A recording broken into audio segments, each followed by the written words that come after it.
Hey guys, welcome back to the channel. This is part 1 of our story. If you like this what if story and want to see part 2, let me know in the comments below. Before we start, don't forget to like, subscribe, and share this video with your friends. Also, check the description for more great content and my playlist. This story was posted by 𝗍𝗵𝗃_𝗧𝗵𝗃 on Wattpad. Now let's start. A young woman crouched in front of a group of 5 small children, her eyes sparkling with excitement as she asked if they were eager to discover their quirks. The children nodded enthusiastically, and among them was a green-haired boy named Izuku, who wore an innocent and radiant smile. He had been left at the orphanage 4 years ago by an unknown person, and today he and the other children were about to have their quirks assessed. The woman instructed them to sit in the car and not to fight. As she opened the back door, the 5 children rushed inside, their excitement palpable. Once everyone was settled, they drove to the hospital for the quirk evaluations. Izuku expressed his hope of receiving a powerful quirk like All Might, and the others joined in, wishing for strong abilities that would allow them to become heroes like the #1 hero. After a brief drive, they arrived at the hospital. The caretaker smiled warmly as she opened the door for the children. She locked the car and led them toward the reception, where she informed the receptionist about their appointment and presented the necessary documentation. With everything in order, they proceeded to the doctor's office, encountering several other children in the waiting area. Some appeared nervous, while others were brimming with excitement. After about 30 minutes, it was finally their turn.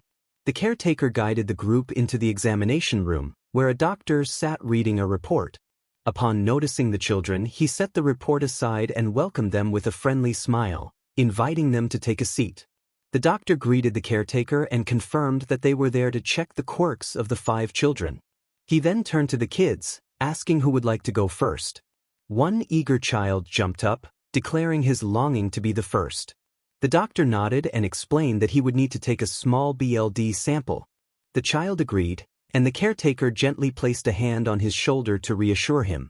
One by one, the doctor collected BLD samples from all 5 children. Once finished, he excused himself to analyze the samples in another room. After a brief wait, he returned with several reports, his expression serious. He sat down and announced that all the children had quirks, except for one. The room fell silent as the children processed this news. The caretaker's demeanor shifted from calm to visibly annoyed, and she inquired about who the quirkless child was. Internally, she felt a wave of frustration, thinking about how she would handle the situation. The doctor revealed that the green-haired boy, Izuku, was the one without a quirk. As he spoke, Izuku felt a cold wave of realization wash over him, noticing the disappointment in the caretaker's eyes despite her attempts to mask it. The other children began to laugh and hurl insults at him, while Izuku remained silent, looking down with tears welling in his eyes. He understood all too well the implications of being quirkless in their society. Even at just 4 years old, he was remarkably perceptive and had learned about the stigma surrounding those without quirks. Each day, he watched heroes and other children showcase their abilities, praying for the day he would unlock his own. As he sat in the car with the other children, who were animatedly discussing their newfound quirks, Izuku felt a profound sense of isolation. The most painful part was the look of disdain from his caretaker, whom he had always regarded as a maternal figure. After arriving back at the orphanage, she instructed everyone to exit the vehicle. However, when Izuku attempted to get out, she told him to remain inside, as they needed to go somewhere. Confused, Izuku sat in the car while the caretaker drove. He struggled to recall any plans they might have had, but nothing came to mind. Soon, he realized they were heading toward a forest. Before he could react, the caretaker used her telekinetic ability to lift him roughly and throw him into the woods. He collided with a tree, feeling a sharp pain as he fell. Darkness began to creep into his vision, but he fought to stay conscious, calling out for help as tears streamed down his face. Just before losing consciousness, he saw the caretaker spit at him before driving away, leaving him alone. When Izuku regained awareness, he groaned and held his head in pain, finding himself in the forest. Confusion washed over him until the memories of what had happened flooded back, and he felt tears spill from his eyes. The realization that the woman he had trusted had abandoned him because he was quirkless filled him with a mix of pain and anger. Leaning against a tree for support, he felt his stomach rumble and decided to venture deeper into the forest in search of food. There was still time until sunset, and Izuku was searching for food. A few minutes later, he discovered a small pond and hurried toward it. However, due to his injuries and exhaustion, he collapsed and fell into the water. Fortunately, the pond was shallow, and he did not drown. He reminded himself to be more cautious as he washed his body in the clean water, quenching his growing thirst. After drinking enough, he released a satisfied sigh and emerged from the pond, sitting on the ground. His stomach grumbled and he acknowledged his hunger. Pushing himself up, he walked forward in search of fruits and was fortunate to find some berries in the bushes. He smiled as he collected them, knowing they were safe to eat since he had consumed them before. After satisfying his hunger, he stood up and continued his search. His next priority was finding shelter. He scanned the area for a cave where he could spend the night and soon spotted one not far from the pond. Sighing, he entered the cave with a stick in hand, aware of the possibility of wild animals inside. Though he tried to act brave, he was still just a soon-to-be 5-year-old child. He cautiously walked deeper into the cave, his vision limited by the darkness, which heightened his fear. Despite this, he pressed on, gripping the stick tightly. After a couple of minutes, he reached a dead end, relieved to find it clean and devoid of any signs of other creatures. Izuku stepped outside to gather dry leaves and stones to create a fire. However, his luck changed when he spotted a wolf staring at him. He froze as their eyes met, the wolf growling menacingly. Cold sweat trickled down his forehead, and his heart raced as he faced the creature. His mind raced, searching for a way to escape, but nothing came to him. The wolf advanced slowly, baring its sharp fangs, successfully intimidating Izuku. As the wolf closed the distance, he snapped out of his paralysis. Taking a deep breath, he prepared to defend himself. The wolf snarled and lunged at him, but Izuku managed to dodge the attack, losing his balance in the process. As he struggled to regain his footing, he blocked a swipe from the wolf with his stick, which suffered damage in the process. Summoning all his strength, he struck the wolf on the forehead with the stick, causing it to howl in pain. Quickly, Izuku stood up and picked up a large stone from the ground to use as a weapon, as his stick had broken. The wolf shook its head, glaring at him with intensity before charging again. Izuku dodged once more and struck the wolf on one of its legs with the stone. The wolf stumbled, losing its balance, while Izuku stood behind it, nursing an injured shoulder from the earlier encounter. He gritted his teeth against the pain, suppressing the urge to cry out. Izuku looked up and saw the wolf charging at him once more. He attempted to dodge, but his pain hindered him and the wolf's claws grazed his chest. He winced in agony, collapsing and clutching his wound, tears streaming down his face. He was not ready to die. He wanted to live and prove to his former caretaker that he was not useless. He longed to enjoy life to the fullest and become a hero. As the wolf approached, Izuku's heartbeat quickened, and his fear of death intensified. He closed his eyes, bracing for the end, but nothing happened. Confused, he opened his eyes and noticed the wolf had slowed mid-charge. Izuku was astonished to see the wolf suspended in the air. A flurry of thoughts raced through his mind, and the most prominent idea was that he had unlocked his quirk, granting him the ability to slow down time. Suddenly, a screen appeared before him, announcing the activation of the dragon system. His eyes widened as he read the message, realizing that the system had unlocked due to his life-threatening situation. He felt a mix of bewilderment and anger about his quirk, but he was relieved to no longer be quirkless. As he examined the screen, he noted that his quirk had something to do with dragons. The system initiated a transformation, warning him that his race would change from human to dragon. Izuku's eyes widened in shock, and a troubling thought crossed his mind. What if he could never return to human form? Dark red energy enveloped him, forming a cocoon around his body. After a few minutes, the cocoon burst open, releasing a shockwave that sent the wolf crashing against the cave wall, rendering it unconscious. Izuku opened his eyes, feeling revitalized. He had grown taller, and his hair and eyes had transformed from green to red. He smirked, feeling refreshed, and began searching for the wolf. Upon finding it lying on the ground, he cautiously approached, kicking it twice to check for signs of life. Noticing the wolf's chest rising and falling, he realized it was still alive.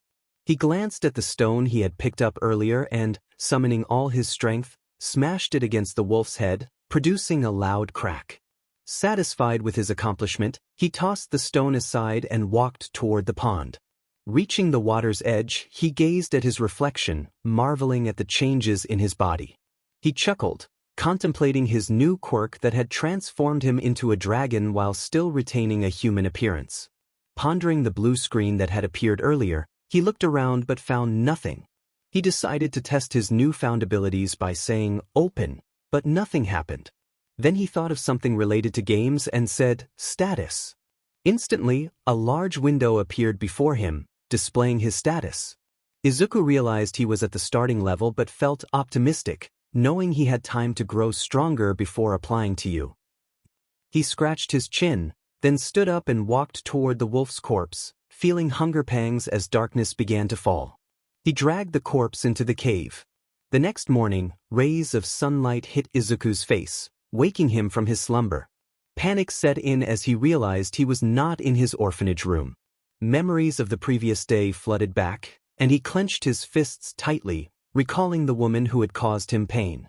Determined, he stood up and walked to the pond to wash himself, preparing to train and become the strongest. He resolved to begin his training and attempted push-ups, struggling to complete 3 before collapsing. A notification from the system appeared, detailing a physical training quest with specific requirements. Izuku stared at the screen, determination filling his heart. He understood that his quirk was aiding him in becoming stronger and that completing the quest would yield rewards. After finishing his physical training, Izuku sat by the pond, feeling the soreness in his muscles. He decided to check the quest window for his rewards. A separate column displayed 2 rewards for completing the quest, stat points and a random item box. He accepted both, and a small gift box appeared before him. Opening it, he discovered a small sword inside, ready for his next adventure. A smile spread across Izuku's face as his eyes sparkled with excitement upon discovering a sword. He carefully swung it around before placing it back on the ground. The sword was labeled as an iron small sword, which granted additional strength and attack damage when equipped. Izuku decided to store it in his inventory, which had been empty until now. Feeling a pang of hunger, he recalled the leftovers from the previous day, which would be more than enough to satisfy him. After allocating points to his stats, Izuku reflected on the past 2 months since he had been left in the forest. Instead of wallowing in despair, he had embraced the situation and learned to hunt, a crucial skill for survival in the woods where knowledge of fruits could lead to unpleasant consequences. His status read, Name, Izuku, Race, Low-Level Dragon, Level, 10, HP, 1, 250/1, 250, MP, 75750, STR, 35, AGI, 26, END, 26, VIT, 25, INT, 25, SEN, 25, AP. Izuku focused on increasing his strength, knowing that as a dragon, it would be beneficial. While his speed was not exceptional, he understood the importance of endurance, as dragons were often seen as heavy hitters. However, he did not want to rely solely on strength. He aimed for a balanced approach by investing in other stats as well. He had recently discovered a new feature of his gaming quirk, the ability to create dungeons and enter them to battle monsters for experience. However, he decided to wait until he turned 5 to explore this option, giving him about 6 months to hone his skills in stealth and hunting, which were easily practiced in the forest. Additionally, he planned to find his way back to the city to visit the library, as he believed that knowledge was vital in the world he lived in. After washing up, Izuku donned the clothes he had received from a random item box and felt ready to go. With a smile, he set off at full speed toward the spot where he had first been left in the forest. Soon, he arrived at the location and found a road leading to the nearby city. After running for about 35 minutes, he reached the bustling city filled with tall buildings, vehicles, and people. He even spotted a few pro heroes patrolling the area. Izuku wandered through the city in search of a public library. Eventually, he found a large library and opened the gate. A friendly woman at the reception smiled as she noticed him entering. She approached him and crouched down to his level, greeting him warmly and asking for his name. Izuku introduced himself, and she complimented his name, inquiring if he was there to read books. He nodded and she asked about his parents. Izuku hesitated, looking down, and the woman quickly understood. She hugged him gently and expressed her condolences, asking if he had anyone else to care for him. He nodded, and she smiled before leading him to the books he needed.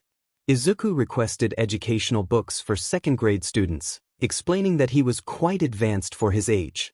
He demonstrated his knowledge by answering some questions posed by the librarian, who was impressed by his intellect. After gathering the books, Izuku settled into a chair and read until evening. During the afternoon, he took out some berries from his inventory to quell his hunger before returning to his studies. The librarian marveled at Izuku's dedication and focus. He continued reading until around 4:30 p.m., when he finally left the library, promising to return regularly. With renewed determination, Izuku dashed back toward his cave, continuing his journey to survive and grow stronger. After completing his last set of push-ups, Izuku sat against a tree, feeling satisfied with his progress.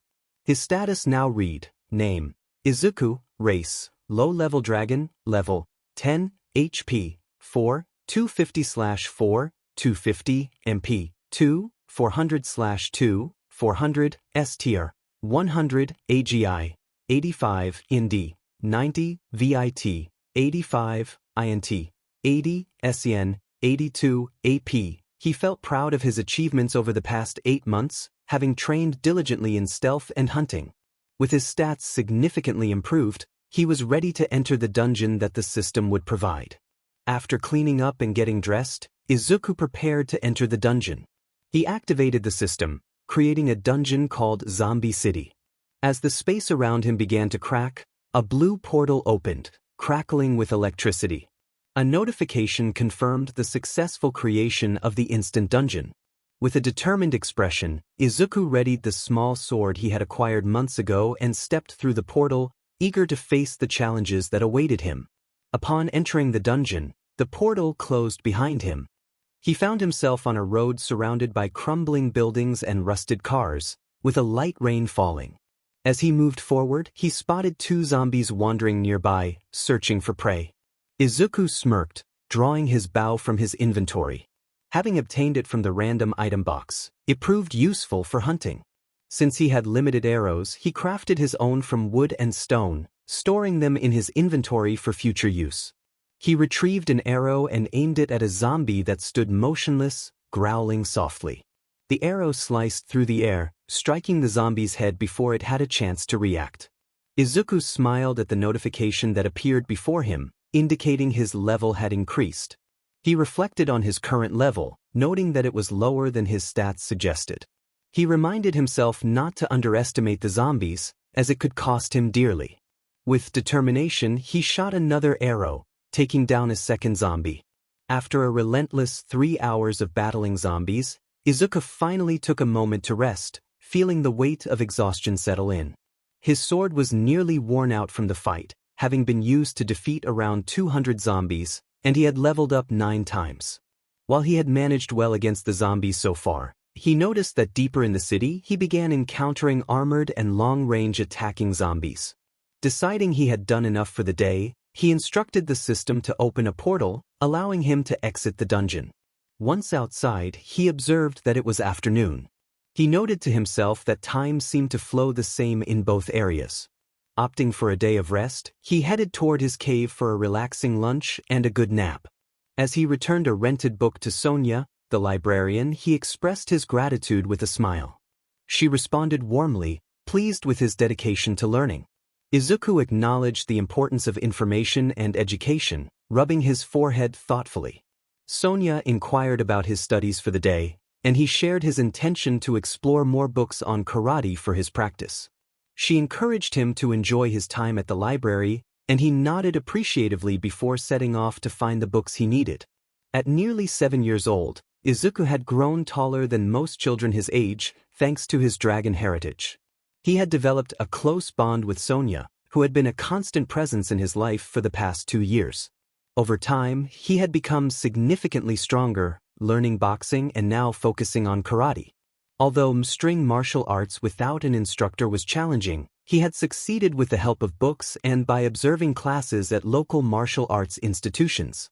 Having completed his education up to 7th grade, Izuku was on a month-long break, dedicating this time to martial arts before returning to his studies. He had also visited his orphanage, where he saw his former caretaker tending to the children. Anger surged within him, but he reminded himself to stay calm and focused on his future plans for revenge. He had explored various shops, purchasing items with the money earned from selling goods in the system store. With his keen senses, he realized he was stronger than a typical adult, comparable to a mid-level hero.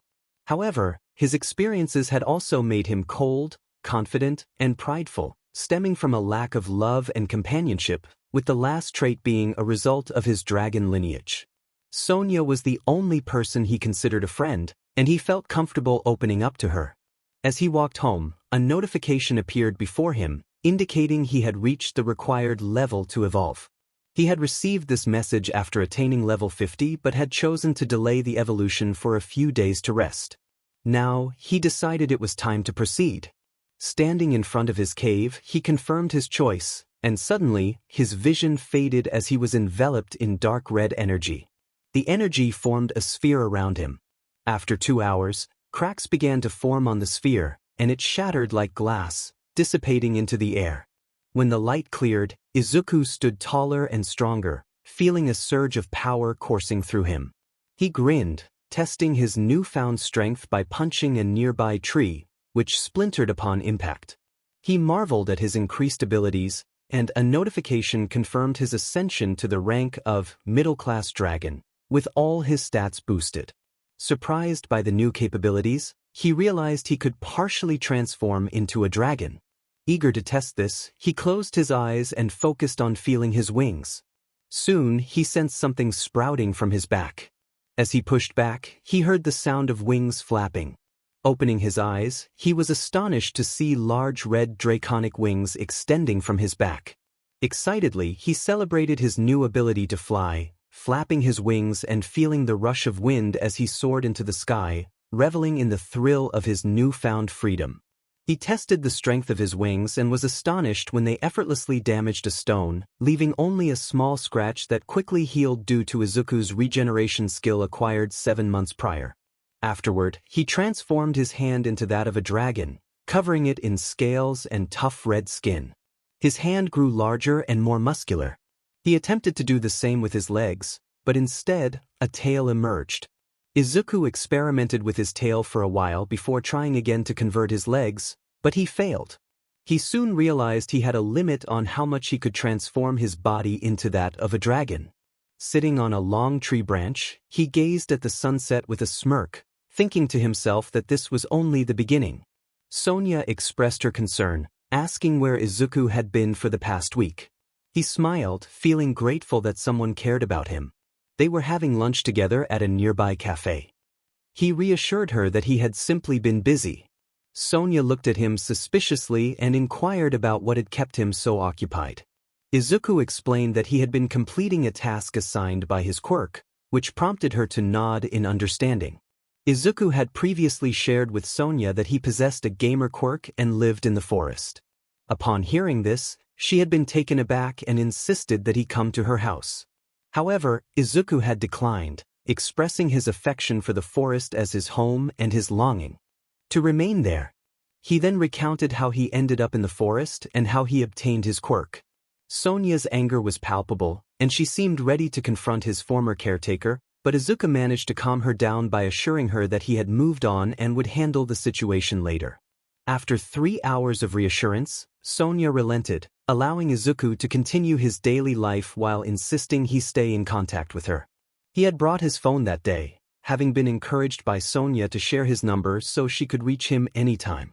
3 years had passed since he became a middle-class dragon, and he was currently at level 131 with a pending evolution. He decided to initiate his next evolution upon returning home.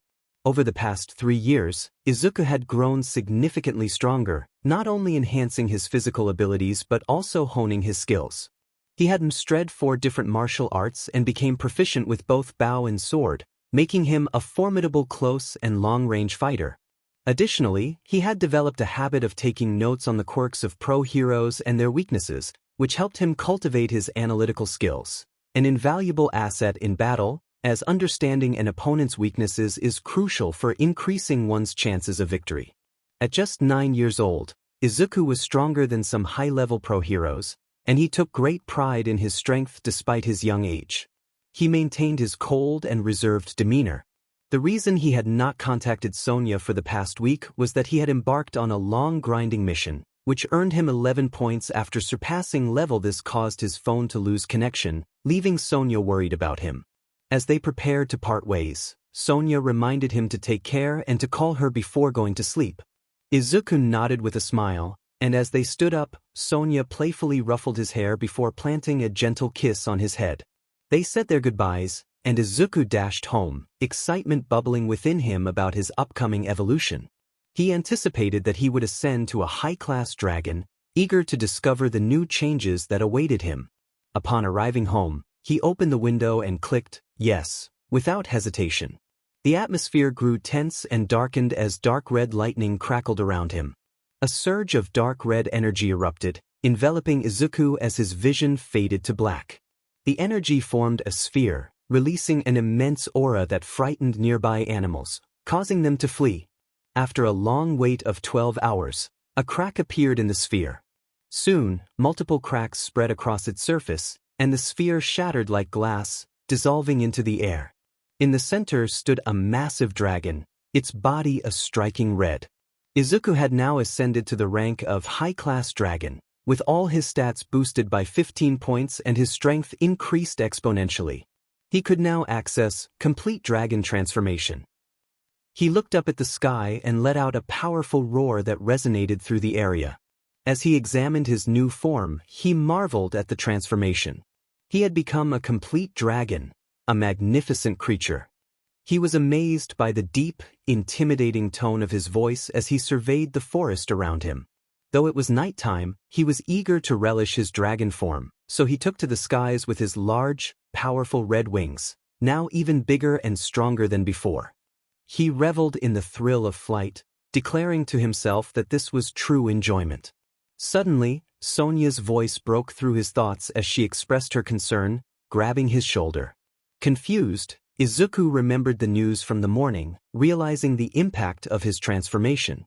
He had been careless the previous night, flying too close to the city, which resulted in his image being captured in photos that were now featured in the news. Izuku reassured Sonia, explaining that the dragon she had seen was actually him in his true form. Sonia's eyes widened in disbelief as she processed this information. Izuku chuckled at her reaction and continued, acknowledging how unbelievable it sounded. Sonia shook him in frustration, questioning why he hadn't told her sooner. Izuku apologized, explaining that he had only discovered it himself the day before. Sonia sighed, expressing concern about the police sending a small team to investigate the matter, warning him to be cautious. She offered him a place to stay for a few days, but Izuku shook his head, confident in his ability to hide. He admitted to being careless the day before, prompting Sonia to nod with a hint of annoyance before suggesting he return to his reading session. Izuku agreed and walked away. As he observed 3 policemen and 1 hero conducting their investigation, Izuku felt irritation growing within him. It had been 3 days since the investigation began, and he was frustrated at being forced to hide in his own home. After a few moments, he felt relief as he noticed them moving away. Quietly, he jumped from branch to branch, stealthily following them to see where they were headed. Fortunately, they were making their way to the main road, indicating they were likely concluding their investigation. Izuku smiled as he watched them start their car and drive off. He pumped his fist in triumph before returning to his cave to continue his regular exercise routine. He had also stopped receiving daily quests, meaning he now relied solely on dungeons and other challenges to gain stat points. Izuku had anticipated this change as he grew stronger, Realizing that receiving 3 stat points every day for physical exercises he could perform multiple times was impractical. Nevertheless, he continued his physical training to maintain peak condition. After completing his workout, Izuku cleaned himself up, dressed, and checked the news on his phone. There was nothing of interest, just the usual reports about heroes and villains. He put his phone away and decided to take a walk. With a thought of exploring for an hour, he set off. After several minutes, he arrived at the park where he used to play as a child in the orphanage. Much had changed since then. He was no longer dependent on anyone, and gaining his trust had become a challenge, as he was hesitant to let anyone close. Izuku had built a wall around himself, often emanating a cold aura that intimidated most children who tried to approach him. He sat alone on a swing, observing a young girl with green hair and a boy with ash-blonde hair playing together, using their quirks. They were around his age, and he noticed their mother sitting on a nearby bench, watching them with a smile. The green-haired woman called her daughter, and the girl nodded, heading toward her. The ash-blonde boy was also called, grumbling as he followed. Watching their happy family, Izuku felt a fleeting sadness before it was replaced by his usual cold demeanor. He sighed, dismissing thoughts of family. He didn't need anyone. He was independent enough to live his life alone. Standing up, he gazed at the sunset, clenching his fist with determination.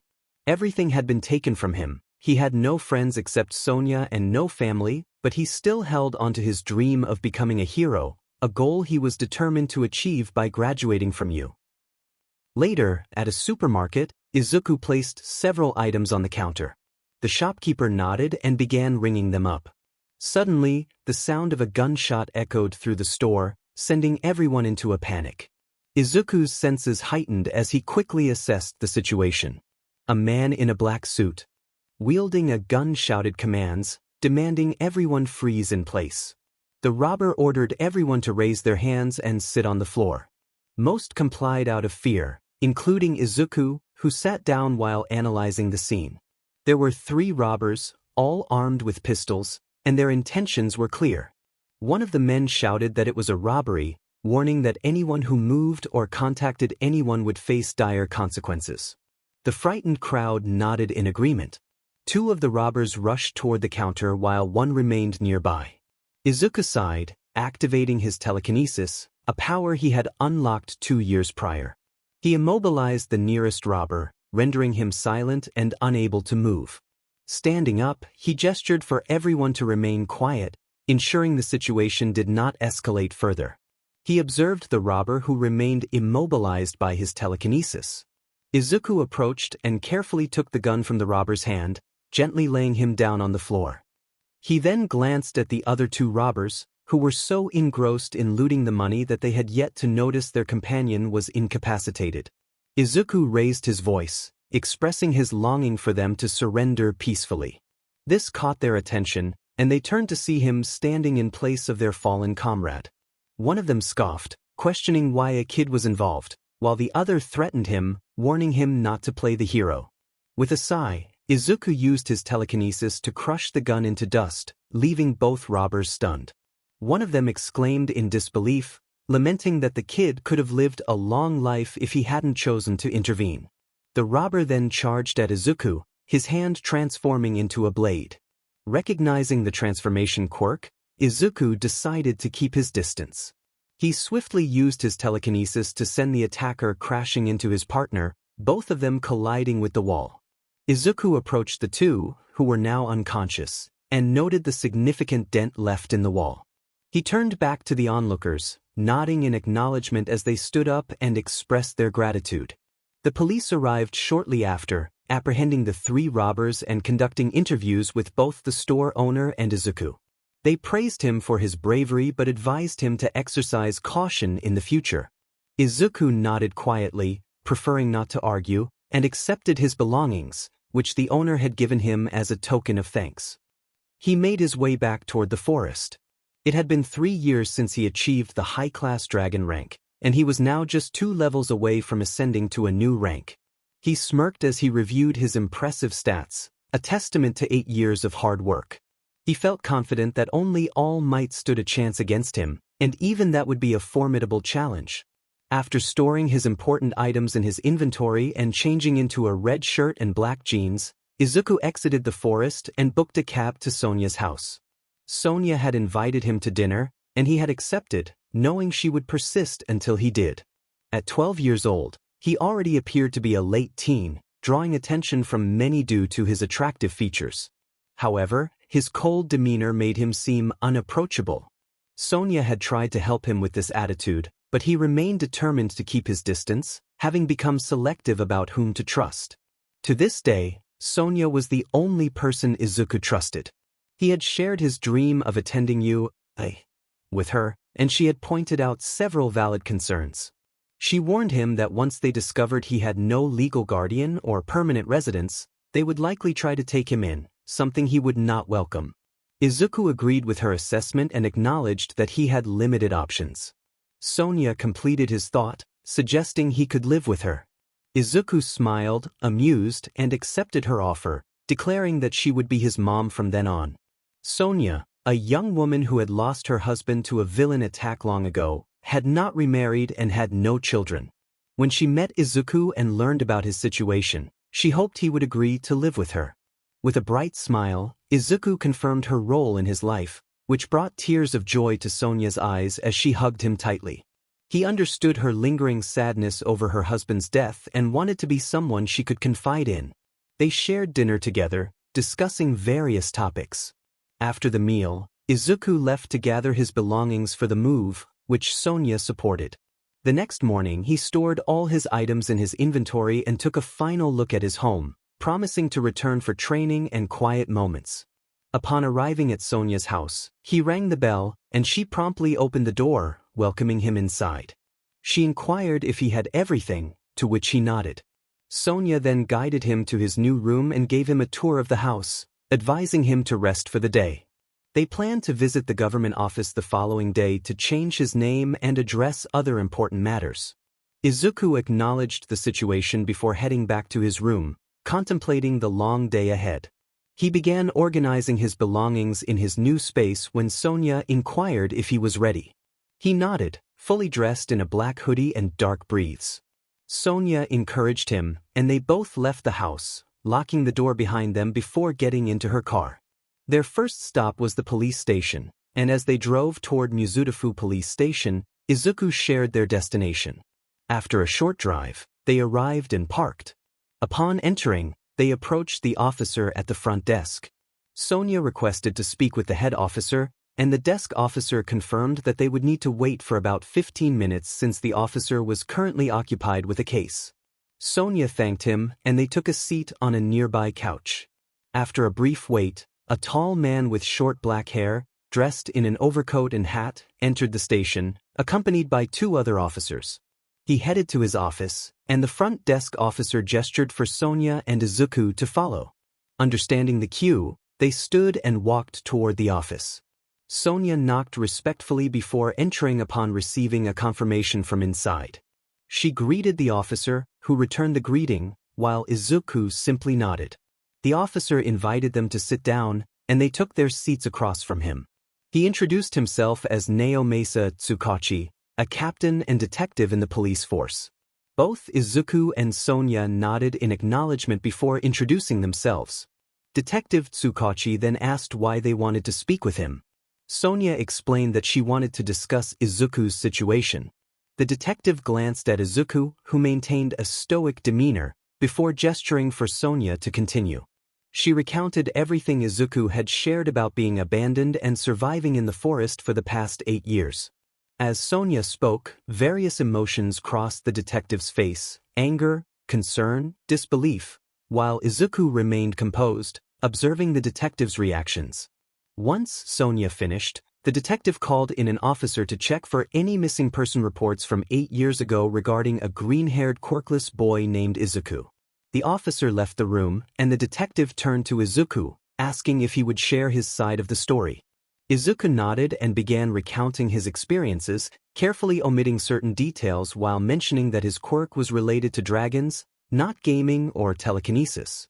The detective listened intently, his expression shifting to one of horror and disbelief.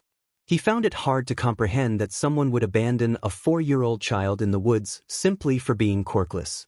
The fact that Izuku survived alone for 8 years was equally astonishing, but the detective knew the truth of Izuku's words, as his quirk allowed him to discern truth from lies. Moments later, the officer returned with a missing report file containing Izuku's details. They discovered that he had been declared dead after a 2-week investigation. The caretaker had informed the police that they were attacked during a car ride, leading to Izuku's kidnapping, while she barely managed to escape. Izuku clenched his fists as he read the inaccurate information provided by the caretaker. Sonia noticed his distress and placed a reassuring hand on his shoulder, helping him regain his composure as he took a deep breath. The detective assured them that after recording their statements and verifying the information, they would open a new case regarding this matter and bring the caretaker in for her statement before presenting her to the judiciary. The detective informed them that they could return home and assured them they would be updated regarding the case. Sonia inquired about the changes, and the detective reassured her that all information would be updated in Izuku's document. He also mentioned that if they wished to adopt him, they could visit the government office. Sonia nodded in understanding and thanked the detective, while Izuku simply acknowledged him as they left the police station together. The detective remarked on Izuku's ability to hide his hardships well as he watched them depart. Once outside, Sonia announced that Izuku was officially Izuku Shernon and embraced him tightly, unintentionally making it difficult for him to breathe. Izuku attempted to speak and gently tapped her shoulder to get her attention. Realizing her mistake, Sonia quickly released him and apologized, which Izuku brushed off.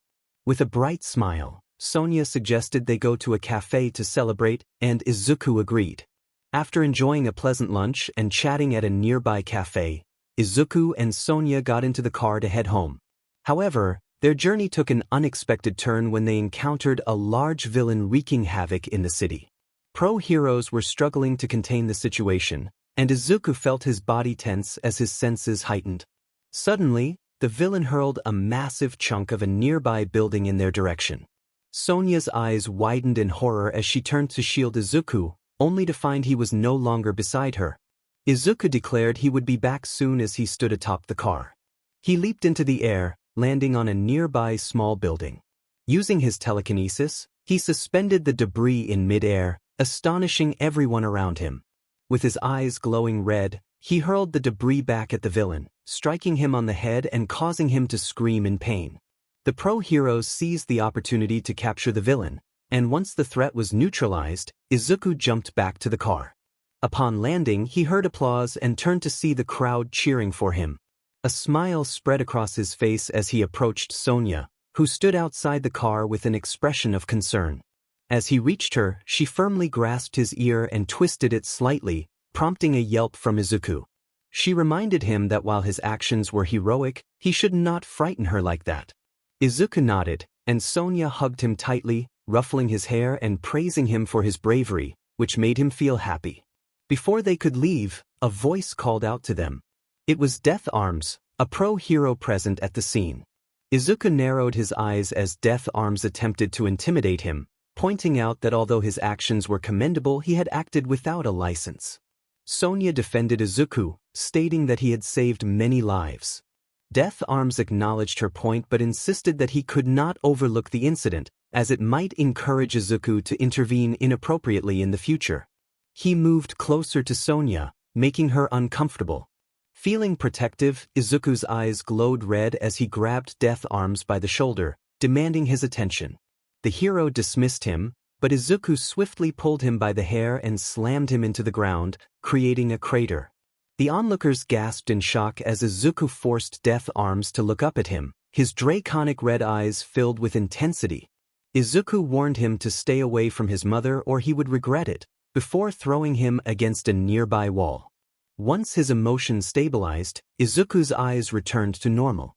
He suggested they leave, and Sonia nodded as they got back into the car. She asked why he had acted that way, and Izuku shyly explained that 𝗳𝗏𝗄𝗏 had made her uncomfortable.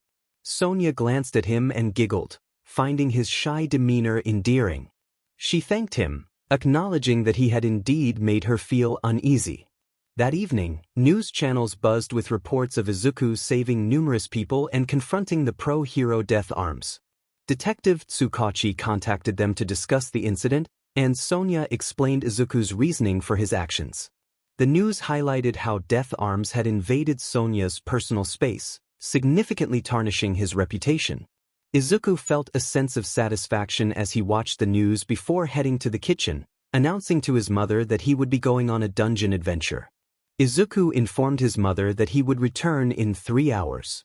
She looked at him with concern and reminded him to be careful, warning him that if he returned heavily injured, he would be grounded for a month from going to the dungeon.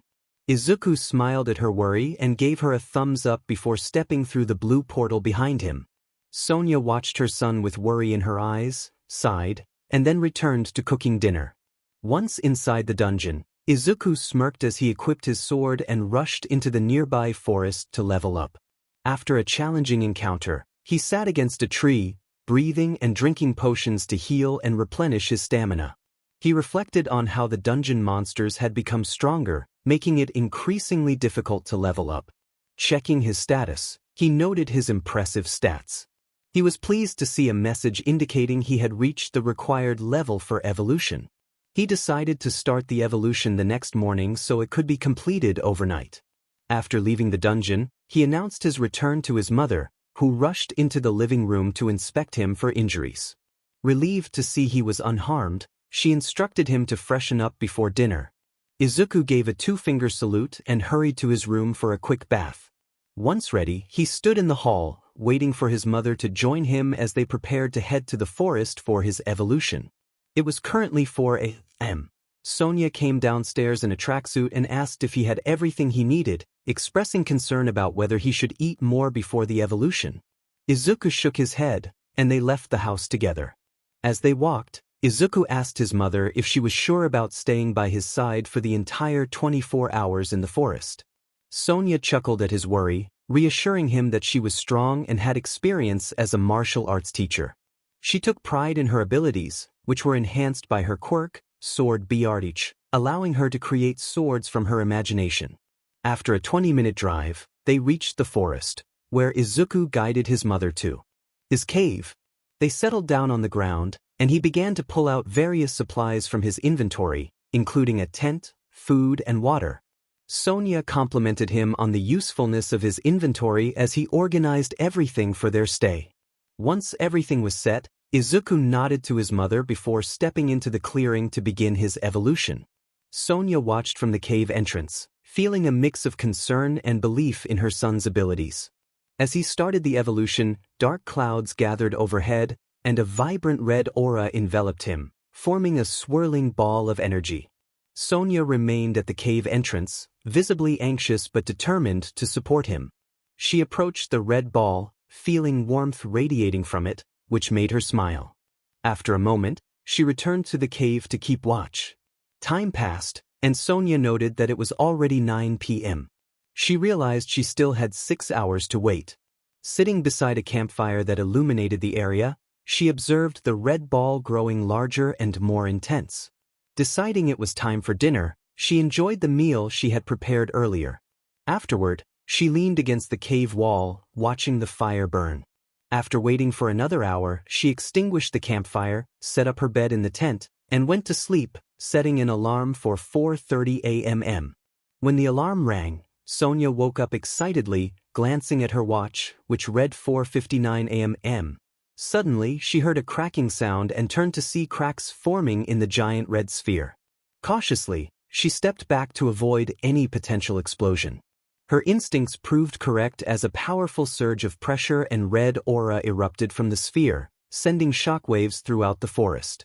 The clouds darkened, and thunder rumbled as the red sphere shattered, revealing a magnificent red dragon with glowing eyes, massive wings, and formidable claws, standing proudly at the center of the chaos. Sonia's eyes widened in amazement as she witnessed her son's true dragon form.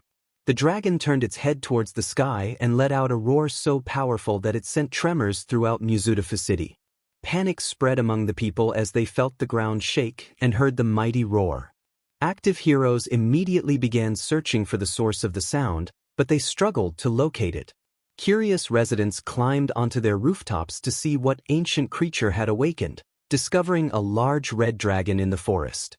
Many began filming, claiming that an ancient dragon had stirred due to human disturbances, while others speculated that it was a dragon quirk similar to that of the pro-hero Ryuko.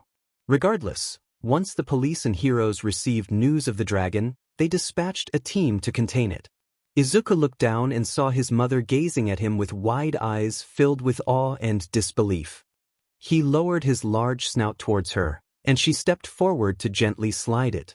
After a moment, she encouraged him to revert to his human form so they could leave quickly, fearing the heroes would find them. Izuku nodded and closed his eyes, transforming back into his human self. He had become muscular and grown to the height of a full-grown adult, despite being only 12 years old. He embraced his mother before they gathered their belongings and left the area. Izuku felt a surge of energy coursing through him, as if he needed to release it soon. Once home, he informed his mother that he was going outside to train and expend the excess energy within him. Sonia nodded, reminding him to be cautious. Izuku then dashed towards the nearby park at full speed, moving like a blur, and within 3 seconds he arrived. After surveying his surroundings, he sprinted towards the nearby beach, which had become littered with garbage. Frustration washed over him at the sight, but he saw it as an opportunity. Suddenly, a notification appeared before him, announcing that he had ascended to the rank of Dragon King and had gained immense strength and power. He also received a new title, the Dragon God of Destruction, along with a skill called Breath of Destruction, capable of annihilating anything in its path. Izuku's eyes widened in shock as he absorbed the information about his new ability. He was taken aback by its potential danger but quickly regained his composure, feeling a sense of pride in his new title. He declared that he would now be known as Izuku Shirnan, the Dragon King of Destruction, and vowed to make his mark. Determined, he rushed to clean the beach, picking up trash and disposing of it in the nearest government dumpster. Bystanders began recording his swift movements, and some pro-heroes attempted to intervene, but his speed left them unable to act, which amused him. After 2 hours of hard work, the beach was pristine once more, and he envisioned asking his mother if they could have a picnic there. Sitting on the sand, Izuku smiled as he admired the shimmering blue water under the sun. Suddenly, a voice interrupted his thoughts. A blond man with a skeletal appearance approached him with a friendly smile. The man introduced himself as Toshinori Yagi, explaining that he had been observing the beach for months, disappointed by the litter left by others. He expressed admiration for Izuku's efforts in cleaning the beach, recognizing his goodwill and hard work. When Toshinori asked for his name, Izuku simply replied, turning his gaze back to the sea. Toshinori inquired about Izuku's motivation for cleaning the beach, to which Izuku explained it was for training and community service. Realizing he needed to head home soon to avoid his mother's displeasure, he stood up and bid Toshinori farewell. The older man wished him well, and as Izuku walked away, Toshinori quietly remarked to himself about the boy's undeniable strength. Izuku realized he had forgotten something important as he face-bombed, prompting a chuckle from Sonia. They were enjoying lunch together, and Sonia had inquired about Izuku's plans for school, which had completely slipped his mind. She suggested they check out a nearby school named 𝗬𝗪𝗎𝗪 the next day. However, Izuku shook his head and stood up to put the dishes in the sink, expressing his intention to do homeschooling until he could attend you. Sonia considered this for a moment before nodding in agreement, recognizing that Izuku was ahead of his peers academically. Izuku then asked about her job, to which Sonia smiled and explained that she had taken a 2-week leave, so there was no issue. He nodded and returned to his chair, happy to continue their conversation.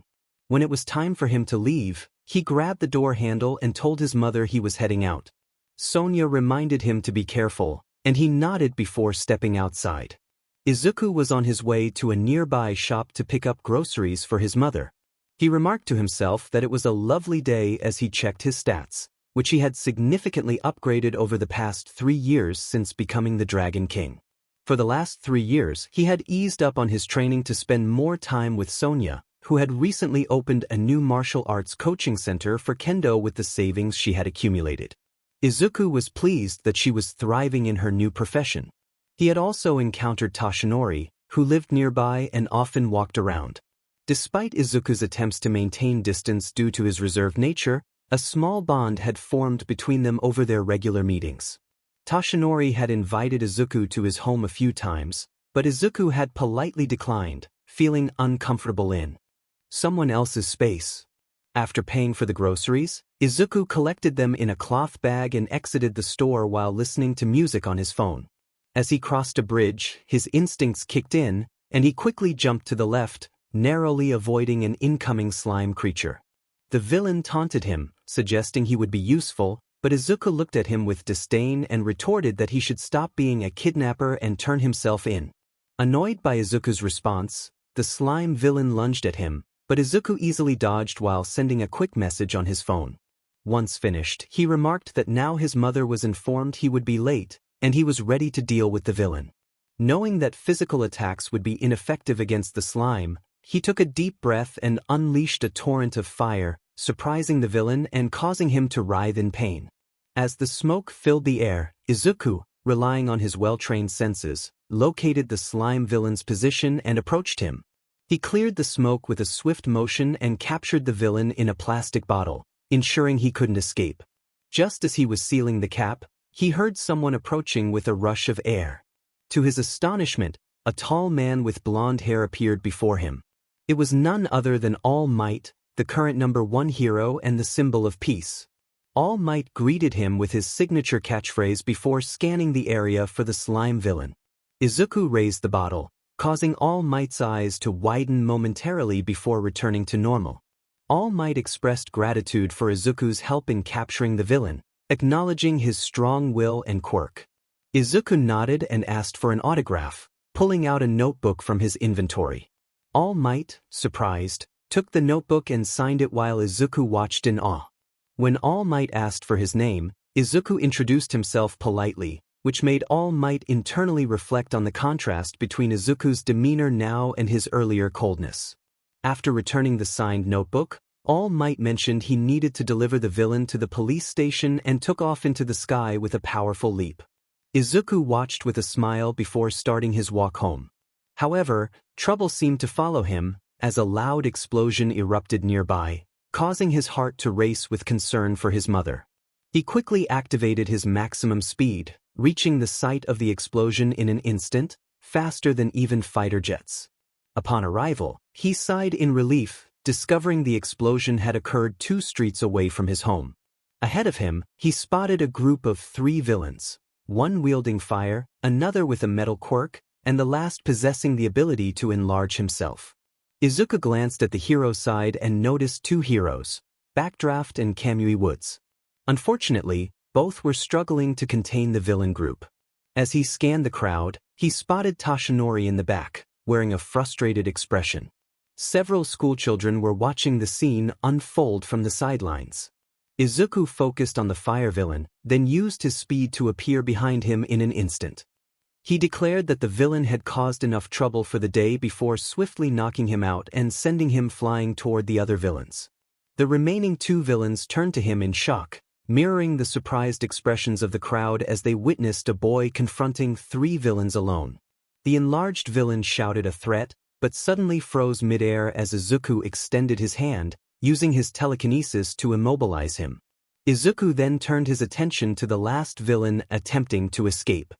He swiftly vanished from sight and reappeared behind the steel villain, who froze in shock upon sensing Izuku's presence. The last thing the villain heard was Izuku's calm declaration that it was time to sleep before everything went dark. Izuku then faced the enlarged villain, who had already been captured by 𝗵𝗄𝗎. The crowd erupted in applause for Izuku's bravery, and he chuckled before tossing the last villain toward 𝗵𝗄𝗎. As 𝗵𝗄𝗎 approached him, Izuku anticipated what would happen next and used his speed to disappear, leaving 𝗵𝗄𝗎 looking around in surprise. Meanwhile, Toshinori watched in astonishment as a lone teenager managed to handle 3 villains. An ash-blonde boy grumbled that he could have done it alone, standing next to a green-haired girl who gave him an unamused look before walking away. The blonde boy cursed under his breath and followed her. Izuku sighed in relief, glad to have avoided a lecture from a pro hero. He entered his house and announced his arrival, only to find his mother with an angry expression, sitting next to an unfamiliar man who was gripping her chin. Izuku's eyes widened momentarily before narrowing into a menacing glare. He unleashed his killing intent, causing the stranger to freeze in fear, sweat trickling down his forehead. Izuku demanded to know what the man thought he was doing, advancing toward him with a dangerous demeanor. Just as he was about to take action, his mother intervened, urging him to calm down. She acknowledged that the man deserved punishment but insisted they handle the situation through legal means. She asked Izuku to call the police. With his eyes shifting to a draconic appearance, Izuku clenched his fist tightly, causing a juice can to explode in his grip. He took a deep breath to steady his anger and called the police to report harassment. After ending the call, he turned back to the man with a menacing look. Sonia held the man at bay with a sword at his neck. Izuku swiftly grabbed the man by the neck and lifted him, asking if he had anything to say before sending him into unconsciousness. The man trembled in fear. Sonia expressed her disgust and instructed Izuku to take the man outside to avoid damaging the house, asking him to hold back a little. Izuku nodded and vanished with the man. Moments later, both the police and Izuku arrived simultaneously. Detective 𝗧𝗵𝗃𝗁, part of the police team, was shocked by the man's condition, which looked as if he had been smashed against an iron wall repeatedly. Izuku dropped the man in front of the police officers, who quickly checked his condition and sighed in relief upon discovering he was still alive. Izuku cast a cold glance at Detective 𝗧𝗵𝗃𝗁, making him flinch. He informed the detective that his mother was inside, then walked back into the house. 𝗧𝗵𝗃𝗁 followed him, where Sonia was calmly preparing tea. Sonia greeted them, inviting them to take a seat on the couch. After serving tea, she sat beside Izuku while 𝗧𝗵𝗃𝗁 settled on the opposite couch with a notepad. He asked Sonia to explain what had happened from the beginning. Sonia recounted how the man had come to her house claiming his child wanted to join her academy. She had invited him in to discuss it peacefully, but as they talked, he had closed the distance between them and suddenly grabbed her chin. She was about to retaliate when Izuku arrived, and the rest was evident from the man's condition. 𝗧𝗵𝗃𝗁 noted everything down, beads of sweat forming on his forehead as he thought about how dangerous her son was. After taking statements from both Izuku and Sonia, he advised Izuku to hold back in the future before leaving. Sonia remarked on the unusual situation, to which Izuku nodded. He stood up, stating that he would go to his room to prepare for the 𝗬𝗧𝗵𝗃 entrance exam in 2 months. Sonia called out to him, reminding him that breakfast was ready and to come downstairs quickly. Izuku, in his room getting dressed in a tracksuit, mumbled to himself that today was the day. Today was one of the most important days of his life, the 𝗬𝗧𝗵𝗃 entrance exam, which he had dreamed of passing since childhood. He smiled at his reflection before heading downstairs for breakfast. Sonia asked how he was feeling that day, curious if he was excited. Sonia asked if her son was feeling nervous as they settled down to enjoy breakfast together. Izuku expressed his excitement for the day ahead while munching on bread and butter, accompanied by a glass of orange juice. Sonia reassured him that there was no need to be anxious since he had prepared thoroughly for the exam. She reminded him to stay cautious during the practical portion, speaking in a serious tone that made Izuku chuckle nervously before he nodded in agreement. After finishing breakfast and gathering everything needed for the exam, Izuku stood at the front door of their home with his mother. Once they locked up, they got into the car, and Sonia began driving toward 𝗬𝗧𝗵𝗃 Academy. Izuku gazed out the window, his mind racing with determination as he thought about taking his first step toward becoming the greatest hero. After a 20-minute drive, they arrived at 𝗬𝗧𝗵𝗃. Izuku stepped out of the car, his red eyes shining brightly as he took in the sight of his dream school. Sonia wished him luck, encouraging him to show everyone he was aiming for the top. She kissed his forehead, causing him to blush slightly in embarrassment as he noticed several students watching them. Pushing the embarrassment aside, he gave his mother a determined look, which she returned with a smile and a wave goodbye. Once Sonia left, Izuku surveyed the school again, but before he could move, a rude voice interrupted him from behind. An ash-blonde boy approached with an angry expression, and Izuku felt a wave of annoyance wash over him just from looking at the boy's face. Despite the boy's repeated taunts, Izuku remained still, which only fueled the boy's anger. The ash-blonde boy removed his hand from his pocket, small explosions beginning to pop in his palm as a threat. Izuku stared blankly at the display, unimpressed. He called the boy's actions pathetic, which only intensified the boy's fury. The ash-blonde shouted a threat before launching an explosion toward Izuku, who remained unfazed. As the explosion approached, the boy's eyes widened in shock when he saw Izuku standing calmly, a bored expression on his face. Frustrated, the boy shouted again and prepared to unleash another explosion, but he was suddenly halted by a green-haired girl who used her telekinesis to restrain him. She reminded him of their aunt's advice to manage his temper. The girl, Izumi Yagi, apologized for her friend's behavior, and Izuku nodded in acknowledgement as he made his way toward the U building, with Izumi following closely behind, intrigued by his sudden speed. Inside a large hall filled with other candidates chatting, Izuku checked his admit card and searched for his assigned seat. Once he found it, he settled in and awaited the start of the written exam. Soon, two pro heroes, 𝗧𝗵𝗃𝗲 and 𝗧𝗵𝗃𝗃, entered the hall, instructing the students to take their seats before distributing the answer sheets and questions. Izuku quickly scanned the question paper and found it easy. As soon as the bell rang, he began answering the questions at a rapid pace, finishing the 3-hour exam in just 45 minutes. He stood up, drawing the attention of 𝗧𝗵𝗃𝗲, 𝗧𝗵𝗃, and several other students.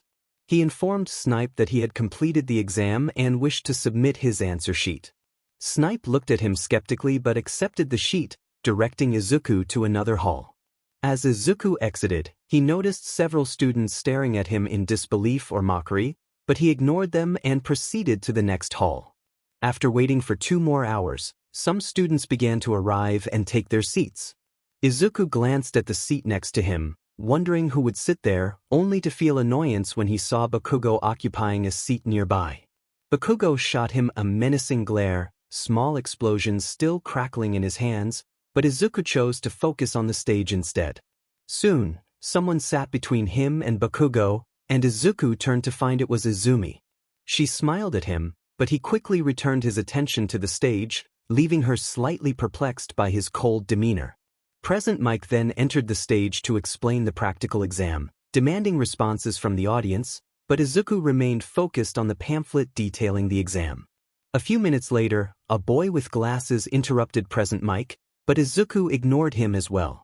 The boy turned to Izuku, about to speak, but a sharp glare from Izuku silenced him, leaving many confused. After the explanation, 𝗵𝗃𝗃 instructed the students to check their Battle Center assignments, and Izuku discovered he was in Battle Center B. Everyone then headed outside to board the bus to their Battle Center. Izuku took a corner seat, staring out the window and tuning out the chatter around him. He briefly glanced at the orange-haired girl sitting next to him, who was engaged in conversation with another girl, before returning his gaze to the approaching large gate. After arriving at the Battle Center, everyone exited the bus and gathered in front of the large gate. Some students chatted among themselves, while others stretched and warmed up for the test. Izuku stood silently, his eyes scanning each individual with a calculating gaze. 𝗵𝗃𝗃 announced enthusiastically that everyone should be ready as the gate opened. However, no one moved, expecting a proper countdown, except for Izuku, who dashed inside with such speed that only the orange-haired girl noticed his departure, leaving her confused. 𝗵𝗃𝗃 shouted that there was no countdown in the real world and that one of the examinees had already scored 15 points, shocking everyone into action. They rushed inside, only to find the remnants of destroyed robots scattered everywhere. Meanwhile, Izuku sped through the streets, effortlessly taking down villains with his raw strength, all while wearing a bored expression. He muttered to himself that he expected more of a challenge from 𝗧𝗵𝗃𝗃 as he continued to dismantle the robots. In the observation room, a man with messy black hair observed the screens displaying various students during the practical exam. He commented on the interesting group of students this year. Another teacher, Vlad King, agreed, noting that this year's candidates were much better than the previous ones. As they discussed the different approaches taken by the students, Aizawa inquired about the top performer. 𝗍𝗂 checked the rankings and revealed that Izuku Shirnan was in the lead with 84 points, surprising everyone since only 5 minutes had passed since the exam began. All Might requested to see Izuku, and 𝗍𝗂 complied, displaying a large screen showing Izuku easily destroying robots while yawning. 𝗧𝗵𝗲 remarked on Izuku's lack of seriousness, while Midnight speculated that his quirk must be related to strength due to his powerful punches and kicks. 𝗍𝗂 corrected her, explaining that Izuku's quirk was actually telekinesis, not a physical enhancement. This revelation astonished everyone, including All Might, who had assumed Izuku possessed a physical enhancement quirk. 𝗵𝘃𝗃 noted with wide eyes that Izuku was defeating the robots using only his raw strength, while Aizawa acknowledged his extraordinary physical capabilities. 𝗍𝗂 then declared that the real test was about to begin, laughing maniacally as he pressed a large button. Izuku, having scored more than enough points to qualify for the hero course, was assisting other participants when the entire fake city began to tremble, drawing everyone's attention to the source of the noise. Towering above the buildings was the 0-pointer. Fear spread among the students as they began to flee, but Izuku remained, observing their reactions with disdain. He noticed someone trapped beneath the rubble, her cries for help going unheard amidst the chaos. Izuku, using his exceptional senses, quickly located the girl under the debris. He rushed toward her, while others continued to run away, thinking he was foolish. He cleared the rubble to reveal a brown-haired girl with tears in her eyes. She thanked him, and he smiled before lifting her, as she had sprained her ankle, and began to run away just as the 0-pointer approached. Though Izuku could have easily used his speed to reach safety, he decided to confront the robot. When the orange-haired girl arrived, declaring her intention to help, Izuku nodded and handed her the girl, urging her to go. The girl hesitated, fear evident in her voice as she asked if he would not come with them. Izuku shook his head, gesturing for her to run. Reluctantly, she complied. With a smirk, Izuku faced the robot and leaped toward it with tremendous force, creating a small crater upon landing. He shouted defiantly before delivering a powerful punch to the robot's head. The impact obliterated the robot's head, and with a series of loud explosions, it collapsed, leaving everyone in stunned silence at Izuku's display of strength. He landed gracefully, his cold gaze causing others to step back. Izuku confronted the crowd, questioning their actions. He pointed out that while a girl was trapped and crying for help, they had all fled in fear. He challenged them, asking if that was how true heroes behaved. Most students, except for Kendo and the brown-haired girl named 𝗎𝗎𝗓𝗏, looked down in shame, while Kendo and 𝗎𝗎𝗓 stared at Izuku in awe. He approached 𝗎𝗎𝗓, asking if she was all right, to which she nodded. Present Mick's voice echoed through the city, announcing the arrival of Recovery Girl and urging anyone injured to come forward. Izuku turned to see an elderly woman with a cane approaching. Recovery Girl asked if anyone was hurt, and Izuku pointed to 𝗎𝗎𝗓, who confirmed her injury. Recovery Girl instructed Izuku to place 𝗎𝗎𝗓 down so she could heal her. Kendo gently lowered 𝗎𝗎𝗓 to the ground, and Recovery Girl kissed her ankle, causing it to glow green as the injury healed completely. 𝗎𝗎𝗓 expressed her surprise at the quick recovery but noted she felt a bit tired. Recovery Girl explained that it was a side effect of her quirk and offered gummies to everyone except Izuku, who declined, stating he was fine. Toshinori, known as All Might, expressed his panic as he saw 𝗎𝗎𝗓𝗏 trapped beneath the rubble, while the 0-pointer approached her. 𝗍𝗂, attempting to disable the 0-pointer, admitted that the button had malfunctioned. Determined, Toshinori prepared to transform into his muscular form, but Aizawa intervened, directing his attention to the screen. Everyone watched in surprise as Izuku managed to save 𝗎𝗎𝗓𝗏. Midnight sighed in relief, but that relief quickly turned to concern when 𝗧𝗵𝗲 pointed out that Izuku was heading back toward the 0-pointer. The teachers reacted with a mix of emotions. Aizawa narrowed his eyes, All Might tensed up, and 𝗍𝗂 watched with excitement. In a stunning display of power, Izuku destroyed the 0-pointer with a single punch, leaving the teachers, except for Aizawa and 𝗍𝗂, in shock. 𝗵𝘃𝗃 exclaimed in disbelief, questioning whether Izuku's quirk was truly telekinesis rather than sheer physical strength. 𝗍𝗂 shrugged, while Izawa expressed his longing to have Izuku in his class, prompting a nod from Nizu. Meanwhile, Izuku was making his way toward the school exit when he spotted his only friend in the crowd and rushed over to him. Shinso paused, a small smile forming as he recognized Izuku. Izuku asked about Shinso's exam, and Shinso responded with a thumbs up, which made Izuku's smile widen. They walked together toward the exit, reminiscing about how they had met 2 years prior when Izuku intervened to stop Shinso from being bullied. Despite their initial struggles to trust others, they had formed a strong friendship, bonding over their shared experiences of injustice. Izuku was thrilled to learn that Shinso aspired to be a hero and admired Shinso's powerful quirk. He had encouraged Shinso to enhance his combat skills and physical strength, which Shinso agreed to wholeheartedly. Izuku often invited Shinso over, much to his mother Sonya's delight, as she appreciated her son having a good friend. Back in the present, after parting ways due to living on opposite sides of the city, Izuku used his speed to reach home quickly to share his exam experience with his mother. Once inside his room, he browsed the news online, eagerly awaiting the results of the entrance exam. His mother had been overjoyed when he told her how easy the exam had been and how he had helped many students. Suddenly, Sonya's voice echoed through the house, announcing that the results had arrived. Izuku rushed out to find her holding an envelope. He took it gently and settled onto the couch in the living room. Sonya asked if he wouldn't open it alone first, but Izuku shook his head with a smile, wanting to share the moment with her. Sonya joined him on the couch as Izuku tore open the envelope, revealing a disc with a button. He pressed it, and a projection of All Might appeared. Both Izuku and Sonya were surprised to see All Might in the results video. He greeted them with enthusiasm, announcing that he had joined the U faculty as a new teacher. All Might praised Izuku for his outstanding performance, revealing that he had scored 94 villain points, placing him first overall. Sonya beamed with pride and hugged Izuku tightly, who happily returned the embrace, thrilled to have topped the results. All Might continued, explaining that the exam also considered heroic actions. He commended Izuku for helping several students during the battle and for saving a girl from the zero-pointer, awarding him an additional 90 rescue points. With a total score of 184 points, Izuku had not only secured first place but also broken All Might's previous record of 130 points. The projection concluded, leaving the mother-son duo in awe. Izuku celebrated his achievement, feeling a surge of pride for surpassing his idol's record.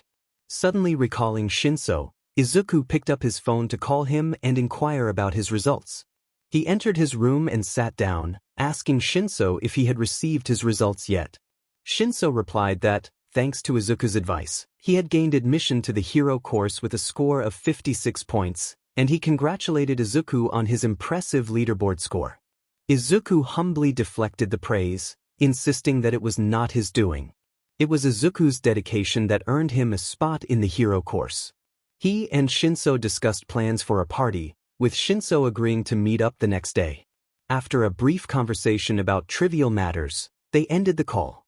Izuku lay on his bed, smiling as he closed his eyes and drifted into dreams. Sonya called from downstairs, announcing that breakfast was ready. Izuku, upstairs in his room, admired himself in the mirror, feeling proud to finally wear the uniform he had seen other children don during his childhood. He made his way downstairs, greeting his mother with a cheerful, "I'm here, Mom." Sonya smiled back, complimenting him on how good he looked in the uniform, causing Izuku to blush with embarrassment. He thanked her shyly before she urged him to eat his breakfast before it got cold. After finishing his meal and getting ready, Izuku stood at the door with his mother. Once they locked up, they got into the car, and Sonya began driving to you. Sonya observed Izuku's excitement and slight nervousness, commenting that she could tell just by looking at him.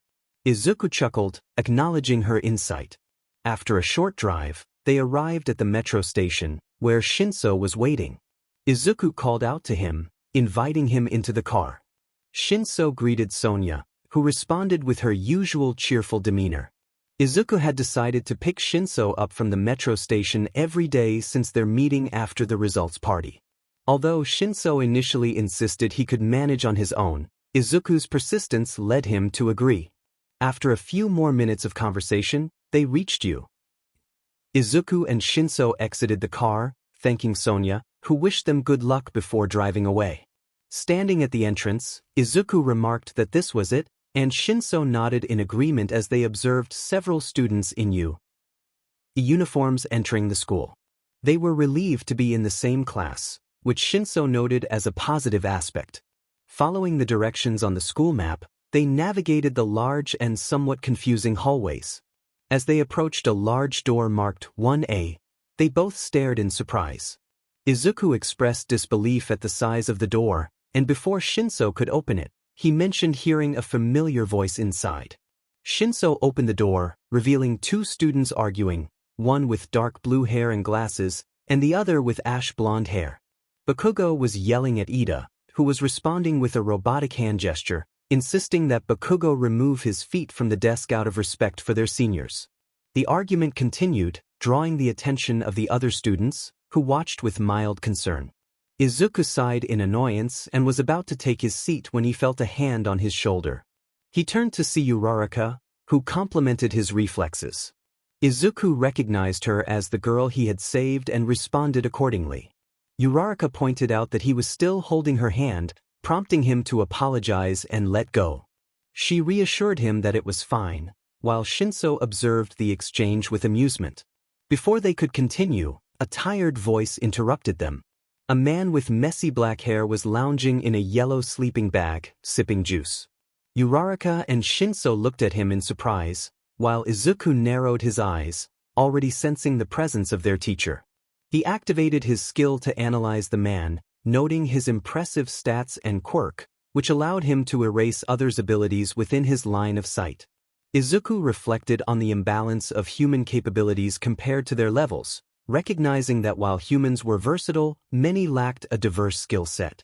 The teacher warned the students that if they were there to make friends, they should leave. He crawled over to the podium, while Izuku, Shinso, and Uraraka took their seats. Izuku found himself next to the green-haired girl and diagonally across from Bakugo. The teacher introduced himself as Shota Aizawa, their homeroom teacher for the next 3 years in the hero course. The students were taken aback by his straightforward demeanor. Aizawa instructed them to change into their uniforms and hurry to the training ground before leaving the classroom. Izuku and Shinso exchanged glances and nodded, moving to collect their uniforms. As they exited, the rest of the class erupted into a flurry of activity, scrambling to find uniforms that fit. By the time the others reached the changing room, Izuku and Shinso were already on their way to the training ground. Aizawa acknowledged their efficiency as they arrived ahead of schedule. The two boys stood together, waiting for the rest of the class to join them. After a few moments, the class finally arrived, and Aizawa reminded them of the importance of being punctual. Aizawa instructed the class, suggesting they should emulate 2 specific students, causing most of them to feel a bit embarrassed. He emphasized that they had already wasted enough time and ordered everyone to line up quickly for a quirk assessment test. The announcement surprised the class, except for Bakugo, who smirked, while Todoroki and Izuku maintained their stoic expressions. Uraraka questioned the lack of orientation, to which Aizawa replied that there was no time for such matters if they aimed to become heroes. He asserted that teachers at had the freedom to conduct their classes as they saw fit. Aizawa then called on Shernan, who had topped the entrance exam, instructing him to throw a ball while remaining inside a designated circle. Izuku nodded and stepped forward, feeling the weight of his classmates' gazes, some of which were filled with disdain. He noticed all might observing their performance, which added to his nerves. As he caught the ball Aizawa threw, he took a deep breath and prepared to throw it. With a determined mindset, he launched the ball, creating a tremendous shockwave that pushed his classmates and Aizawa back several meters, causing some to stumble. Denki Kaminari expressed his astonishment at Izuku's strength, while Momo Yaoyorozu marveled at the sheer power he had displayed. Before anyone could comment further, Aizawa interjected, revealing the impressive distance the ball had traveled, 5,450 meters, on the device he held. The revelation left the class in shock, with 𝗵𝗃𝗃 exclaiming that it was impossible to achieve such a feat without a strength quirk. The classroom buzzed with disbelief as they processed this new information.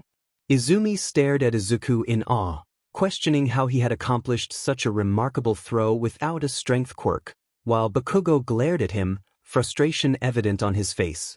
Even Aizawa was taken aback by Izuku's display of power, suspecting that Izuku's quirk might be something other than telekinesis. All Might watched in amazement, his jaw dropped at Izuku's abilities. As Izuku gazed at the sky, he could hear the chatter of his classmates discussing his extraordinary strength. Aizawa commanded silence, his eyes glowing red as he levitated slightly, instantly quieting the room. He instructed Izuku to return to his spot, which he did, standing next to Shinso. The pink-skinned girl expressed her excitement about using their quirks, and many in the class agreed with her enthusiasm. Izuku noticed Aizawa's mischievous grin, which made him sigh inwardly. Aizawa then darkly suggested that if the class thought it would be fun, they should consider the stakes. Those who placed last in the tests would be deemed without potential and expelled from the school. The class gasped in shock, with Uraraka protesting the unfairness of the situation. Aizawa countered by highlighting the unfairness present in the world, emphasizing that it was their duty as heroes to overcome such challenges. He declared that they had wasted enough time and that it was time to begin the test. As the ball-throwing test progressed, Aizawa called Bakugo to take his turn.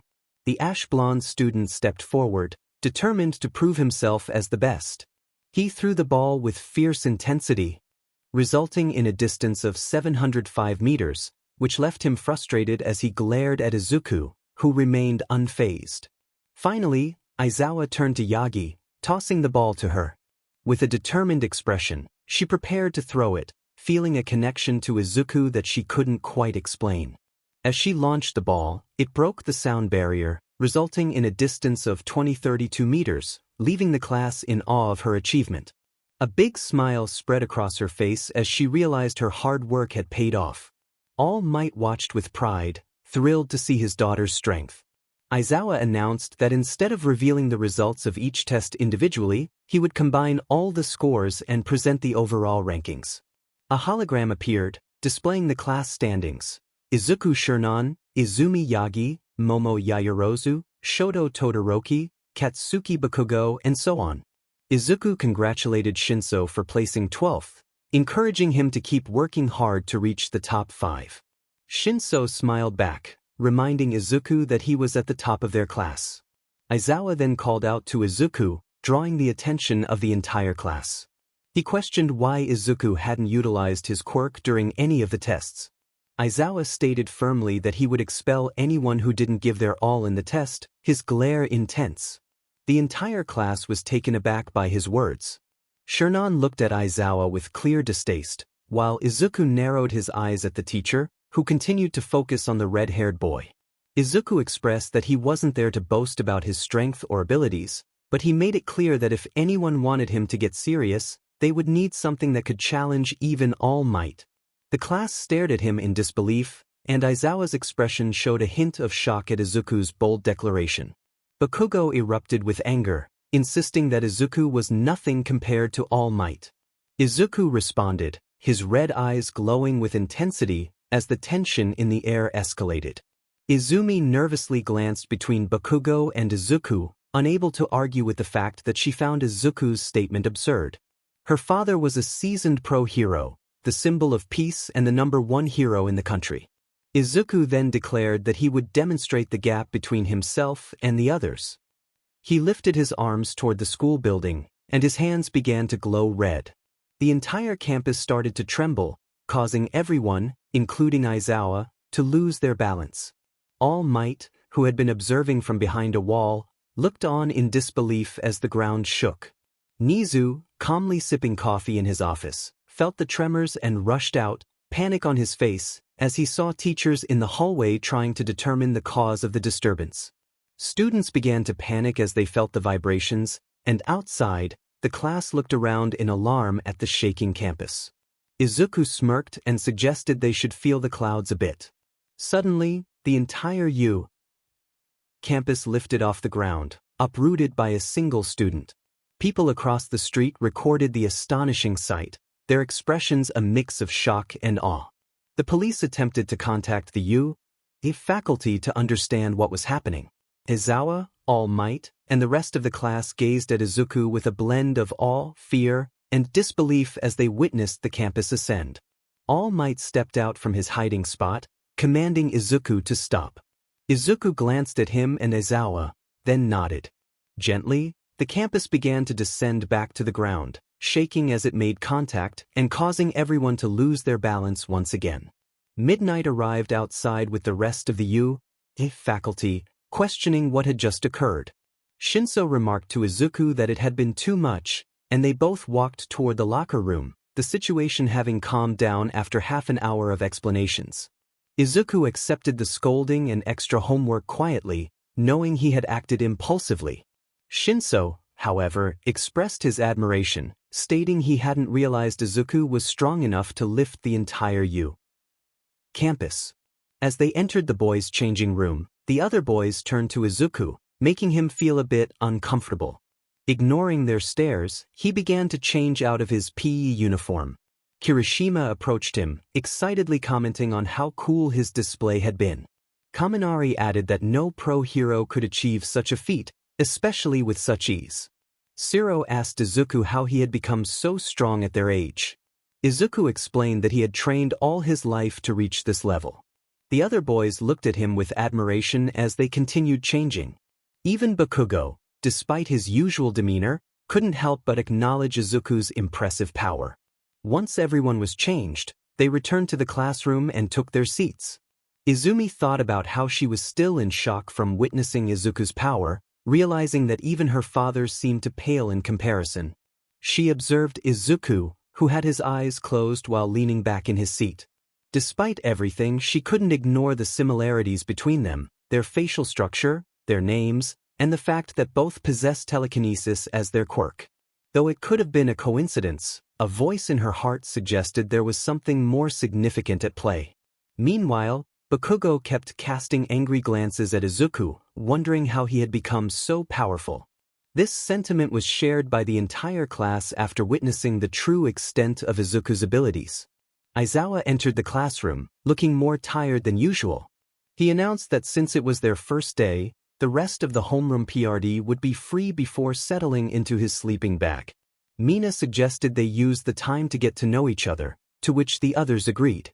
Izuku, however, coldly stated that he had no interest in introducing himself, indicating that they would learn about him when the time came, before closing his eyes to rest. Kaminari commented on Izuku's cold demeanor, while Shinso looked at his friend with a hint of sadness. When Izuku arrived home, he informed his mother that he had asked her not to come in the afternoon. She welcomed him back and inquired about his first day. Izuku replied that it had been fine, nothing too interesting. Sonia then asked about the morning event at 𝗬𝗍, and Izuku confirmed that he had been responsible for the campus floating, explaining that it wasn't his fault they had underestimated him. Sonia sighed but nodded, instructing him to change quickly while she set the dining table. Izuku headed upstairs with his bag, and as he left, Sonia reminded him to take care and not cause any trouble. He expressed his gratitude to his mother and asked her to take care before she left in the car. With a smile, Izuku headed towards 𝗬𝗍. As he walked inside, a familiar voice called out to him, prompting him to turn around and see his best friend, Shinso, running toward him. Shinso had informed Izuku the day before that his mother would be taking him to school, which was why he hadn't come with Izuku that day. Izuku greeted Shinso with a cheerful morning and inquired about his day. Shinso replied that he was doing well and playfully asked if Izuku had been scolded by his mother. Izuku reassured him that he had explained everything to her, and she had accepted his explanation, though she advised him not to repeat the situation. Shinso then asked if Izuku was excited about their first heroic class, to which Izuku responded enthusiastically. As they entered the classroom, they noticed everyone staring at them. Izuku questioned the reason for their gazes, prompting the others to return to their activities. Shinso advised Izuku to relax, reminding him that not everyone was like that. Izuku acknowledged that it wasn't easy to do so. Izumi greeted both of them, and while Shinso returned her greeting, Izuku merely nodded, causing her to sweat a little. The bell rang, and Aizawa entered the classroom, prompting everyone to return to their seats immediately, which made him smile slightly. He announced that they would be undertaking an important task, creating suspense among the students. He revealed that they would be choosing the class president, leading to a collective sigh of relief. However, an uproar ensued as everyone began shouting their longing to become president. Aizawa silenced them with his quirk, bringing immediate quiet to the room. He mentioned that he would take a nap and that the class should decide on the president and vice president by the end of homeroom.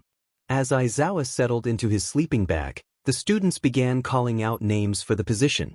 Ida suggested a voting process, which the class gradually accepted after he provided his reasoning. Izuku, glancing around, decided to vote for Ida before closing his eyes and leaning back in his seat.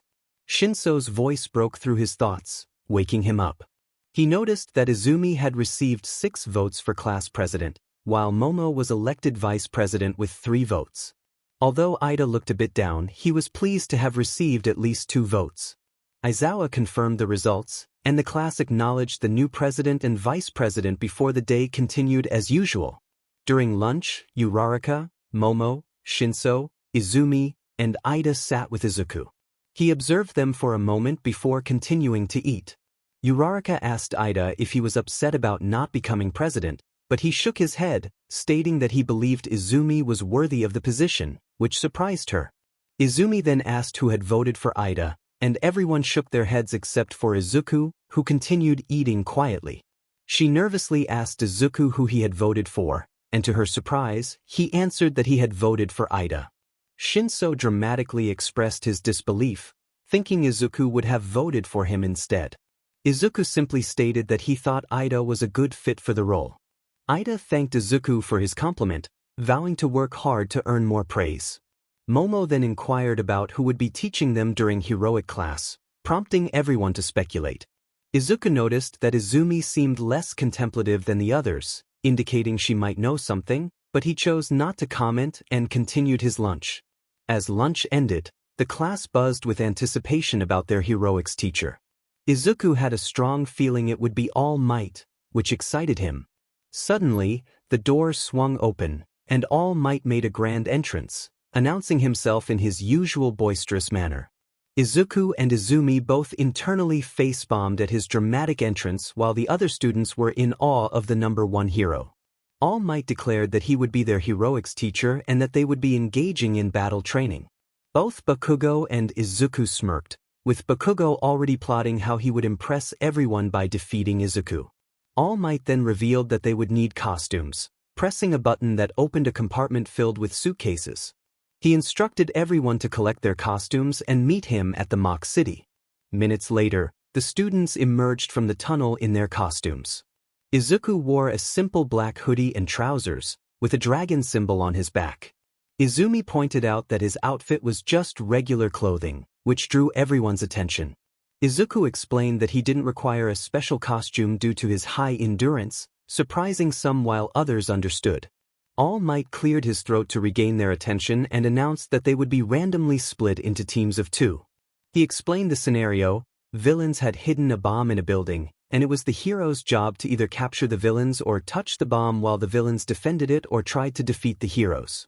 Each test would have a time limit of 20 minutes. Ida raised his hand to ask how they would choose their partners, and All Might revealed 2 boxes from which the teams would be decided. Izuku was partnered with Momo, both standing on the hero's side, while their opponents were Todoroki and Bakugo. When Bakugo's gaze met Izuku's, an intense glare passed between them. Todoroki maintained a stoic expression, while Momo appeared slightly anxious. All Might announced that the villains had entered the building, prompting Todoroki and Bakugo to make their entrance. Momo turned to Izuku, inquiring if he had any plans. Izuku shook his head, keeping his focus on the building. He encouraged Momo to share her ideas, expressing that he was all ears. Momo suggested that Bakugo and Todoroki might not cooperate, which could be an advantage if they worked together. Izuku agreed, believing it was a solid strategy to defeat their opponents while they were separated. With All Might's voice echoing that the heroes could now enter the building, they stepped inside. Izuku's senses heightened as he detected danger nearby.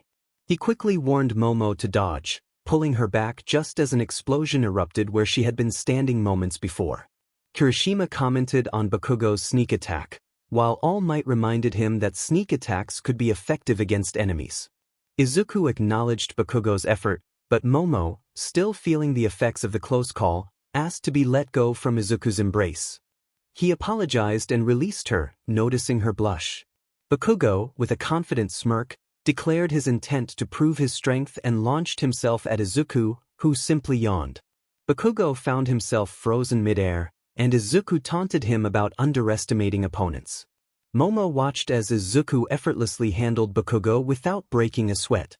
With a swift move, Izuku captured Bakugo with tape, and All Might announced his capture, surprising Todoroki, who hadn't expected it to happen so quickly. Kaminari expressed his astonishment, while Azui pointed out that Izuku's powers had been impressive the day before. All Might marveled at Izuku's telekinesis, recognizing its strength. With Bakugo out of the way, Todoroki coldly declared his intention to finish the battle with one attack. He placed his hand on the ground, and within moments, the entire building was encased in ice. Class 1A gasped at the display of power. Mineta complained about the cold, and Shiro agreed, rubbing his shoulders for warmth. Meanwhile, Izuku and Momo found their feet frozen in ice, and Momo, vulnerable in her costume, began to shiver. Izuku noticed her discomfort and smashed the ice around his legs before rushing to free her. He enveloped her in a warm hug, causing her to blush. Momo felt the cold dissipating, realizing the warmth was emanating from Izuku. Izuku checked on Momo, asking if she felt warmer. She thanked him, her face flushed. Izuku, equally flustered, offered her his hoodie to keep warm. Momo blushed at the sight of him in just an undershirt, concerned for his comfort. Izuku reassured her that he was fine and urged her to hurry, as time was of the essence. Momo quickly donned the oversized hoodie, and Izuku suggested she create warm breaths to protect herself from the cold. She nodded and made the breaths, then shyly requested Izuku to turn his back to shield her while she changed. He complied, standing as a barrier for her. In the observation room, Mineta lamented not being able to see Momo change, while Mina admired Izuku's physique. Kaminari expressed frustration over Izuku's popularity with the girls, and Kirishima chuckled at the chaos unfolding in the room. Momo was about to suggest a stealthy approach when Izuku casually knocked the door off its hinges and stepped inside, hands in his pockets. Momo questioned why there was so much noise as she followed Izuku, discovering Todoroki in front of the bomb, staring at them in surprise. Todoroki remarked that he didn't expect them to withstand his attack before launching ice toward them. However, the ice halted just before reaching them, leaving everyone astonished. Izuku expressed his boredom loudly and began to approach Todoroki, who again sent a large ice attack his way. When the ice made contact with Izuku, it shattered into pieces, causing Todoroki to panic. Izuku asked why Todoroki wasn't using his fire, but instead of responding, Todoroki took a deep breath, preparing to unleash a massive ice attack.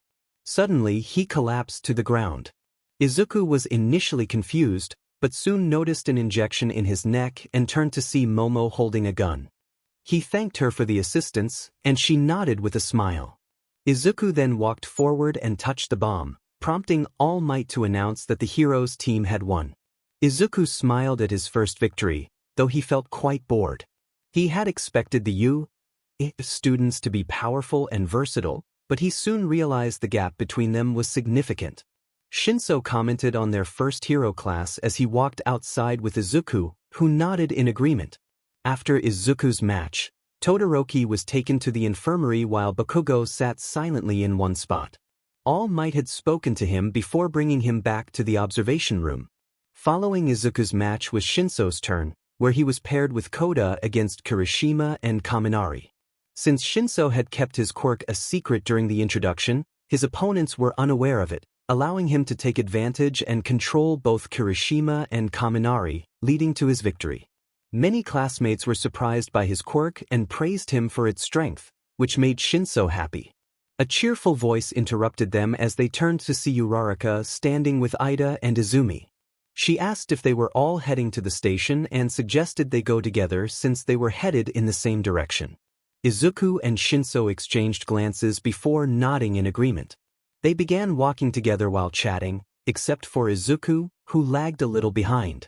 Izumi noticed this and slowed down to walk beside him, prompting Izuku to raise an eyebrow. She apologized if she sounded rude and asked if he disliked social interaction. Izuku sighed and shook his head, simply stating that he did not. He chose not to elaborate, leading Izumi to refrain from pressing the matter further.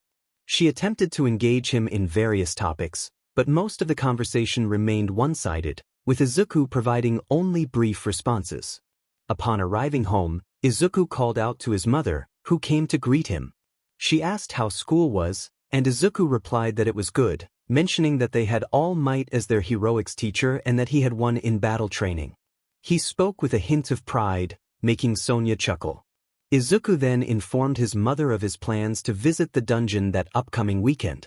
Sonia looked at him for a moment before nodding, reminding him to be careful and not to get injured. Izuku agreed. Standing in the middle of a snowy forest, Izuku felt an overwhelming aura emanating from a certain direction.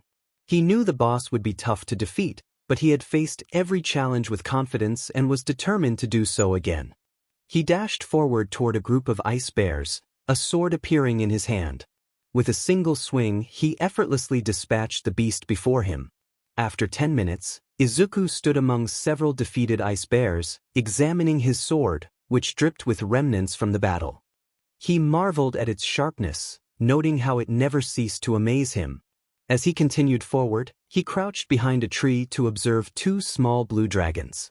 He realized that the presence of dragons likely indicated that the boss would also be a dragon, and the upcoming battle would not be easy. When he jumped in front of the dragons, their eyes widened in surprise as they noticed the intruder. One dragon remarked that he was a human, but the other insisted he was a dragon as well. Izuku was taken aback and asked if they could speak. The other dragon confirmed that the highest level of monsters had the ability to communicate but warned him that he was in the territory of the ice dragons.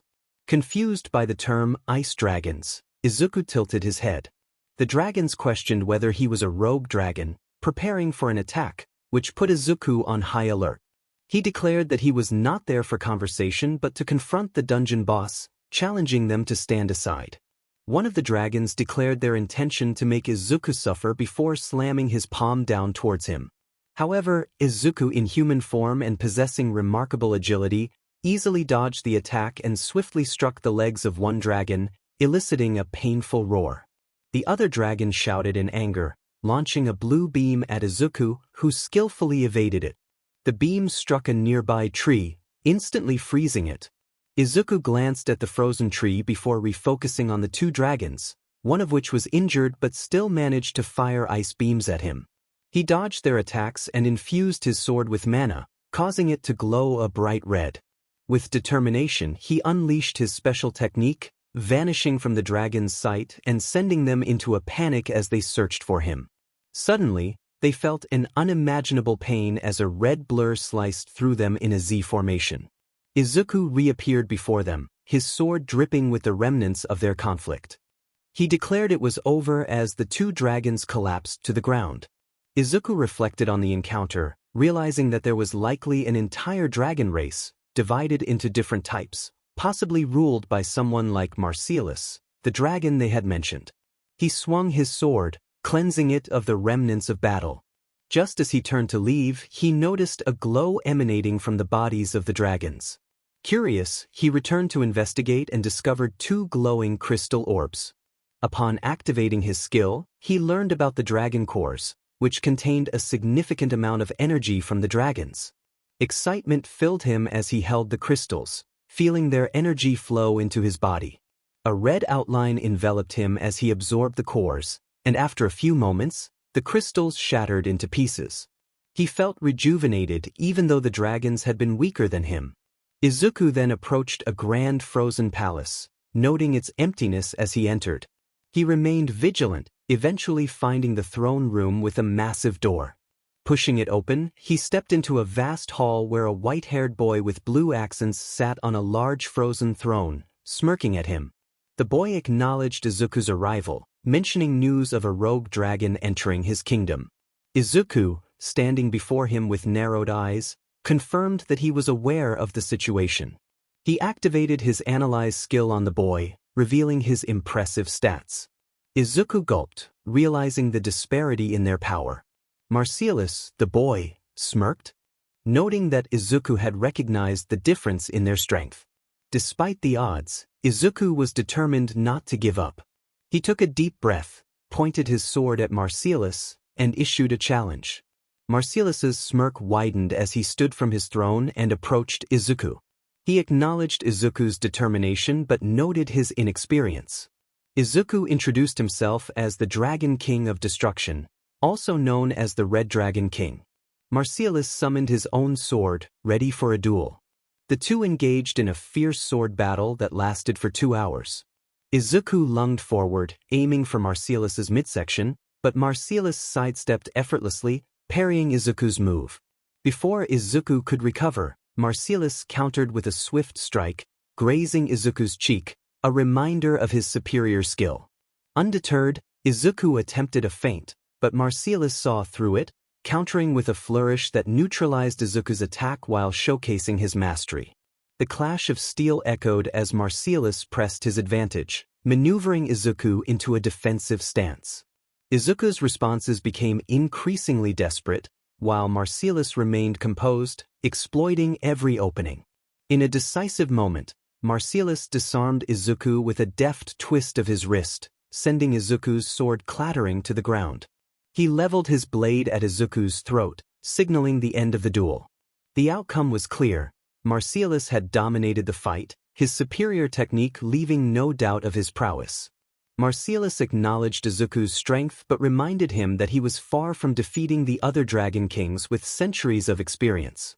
He expressed appreciation for the fight before surprising Izuku by vanishing his blade. Izuku, taken aback, asked if he would be spared. 𝗵𝘃𝗧 chuckled, revealing that he was willing to let Izuku go and even train him to become stronger if he allied himself with 𝗵𝘃𝗧 and his kingdom. Izuku sat on the ground, contemplating the offer as his mind raced through the possibilities. After a few moments, he sighed and agreed to become 𝗵𝘃𝗧's new ally. 𝗵𝘃𝗧 smirked, pleased with Izuku's decision. Izuku rested in the palace, contemplating his next move. He decided against waiting for the maids and healers, pulling out potent healing potions from his pocket dimension. 𝗵𝘃𝗧 expressed surprise at this revelation, prompting Izuku to nod as his injuries and stamina were restored in an instant. He informed 𝗵𝘃𝗧 that he would be returning to his own world, noting that his presence in this realm would have caused quite a stir. 𝗵𝘃𝗧 acknowledged this, explaining that the emergence of a new Dragon King would indeed create chaos. As Izuku prepared to leave the dungeon, his instincts flared, and he caught a small circular object thrown by 𝗵𝘃𝗧. It was a communication device powered by mana, allowing them to stay in contact. Izuku mentioned his longing to learn more about this world but emphasized the urgent matters awaiting him back home. He placed the communicator in his pocket, ready to visit again. 𝗵𝘃𝗧 then disappeared briefly, returning with a glowing blue circular object that left Izuku in awe. It was a mana core, radiating immense energy. 𝗵𝘃𝗧 proudly revealed that it belonged to 𝗧𝗪𝗟, the legendary dragon of winter. Izuku, astonished by the power of the core, questioned why 𝗵𝘃𝗧 would give him such a valuable item. 𝗵𝘃𝗧 explained that he needed allies who were strong, and he believed Izuku could absorb the core's power, despite being weaker. Izuku expressed concern about the potential for betrayal, prompting 𝗵𝘃𝗧 to present a BLD oath agreement. They would take a verbal oath that would be recorded on the paper, and signing it with their BLD would bind them. Breaking the agreement would result in dire consequences. After a moment of contemplation, they completed the oath with a handshake. 𝗵𝘃𝗧 bid farewell, and Izuku teleported back to his world. Upon arrival, he was greeted by his best friend, Shinso, who inquired about his weekend. Izuku responded with enthusiasm, sharing that it had been amazing. Izumi joined them, and the group expanded to include Momo and J.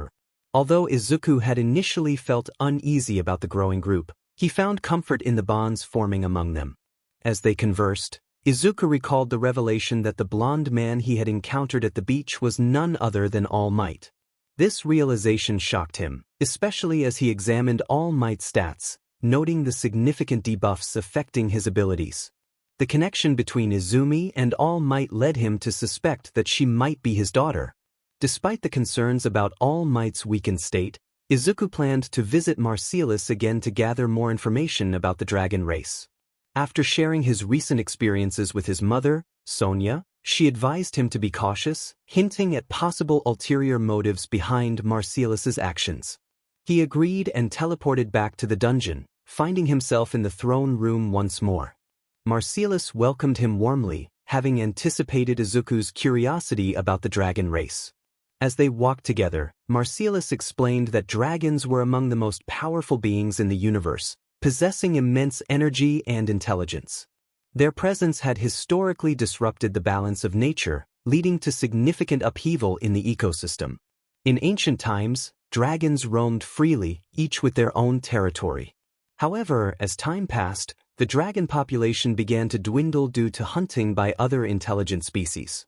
This led the remaining dragons to establish their own kingdoms, each representing different types such as ice dragons, fairy dragons, lightning dragons, and more. 𝗵𝘃𝗧, the fourth king of this kingdom, shared this history with Izuku as they stood on the palace balcony, overlooking their realm. 𝗵𝘃𝗧 explained that the dragon species had become divided into various classes, the low-class dragons at the bottom, followed by middle-class, high-class, dragon kings, legendary dragons, and finally, the dragon gods. Izuku listened intently, jotting down notes. 𝗵𝘃𝗧 continued, revealing that throughout dragon history, only 3 dragon gods had existed. 2 had perished in battle against each other, and the last had been missing for thousands of years. Izuku realized that currently, no dragon gods existed in their world. 𝗵𝘃𝗧 confirmed Izuku's understanding, noting that only 3 legendary dragons remained, each living independently in their own territories. He expressed concern about the weakening of their race over time, as they had lost many of their strongest members. Izuku frowned at this revelation and pondered the implications. If dragons and dragon gods were real, did that mean other divine beings like gods, angels, and devils also existed? 𝗵𝘃𝗧 nodded, recalling his own battles with 2 gods who had attempted to conquer their planet, emphasizing the unity of their race in overcoming such threats. However, 𝗵𝘃𝗧 expressed worry about their current vulnerability. If those divine beings were to attack again with greater strength, their chances of survival would be significantly lower than before. Izuku then inquired about the core he possessed, to which 𝗵𝘃𝗧 revealed it belonged to their first king, dekuwhatif, the dragon god of frost, who had tragically died in battle against 𝗵𝘃𝗲, the dragon god of domination. As they continued to converse, 𝗵𝘃𝗧 showed great interest in the technology developed by humans, and Izuku shared details about his school. After some time, Izuku decided to take his leave, bidding farewell to 𝗵𝘃𝗧, who reciprocated the gesture. Upon returning to his room, Izuku excitedly recounted his conversation with 𝗵𝘃𝗧 to his mother, who was both shocked and intrigued by the history of dragons. The next morning, Shinso greeted Izuku, mentioning he had heard about the glowing sphere Izuku had been carrying. Izumi, with a pout, expressed her frustration at not getting any information about it. Shinso chuckled and approached Izuku, who warned him not to touch the sphere. Shinso stepped back, trying to ease the tension. The entire class, including Bakugo, turned their attention to Izuku, eager to learn more. Izuku, however, kept the details to himself, stating it was a secret and precious item, prompting sighs from his classmates. When the bell rang, everyone hurried back to their seats as Aizawa entered, announcing an upcoming off-campus rescue training. He informed the class that they could choose to wear their uniforms or hero costumes. As he spoke, 2 new students entered the room, a blonde-haired boy and a girl with periwinkle blue hair. Kaminari and Minato were visibly impressed by Nijire's appearance, while Izuku observed them with a neutral expression, feeling the energy from the core he held. Aizawa introduced the newcomers as part of 𝗬𝗧𝗵𝗃, the strongest students in the school.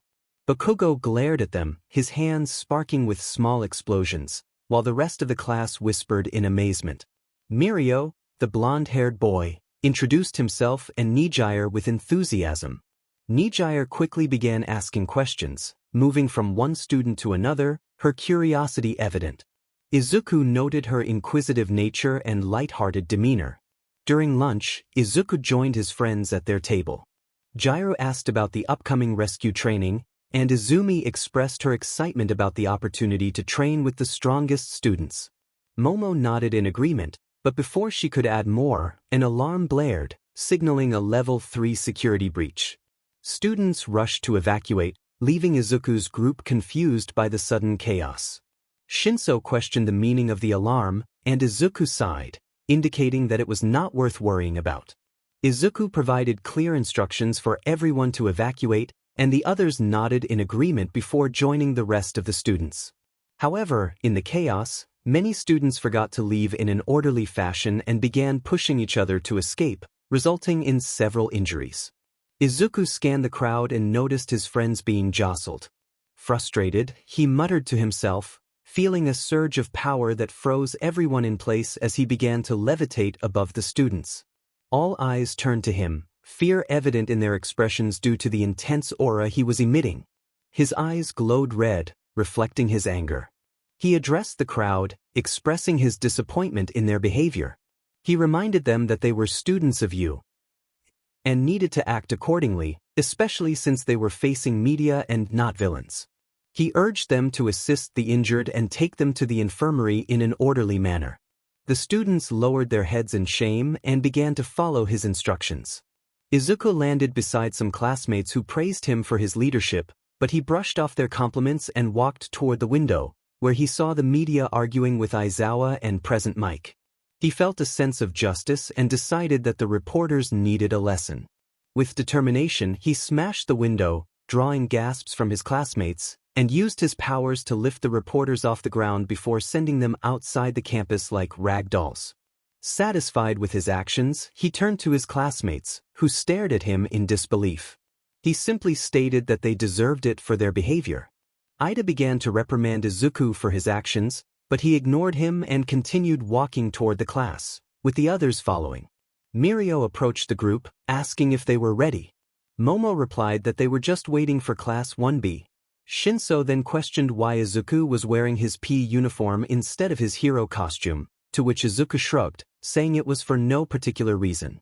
As they waited, a blonde boy from Class 1B approached, drawing everyone's attention. Izuku found him annoying and questioned who he was. 𝗎𝗓 echoed his sentiment, while Momo suggested they greet the other class. She, along with Izumi and 𝗎𝗓, walked toward Class 1B, leaving Shinso and Izuku observing from a distance. Ida called for everyone to line up to board the bus, which caused Class 1B to look at him strangely while Class 1A exchanged awkward glances. 𝗎𝗎𝗓 entered the bus, lightening the mood. Once everyone boarded, the bus departed for the campus where they would undergo their first rescue training. Izuku looked around and noticed that most students were chatting, while he and Todoroki remained quiet. Asui called out to Izumi, prompting her to turn. She commented on how Izumi's second quirk seemed similar to All Might's, causing Izumi to panic as she struggled to think of a response. Seeing her distress, Izuku decided to intervene. He explained that while there were similarities, there were also significant differences between their quirks. He pointed out that Izumi's quirk caused her to experience physical strain, unlike All Might, who remained unharmed even after extensive use of his abilities. He emphasized that both quirks were forms of physical enhancement, and Izumi's ability to replicate All Might's attacks contributed to the confusion. Momo agreed, noting that there were indeed differences in how they utilized their quirks. Kirishima expressed his feelings of inadequacy compared to Izuku's flashy abilities, but Izumi reassured him that he was strong and skilled in using his quirk. Izuku then declared that what truly mattered was the strength and will to help others, regardless of whether one stood out. His words surprised everyone, and Shinso commented on Izuku's motivational speech. Kendo praised Izuku's point, while Monoma was silenced by a swift chop from Kendo. 𝗎𝗎𝗓 observed Izuku thoughtfully, but quickly turned away, blushing when she realized she was staring. Izawa announced their arrival, prompting everyone to exit the bus and gather in front of him and 𝗵𝘃𝗃. Izawa's question about All Might's whereabouts led 𝗬𝗏, the top rescue hero, to greet the students. Excitement buzzed among them as they realized they would be learning from such a renowned figure. Izumi and Uraraka approached 𝗬𝗏 for an autograph, and 𝗬𝗏 encouraged everyone to head inside, promising they would be amazed. They followed her into the large dome known as the Unforeseen Simulation Joint.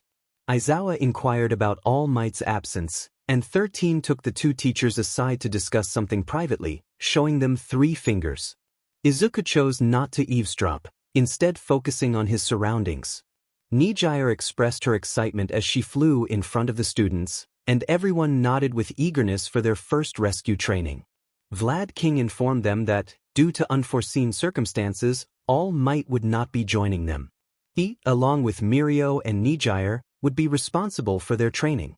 𝗬𝗏 was about to speak but was interrupted by Izuku, who suddenly rushed toward the main plaza, warning everyone of incoming hostiles.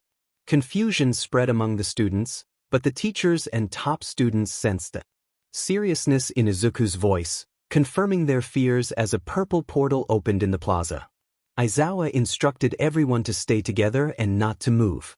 He directed 𝗬𝗏 and 𝗎𝗎𝗎 to evacuate the students while he, 𝗵𝘃𝗃, and Mirio would confront the villains. Kirishima questioned what was happening and who the intruders were.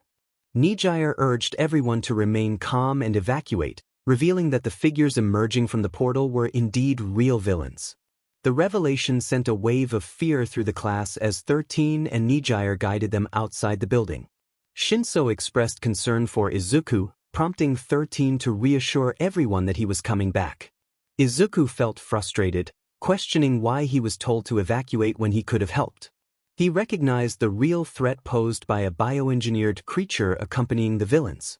Suddenly, a large purple mist formed before them, compressing into the shape of a man in a suit. Kurojirai introduced himself and his associates, taunting them about All Might's absence. Before he could finish, Izuku interrupted, catching Kurojirai off guard. In a swift motion, Izuku seized Kurojirai's neck and slammed him into the ground, creating a crater that left everyone in shock. 𝗎𝗎𝗎 marveled at Izuku's speed, while Izumi explained that his quirk was telekinetic rather than based on speed or strength. Shinso confirmed this revelation, noting that they were all surprised on the first day but had come to accept it. Kurojirai, bewildered, questioned how Izuku had discerned his weakness so quickly. Izuku explained that while Kurojirai's body was shrouded in mist, he had noticed a glimmer of metal. 𝗬𝗏 commended Izuku but reminded him to communicate before taking such direct action. As she approached Kurojirai, a loud crash echoed behind them. Kaminari exclaimed in shock at the sight of 𝗵𝘃𝗃 lying unconscious on the ground, bloodied. The students rushed to their sensei's side, concern etched on their faces, while Class 1A watched in horror. Taking advantage of the distraction, Kurojirai teleported away, leaving 𝗬𝗏 and Izuku stunned as they searched for their classmates. In a matter of seconds, everyone except Izuku, 𝗬𝗏, 𝗎𝗎𝗎, Ochako, Kendo, and Momo had been teleported away. Izuku gritted his teeth, witnessing his classmates vanish. Kurojirai admitted he had underestimated them, revealing that their classmates were scattered across the USJ, where villains awaited. The sight of Nomu overpowering Izawa and Mirio filled everyone with dread. 𝗎𝗎𝗎 cried out for her friends, and the girls gasped in horror at their condition. Izuku's anger surged as he saw the state of Izawa and Mirio, fueling his determination. He declared it was time for retribution, drawing everyone's attention as his eyes glowed ominously. Kurojirai flinched at the intensity of Izuku's glare, but before he could react, Izuku vanished from sight, reappearing behind Kurojirai and slamming him into the ground with tremendous force, shattering the platform. The onlookers were filled with a mix of fear and hope, while 𝗎𝗎𝗎 and 𝗬𝗏 maintained serious expressions. Izuku stood tall before disappearing once more. In the central plaza, Shigaraki reveled in the chaos, mocking Izawa and Mirio as they struggled against Nomu. Izawa glared at Shigaraki, silently urging All Might to arrive quickly. Just then, The 𝗵𝗄 holding them down was blown away, surprising both Shigaraki and Aizawa. Izuku declared it was time for Kurojirai and his monstrous creation to face the consequences of their actions. Shigaraki, bewildered, demanded to know how Izuku had achieved that. Uraraka rushed to Aizawa's side, concerned for his well-being. Aizawa urged her to flee, but she insisted they couldn't leave him behind. With the help of Kendo and Momo, Uraraka lifted Aizawa, while Nijire and 13 carried Mirio away. Aizawa called out to Shinran, prompting Uraraka to glance back, shocked by the unfolding events. Shigaraki stood frozen as he witnessed the scene unfold. Izuku had endured a direct hit from the 𝗵𝗄, showing only a minor bruise on his cheek, and was glaring defiantly at the creature. Izuku declared that if that was the 𝗵𝗄's full power, it was pathetic and he would demonstrate what a true punch felt like. He drew his hand back, preparing to strike with immense force, causing the entire central plaza to tremble as cracks spread across the ground. A significant dent appeared in the 𝗵𝗄's chest, but it began to regenerate almost immediately. Izuku smirked, intrigued by the creature's regenerative limits. He unleashed a flurry of punches before the 𝗵𝗄 could fully recover. Each blow landed with such intensity that parts of the 𝗵𝗄's body were obliterated, shaking the entire USJ. Nearby, Nijire questioned whether Izuku possessed an exceptionally strong strength quirk, while Uraraka noted that, according to what he and their teacher had said, he did not. Momo expressed her growing doubts about his quirk after witnessing the display of power. A little further away, Izumi, Azui, Bakugo, Todoroki, Mineta, Tokichi, Tetsutetsu, Kirishima, and a few others watched in awe. Mineta remarked that Izuku was a monster, wondering what he consumed to possess such physical strength. No one disagreed, as they were all captivated by the one-sided battle unfolding in the plaza. Even Bakugo found himself speechless at Izuku's display of might. Izumi reflected on Izuku's earlier claims of being as strong as All Might, or even stronger, noting that the destruction caused by his punches was comparable to her father's, even without a quirk. It was simply unbelievable. Determined to end the fight, Izuku prepared for a final blow. Nijire shouted for everyone to take cover and hold on tightly, while Izumi urged her friends to brace themselves for what was to come. As everyone found shelter, Shigaraki sensed the impending danger and attempted to escape, but it was too late. Izuku unleashed his punch with full force, leveling the ground around the USJ in an instant. The shockwaves reverberated for a kilometer, and everyone clung desperately to their surroundings as the earth shook violently. Shigaraki and the other villains were buried beneath the debris. After 30 seconds, the tremors ceased, and dust enveloped the USA. Suddenly, the doors burst open, revealing All Might and the rest of the faculty, including the principal. The teachers gasped in horror at the devastation before them. All Might insisted they check on the students' safety. After half an hour, the teachers confirmed that all students had been evacuated safely, and the villains had been apprehended. However, Izuku and the two main villains were still unaccounted for. A police team was dispatched to locate Izuku, while others received medical attention. Aizawa, Vlad King, and Mirio were rushed to the hospital due to their severe injuries. All Might lamented that the situation could have been avoided if he had not wasted so much time. Nizu acknowledged this but emphasized that it was not the moment for regrets. They needed to inform the parents of the involved students and find Izuku as quickly as possible. All Might nodded in agreement as they observed the police investigating the scene while students received treatment. Midnight expressed confusion over how the students had emerged mostly unharmed despite facing such a powerful villain capable of mass destruction. Nizu shared her concern, stating that they would soon learn the truth from the students. 13 approached Nizu, confirming she was all right and offering to summarize the events. She began recounting the chaos that had unfolded, her audience shifting from surprise to shock, then to horror and disbelief. Ectoplasm questioned whether Izuku had truly caused such destruction during his fight with the 𝗵𝗄.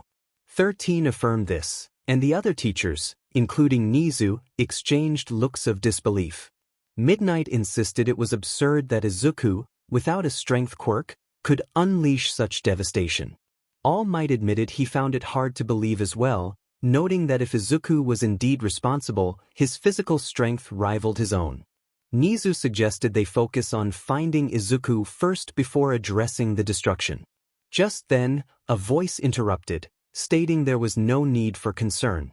A figure crashed to the ground behind them, and as the dust settled, Izuku stood there, holding the head of the 𝗍𝗵𝗄. Everyone's eyes widened in shock as they rushed to him, bombarding him with questions. Izuku apologized for his absence, explaining he had gone to retrieve the 𝗍𝗵𝗄's head for the investigation and confirmed he was the one who had defeated it. Before anyone could respond further, 𝗬𝗁𝗁 interrupted, requesting to speak with Izuku. 𝗎𝗍 permitted it, and the two moved away from the others. Izuku presented the head to 𝗬𝗁𝗁, who was taken aback. Izuku reassured him that the 𝗍𝗵𝗄 was not alive, explaining it was a bioengineered weapon created by the League of Villains to defeat All Might. He noted that having a part of the 𝗍𝗵𝗄 would greatly assist in the investigation. 𝗬𝗁𝗁 nodded, calling over a forensic team member to collect the head carefully. Izuku offered to answer any questions the detective had, and the detective nodded, proceeding to ask several inquiries that Izuku addressed. Afterward, Izuku summarized the attack from his perspective, which the detective noted. A few minutes later, Izuku was permitted to return to class. Before leaving, Izuku issued a warning to the detective, catching 𝗬𝗁𝗁's attention. The detective flinched at the intensity in Izuku's crimson eyes as he expressed his determination to find Shigaraki, vowing that the villain would regret his existence. With that, Izuku departed, leaving 𝗬𝗁𝗁 staring in astonishment at his retreating figure. In a meeting room with the rest of the faculty, excluding Aizawa and Vlad King, 𝗎𝗍 inquired about the events at the USJ. Izuku took a moment to recount everything that transpired. 𝗎𝗍 noted that Izuku's account aligned with those of his classmates and 13, but he struggled to comprehend how Izuku could cause such destruction without a physical enhancement quirk. Izuku explained that despite sounding unbelievable, his speed and strength were entirely natural. A long silence followed his statement. 𝗎𝗍 eventually concluded that there were no further questions and instructed Izuku to return to his classroom to gather his belongings, mentioning that his mother had been informed and would arrive shortly. Once Izuku left, Midnight questioned whether he might be lying. 𝗎𝗍 expressed his belief in Izuku's sincerity, citing the serious tone and bluntness in his responses.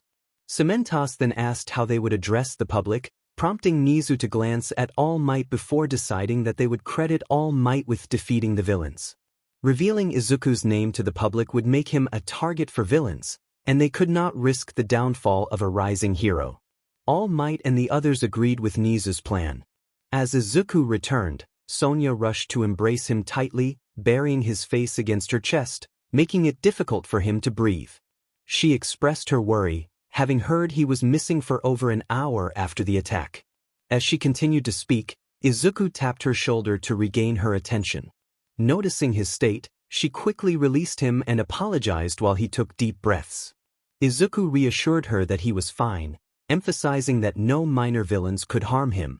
Seeing her concern, he placed a hand on her cheek, making her look up at him. He expressed gratitude for having such a wonderful mother and suggested they go back to enjoy lunch together, which brightened Sonia's mood. Sonia then pointed out the change in Izuku's hair, prompting him to check his smartphone. Surprised by the transformation, he exclaimed, drawing attention from those around them, but he focused on his hair until Sonia gently reprimanded him for his language. They both laughed, but as they were about to leave the campus, Izuku sensed someone watching them. He turned to find 𝗎𝗎 looking at him. When their eyes met, she blushed and quickly flew away, wondering why her heart raced when she looked at him. Marcellus listened intently as Izuku recounted his experiences at school following the USJ incident. He inquired about Izuku's progress with the core absorption, to which Izuku responded positively, noting significant growth in his abilities thanks to the dragon god core Marcellus had provided. His levels were increasing rapidly, and he was accumulating wealth at an impressive rate. After some sparring matches with Marcellus, Izuku returned to his world, and the rest of the day unfolded normally. Later, Izuku found himself in Sonia's dojo, puzzled about why he was there.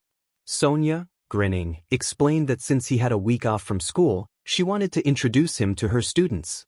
Although Izuku expressed his lack of interest in meeting new people, Sonia insisted that he needed to build relationships, especially in the hero field where collaboration was essential. She added that all her students were girls and joked about dragons having a preference for 𝗬𝗏𝗻𝗲, which caused Izuku to blush. Just then, 4 girls entered the dojo in their kendo uniforms, placing their belongings in the locker area before stepping onto the wooden floor barefoot. They greeted Sonia with bows, and she introduced Izuku, who sighed internally before introducing himself. The girls introduced themselves in turn, with one, Naomi, calling him cutie, which made him raise an eyebrow, but he chose to ignore it. The last girl, Sora, seemed colder than the others, exuding an aura similar to Izuku's. Just then, the door opened again, revealing another group of 5 girls entering the dojo. Izuku's eyes widened in surprise as he recognized the 2 girls standing before him. Momo and Hato-senpai were equally astonished to see him. They exclaimed his name, and he explained to his mother that they all attended U. Momo was his classmate, while Hato-senpai was his senior. His mother grinned slyly at this revelation, which Izuku chose to ignore. She then asked why he was there, to which he replied that it was his mother's dojo.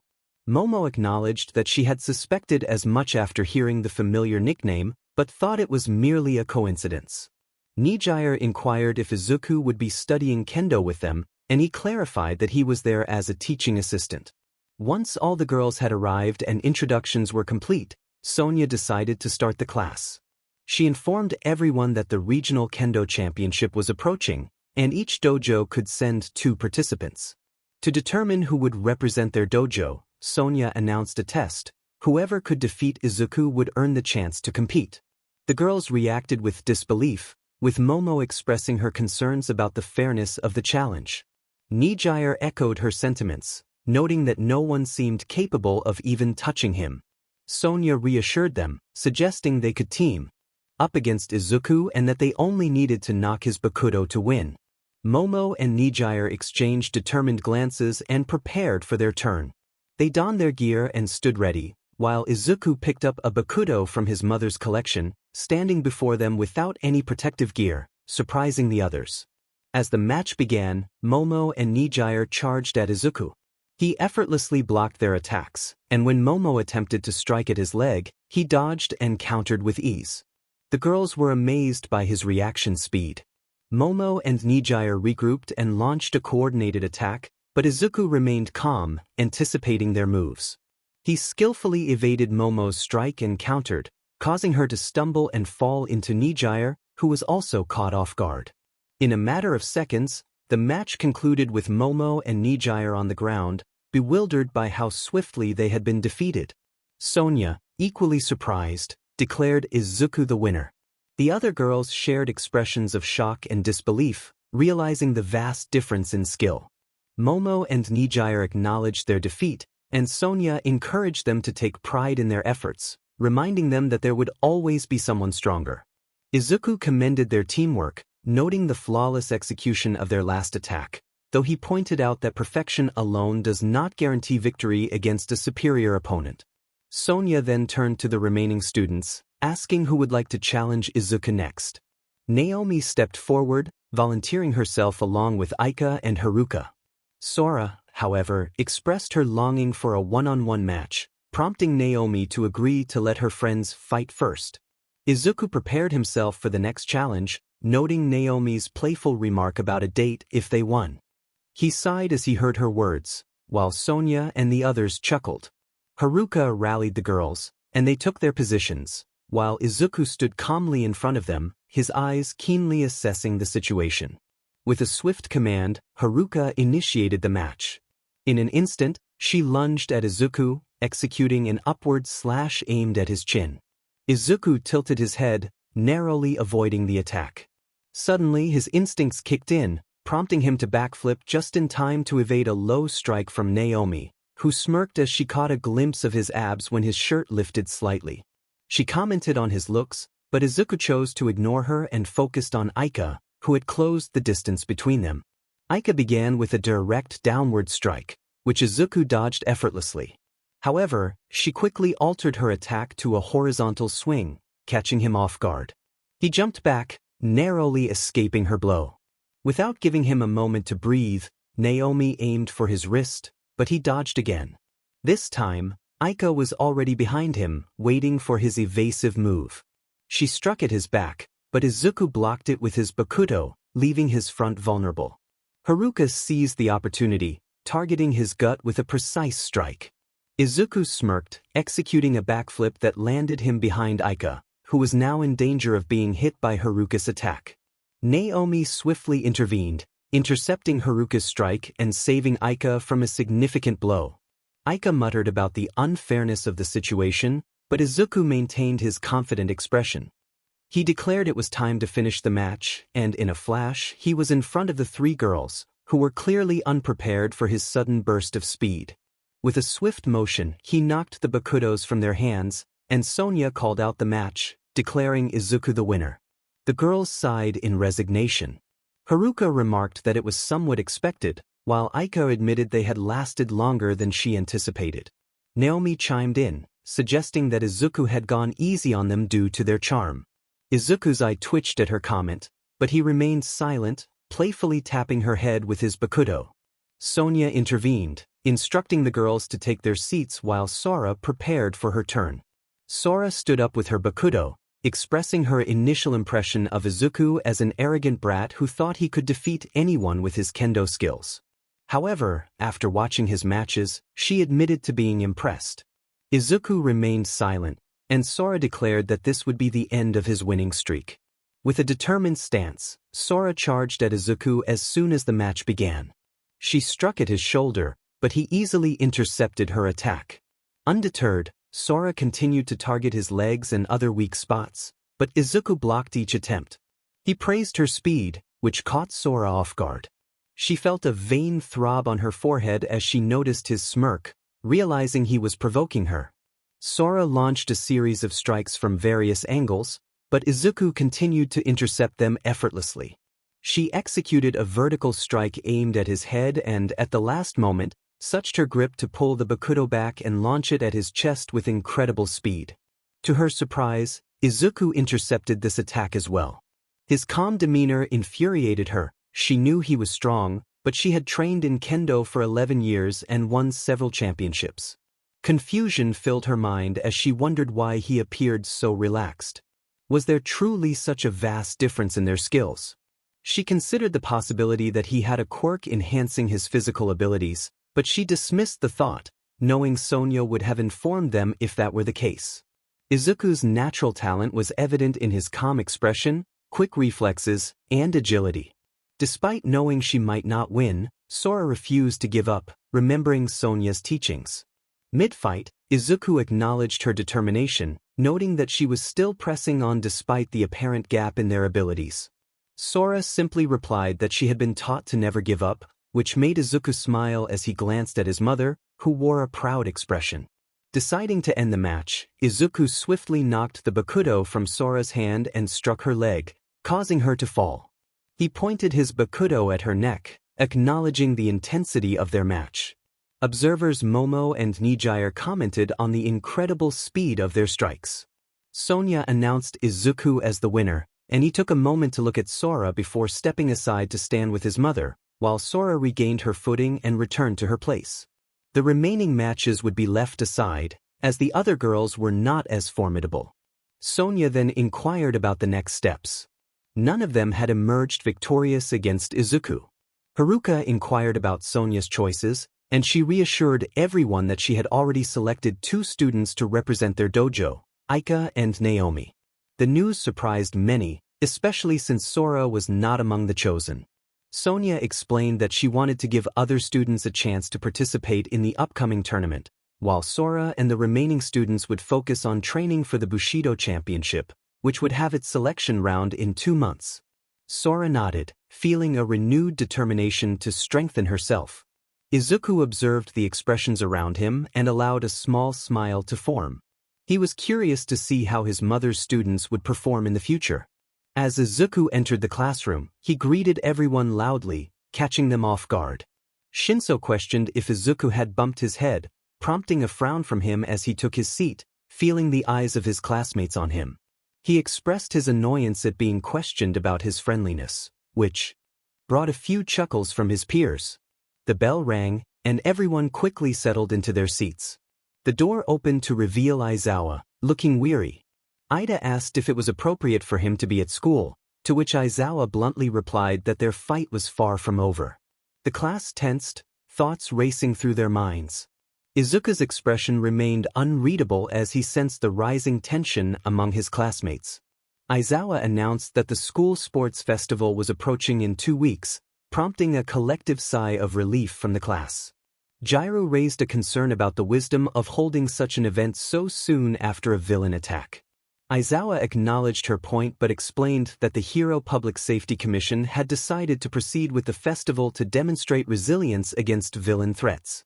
Izuku's gaze sharpened as the atmosphere shifted, and Izuku continued, emphasizing the need to show society that the future was bright and secure. He reassured them that security measures for this year's festival were significantly heightened compared to previous years. Izuku also mentioned that even though Shinron was not a pro-hero, his strength could not be overlooked. Izuku offered a reassuring smile to his classmates, and Izuku concluded by urging them to focus on their training over the next 2 weeks. As the day progressed, excitement filled Class 1A regarding the upcoming sports festival. Mina asked if everyone was enthusiastic, and they all nodded in agreement.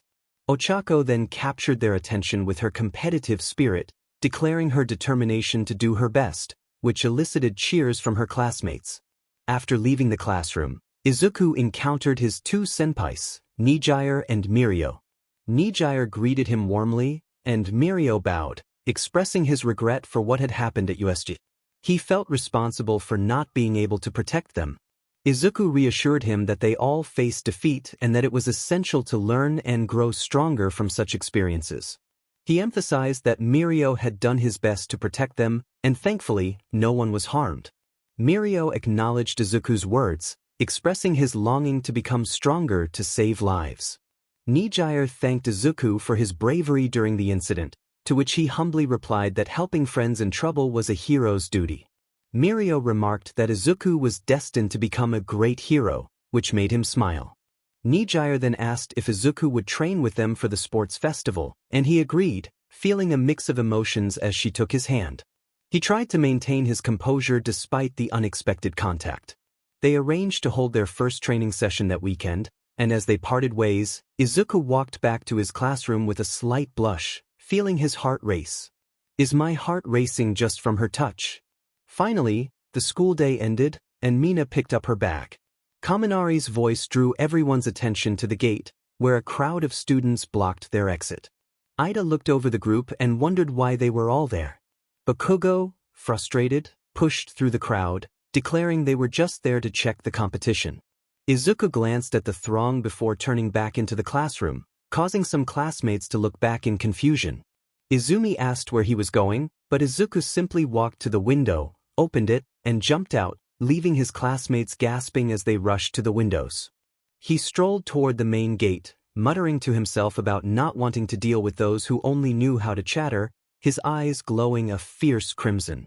Marcellus observed that the upcoming sports festival resembled a tournament showcasing the strength of warriors.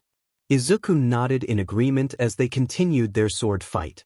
Marcellus inquired about Izuku's progress with the Dragon Corps, to which Izuku replied that he was making good strides and had a plan to expedite the absorption process. Marcellus acknowledged his progress and encouraged him to continue, believing he would become one of the strongest. He advised Izuku to remain available, as tensions were rising between their nation and the nearby Magma Kingdom. The king of that kingdom shared the same title as Izuku, the Red Dragon King, and 2 dragons could never hold the same title. Izuku's eyes narrowed at the implication of a potential death match with this other Red Dragon King. Marcellus urged him to grow stronger, as he would need overwhelming strength to face the experiences held by the ancient Dragon King. Izuku pondered why his mother had insisted he arrive early for his training session with 𝗵𝗃𝗓𝗏.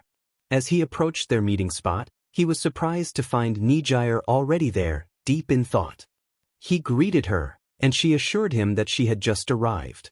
They walked toward the nearby forest, a place Izuku often visited, where they planned to train. 𝗎𝗎𝗎 remarked on the size of the forest as they entered its dense expanse. Izuku suggested a clearing as their training spot, to which 𝗎𝗎𝗎 enthusiastically agreed. She playfully questioned why he referred to her as senpai when they were friends, asking him to call her 𝗎𝗎𝗎chan instead. Izuku complied, and their training commenced. Izuku first observed 𝗎𝗎𝗎's quirk, providing her with tips to enhance her technique. They engaged in a sparring match, with Izuku as the target for 𝗎𝗎𝗎's quirk. Despite her efforts, she struggled to land a hit due to his agility, but she remained determined. Afterward, they switched to hand-to-hand combat without quirk usage, where Izuku still held the upper hand. He offered valuable advice throughout their match to help her improve. After 3 hours of intense training, they decided to conclude their session. 𝗎𝗎𝗎, catching her breath, commented on the intensity of their practice.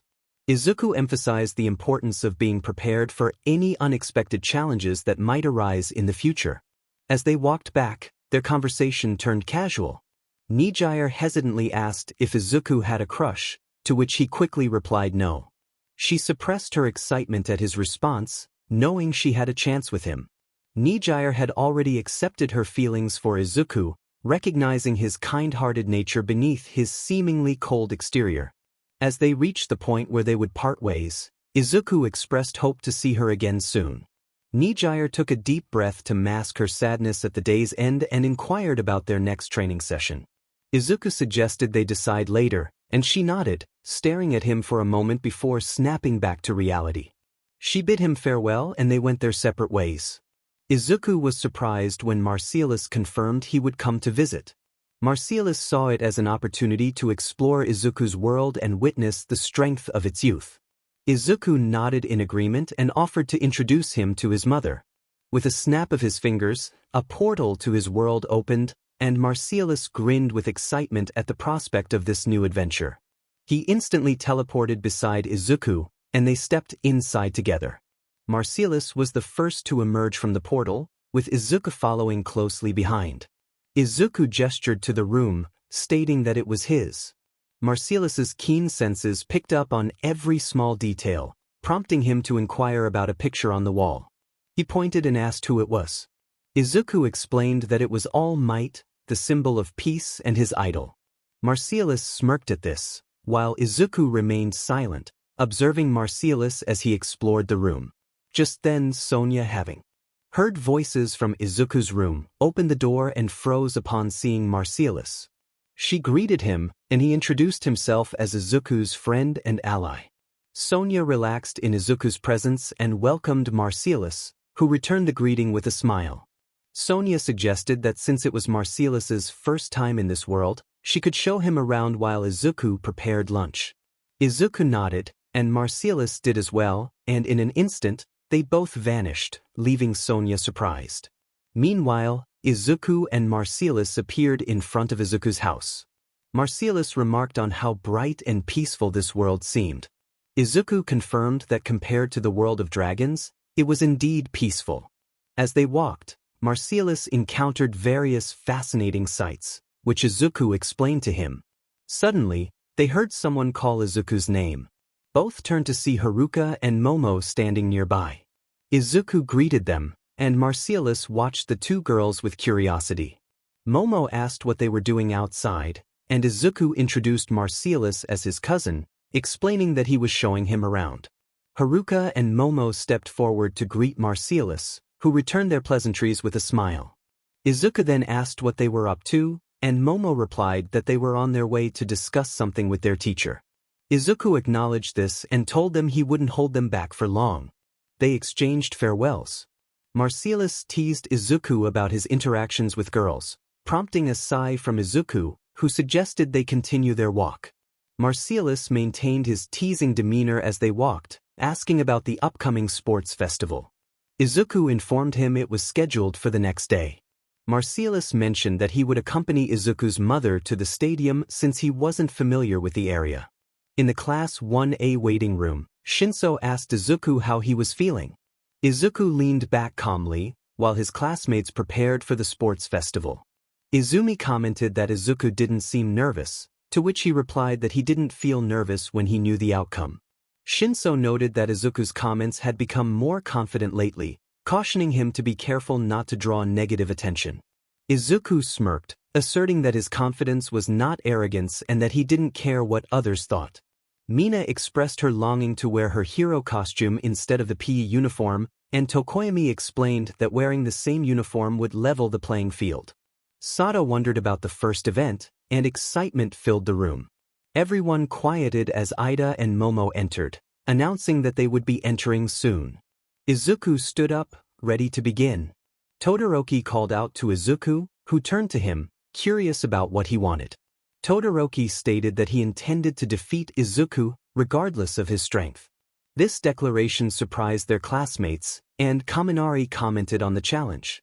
Kirishima intervened, reminding Todoroki that they were friends now. However, Todoroki brushed aside Kirishima's hand, keeping his focus on Izuku, who maintained an unreadable expression. Izuku responded, questioning Todoroki's belief that he could win without using his full strength. He warned Todoroki not to underestimate him, emphasizing the difference between foolishness and boldness. With that, Izuku left the waiting room, leaving his classmates in stunned silence until 𝗵𝗃𝗃's voice broke the tension, announcing the start of the sports festival. Outside in the stadium, excitement filled the air as 𝗵𝗃𝗃 welcomed everyone to the Sports Festival, where dreams ignited and quirks collided. The atmosphere buzzed with anticipation for the events to come. They confronted the challenges of USJ and emerged stronger than ever. The audience erupted in applause for Class 1A, the resilient pioneers of the future. Izuku entered the stadium, his demeanor calm as he surveyed the crowd, a smile brightening his face upon spotting his mother. Following him was Bakugo, brimming with excitement as small bursts of energy flickered in his hands. Behind them walked Shoto, his gaze sharper and colder than usual, radiating intensity. The rest of the classes trailed behind, led by Momo Yaoyorozu and Izumi Midoriya, both displaying a hint of nervousness. But the applause was not just for them. They were not alone in that chaos. Their determination matched the peril they faced. The crowd was encouraged to cheer for Class 1B, the underestimated Storm Riders. Kendo led her class with unwavering determination, intent on claiming the top position, while Monoma grinned widely behind her. They marched not in the shadow of Class 1A but alongside them, ready to forge their own legacy. They did not merely survive. They emerged from the turmoil with unyielding spirits, embodying the true essence of heroism. 𝗵𝗃𝗃 then began introducing the remaining classes. The thinkers, the observers, those who might surprise everyone when the dust settled. General studies, classes see-through, were welcomed as the quiet storms. Some waved shyly, while others walked with eager curiosity, a few already sketching strategies in their notebooks. Next came the inventors and creative minds of the support course, classes F to H, crafting the future of hero support with their innovative designs. 𝗵𝗃𝗃 made a dramatic entrance with a prototype that sparked excitement in the air, eliciting laughter from the crowd. Finally, the tacticians of tomorrow, the strategists behind the scenes, business course, classes I through K, were introduced. Their movements were subtle yet calculated, with one student adjusting their glasses at the camera while another communicated sponsorship strategies through an earpiece. 𝗵𝗃𝗃's voice boomed as he declared the full lineup of U.S. finest first-year talents, all gathered on this legendary field. The quirks, the intellect, the technology, the strategies. He urged everyone to get the festival underway. Aizawa mumbled something under his breath while adjusting his bandages. The stadium buzzed with anticipation. Cameras captured the excitement of the packed audience as Midnight, radiant in her deep purple attire, stepped onto the ceremonial platform. Her heels clicked purposefully as she raised the microphone, winking playfully at the crowd. Before the competition began, she reminded everyone of the tradition of a pledge, emphasizing that this time they were not just led by excellence, but by history. The crowd murmured in curiosity as she paused, building suspense. With an entrance exam score of 184 points, surpassing All Might's legendary record, she announced that today's pledge would come from none other than Izuku Shirnan of Class 1A. Cheers erupted, and gasps rippled through the stands. All Might, observing from the audience, smiled thoughtfully. Izuku stepped forward with a sense of gravity, his uniform immaculate and his presence commanding. He scanned the arena before addressing the crowd, acknowledging that midnight had already introduced him. He began his speech by addressing a reality often overlooked.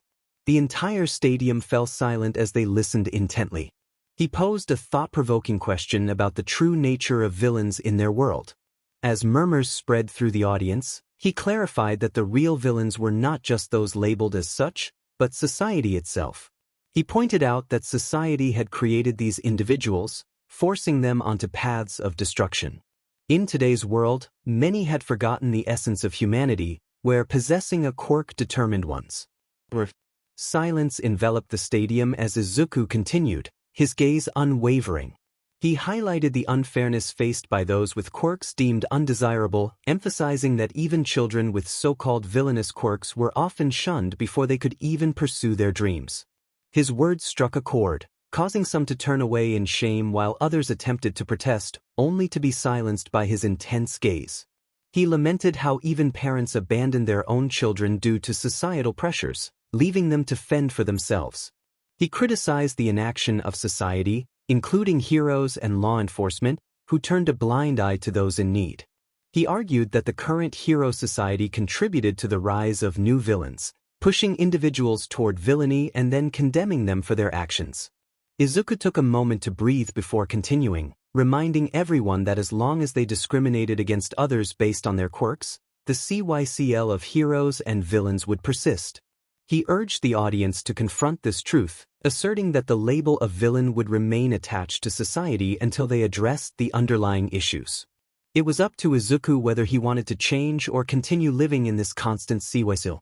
He glanced at his mother, who looked at him with concern, yet her eyes sparkled with pride. He declared that this would be it, but before moving on, he called out to Todoroki, suggesting they include all the first-year students in their upcoming fight. Shoto narrowed his eyes at Izuku while everyone else turned to look at him. Endeavor, standing in the spectator stand, glared at Izuku, but he ignored the attention and pulled 2 bracelets from his pockets. He explained that although the bracelets appeared ordinary, they weighed 1,500 pounds each. The crowd gasped in disbelief, and Izuku, grinning, proposed they test the weight by dropping one. As he released one of the bracelets, it crashed to the ground, cracking the platform beneath him and sending a spider web of fractures radiating outward. Dust filled the air, and gasps echoed through the stadium. Even Bakugo flinched, while Shoto's eyes widened in surprise. Izumi and Momo gasped, and others stared in stunned silence. Izuku then confirmed that he would wear both bracelets throughout the competition without using his quirk, clarifying that he possessed a telekinesis quirk, not a physical one. He gestured to Principal Nizu, who nodded, prompting an uproar from the crowd. They expressed disbelief, questioning how he could perform such feats without a quirk. Izuku smirked at their reactions and announced that it was time to begin the game. With that, he leaped from the nearly destroyed stage, sending shivers down the spines of the first years. Present Mike, finally recovering from the shock, proclaimed that the sports festival had just gotten serious. After the chaos settled and Cementos repaired the stage, Midnight resumed her position and addressed the crowd. She introduced a floating digital wheel that glowed with neon segments, each labeled with different challenges. With a flick of her finger, the wheel spun into motion, creating a mesmerizing blur of colors.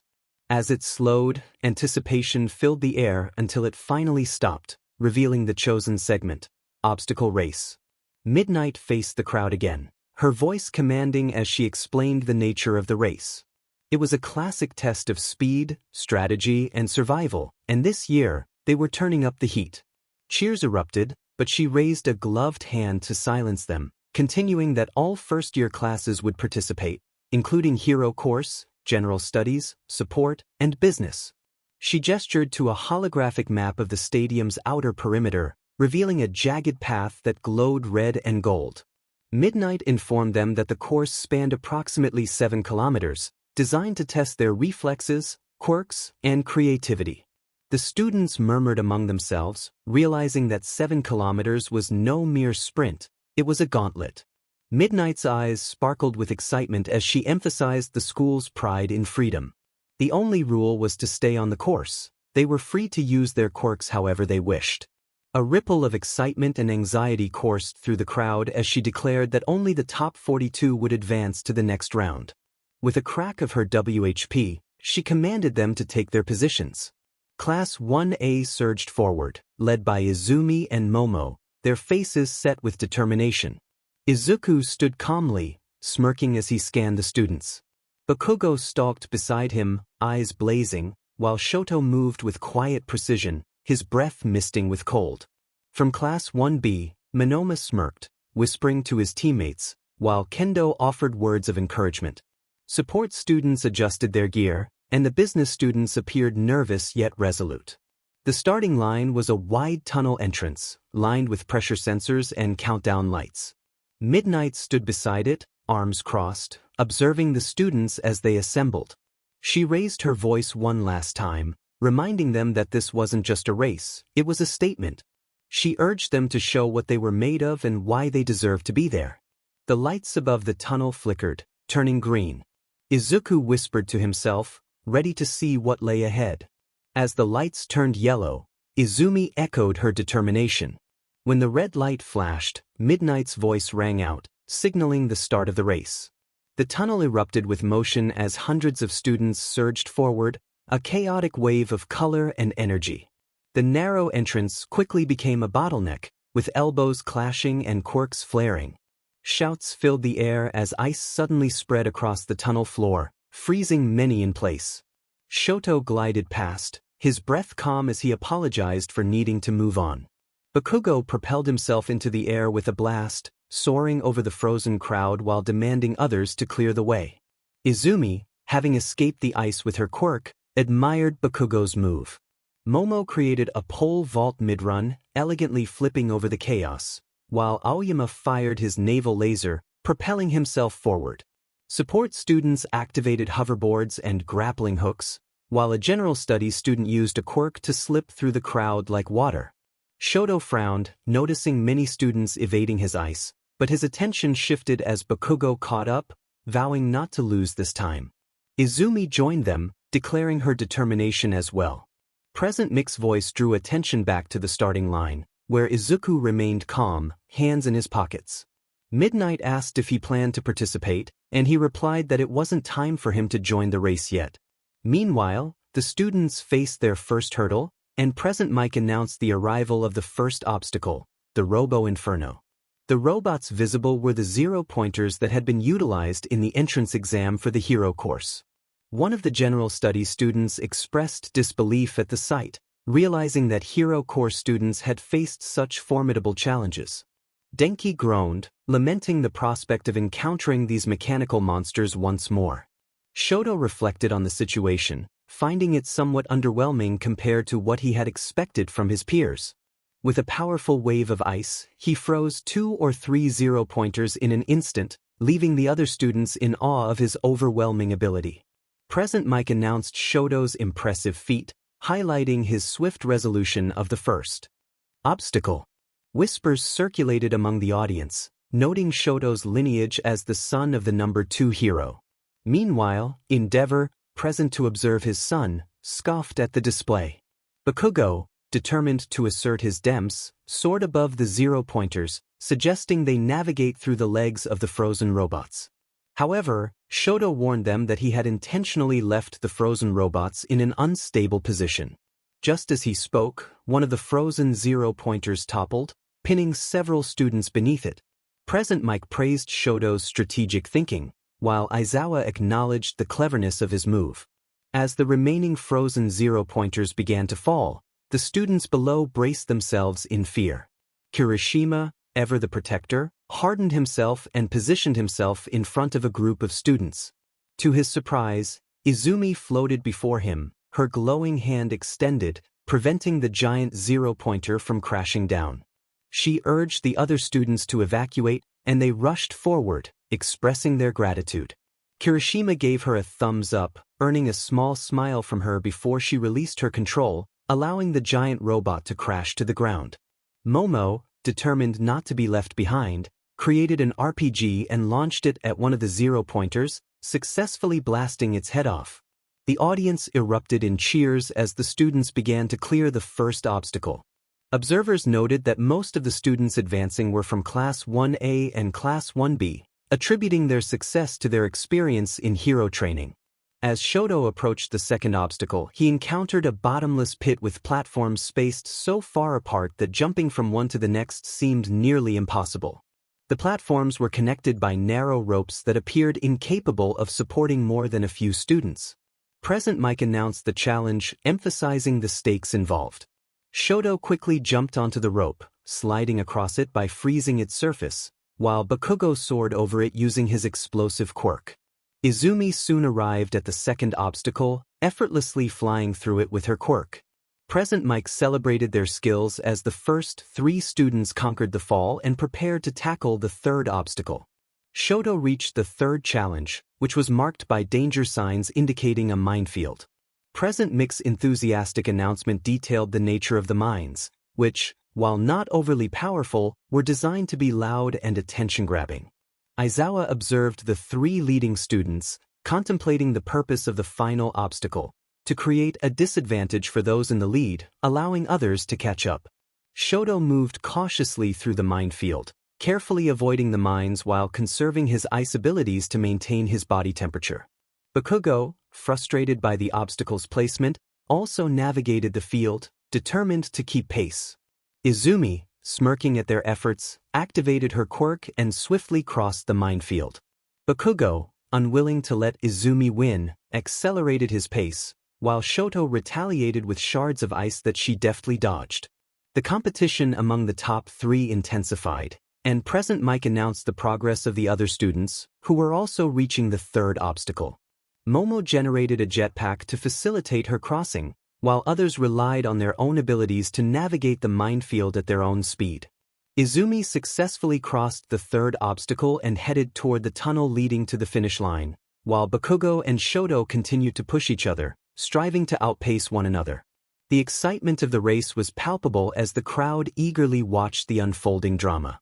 Izuku Shinran positioned himself in a running stance, preparing to compete in the race. 𝗵𝘃𝗵𝗃 exclaimed in surprise as everyone's attention shifted to Izuku, who was crouched and ready. Doubts circulated among the spectators, questioning his decision to even attempt the race. Sonia, gripping the hem of her long skirt, felt the sting of their mockery directed at her son. She glanced at Marcellus, who reassured her that the naysayers would soon be silenced once Izuku began his run. With a confident smirk, he watched Izuku, whose focus was unwavering. Suddenly, the ground erupted beneath Izuku as he launched himself forward. A crater formed, and the shockwave rippled through the tunnel, sending dust and debris into the air. 𝗵𝘃𝗵𝗃 shouted in astonishment, noting that Izuku had propelled himself off the starting line with such force that the ground seemed to vanish. The crowd gasped in disbelief as teachers leaned forward, and Aizawa narrowed his eyes. Sonia smiled, and Marcellus grinned, confirming his earlier prediction. Izuku was a blur, racing through the course at an incredible speed, the air warping around him as he moved. The shockwave followed him, creating a powerful roar. Ahead, the 0-point robots loomed, but Izuku charged straight through them. One robot turned too late, and the shockwave from Izuku's speed caused it to split apart. Another was sent crashing into the stadium wall. Spectators were left in shock, exclaiming that Izuku had just obliterated the first obstacle without even using his quirk. Platforms stretched across a vast pit, connected by fragile ropes. Students navigated carefully, but then the wind shifted. Izuku sped past, barely touching the platforms, causing the ropes to snap behind him. One student cried out as the force nearly knocked them off balance, marveling at the impossible speed. The final obstacle was a minefield, where many students were present. Suddenly, mines detonated in rapid succession, but Izuku ran straight through, each step triggering blasts that failed to catch him. The shockwave hit the other students like a tidal wave, causing chaos. Momo's jetpack malfunctioned, and Aoyama's laser flickered as students shielded their eyes in disbelief. Izuku passed by Izumi, who was just meters away, her hand outstretched. She had navigated the course with grace and power, but the sudden rush of wind from Izuku's speed caught her off guard. When she blinked, he was already ahead of her. The finish line sensors exploded in a shower of sparks, and silence fell over the crowd. Then, Present Mick's voice broke through the quiet, announcing that Izuku Shinran had just surged through all 3 obstacles, finishing first and overtaking Izumi at the last moment. The crowd erupted into cheers, gasps, and screams, while teachers leaned forward in astonishment at Izuku's performance. Students still in the minefield stood frozen, stunned by what they had just witnessed. Izuku slowed to a walk, steam rising from his shoulders, his breath steady and eyes calm. He turned slightly, offering Izumi a nod as she hovered midair, still in shock. After a moment, she sighed and smiled. In the stands, Sonia wiped a tear from her cheek, while Marcellus chuckled softly, remarking to himself that Izuku truly was remarkable. The stadium buzzed with excitement as the final students crossed the finish line, breathing and exhilarated. Midnight stepped forward, her heels clicking against the polished stage. With a sharp crack of her 𝗬𝗍𝗶, she silenced the murmurs and announced the end of the first round of the 𝗬𝗧𝗐 Sports Festival. Cheers erupted from the stands as students from every course looked up, breathless and eager. Midnight gestured to the scoreboard, revealing the top performers. The screen displayed the rankings in bold letters, with Izuku at the top, followed by Izumi, Shoto, Bakugo, and Momo. Midnight congratulated the top 5 and the 42 students who advanced to the second round. The crowd roared again, but not everyone was smiling. Katsuki Bakugo stood off to the side, fists clenched and smoke curling from his palms, his eyes fixed on the scoreboard with a tight jaw. He muttered to himself about Izuku's performance, feeling frustrated. Nearby, Shoto Todoroki observed with crossed arms, his breath misting in the air. He acknowledged that Izuku had not just won but had humiliated them with his extraordinary speed and agility. Bakugo dismissed the notion, determined not to lose to Izuku again. Shoto remained silent, his expression unreadable as he calculated his next move. Izuku stood quietly, steam still rising from his shoulders, reflecting on his performance. He murmured to himself that he hadn't meant to go that hard. He just wanted to make a statement. A soft voice interrupted his thoughts as Izumi approached with a gentle smile, praising his incredible run. Momo joined them, expressing her admiration for Izuku's shocking performance. Feeling a bit awkward from the praise, Izuku thanked them, explaining that he simply wanted to showcase his abilities. Izumi playfully nudged him, reminding him that he now had a target on his back. Momo chuckled, advising him to get used to the attention that came with first place. Izuku glanced at his mother, who was smiling proudly at him. Midnight cracked her 𝗬𝗍𝗶 again, drawing everyone's attention back to the stage.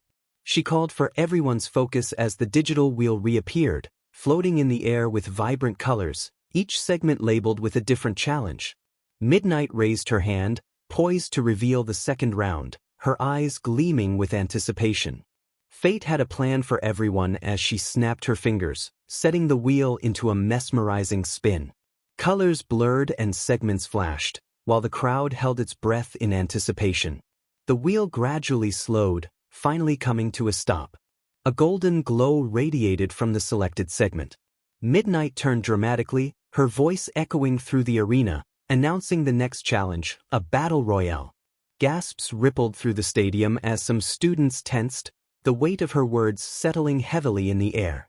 Midnight's wicked smile widened as she explained the rules. The second round would feature 42 students in a vast arena, with survival as the ultimate goal. She gestured to a holographic map that materialized behind her, revealing a sprawling battlefield filled with forests, ruins, rivers, and traps. Each participant would be randomly dropped into the arena, and their mission was clear: stay in the game and eliminate their opponents by wrapping white tape around them. The last 16 students standing would advance to the next round. Excitement and anxiety mingled among the students as Midnight encouraged them to utilize their quirks, intellect, and instincts. This round would test their power, strategy, and resolve. She warned them that while they could form alliances, betrayal was always a possibility.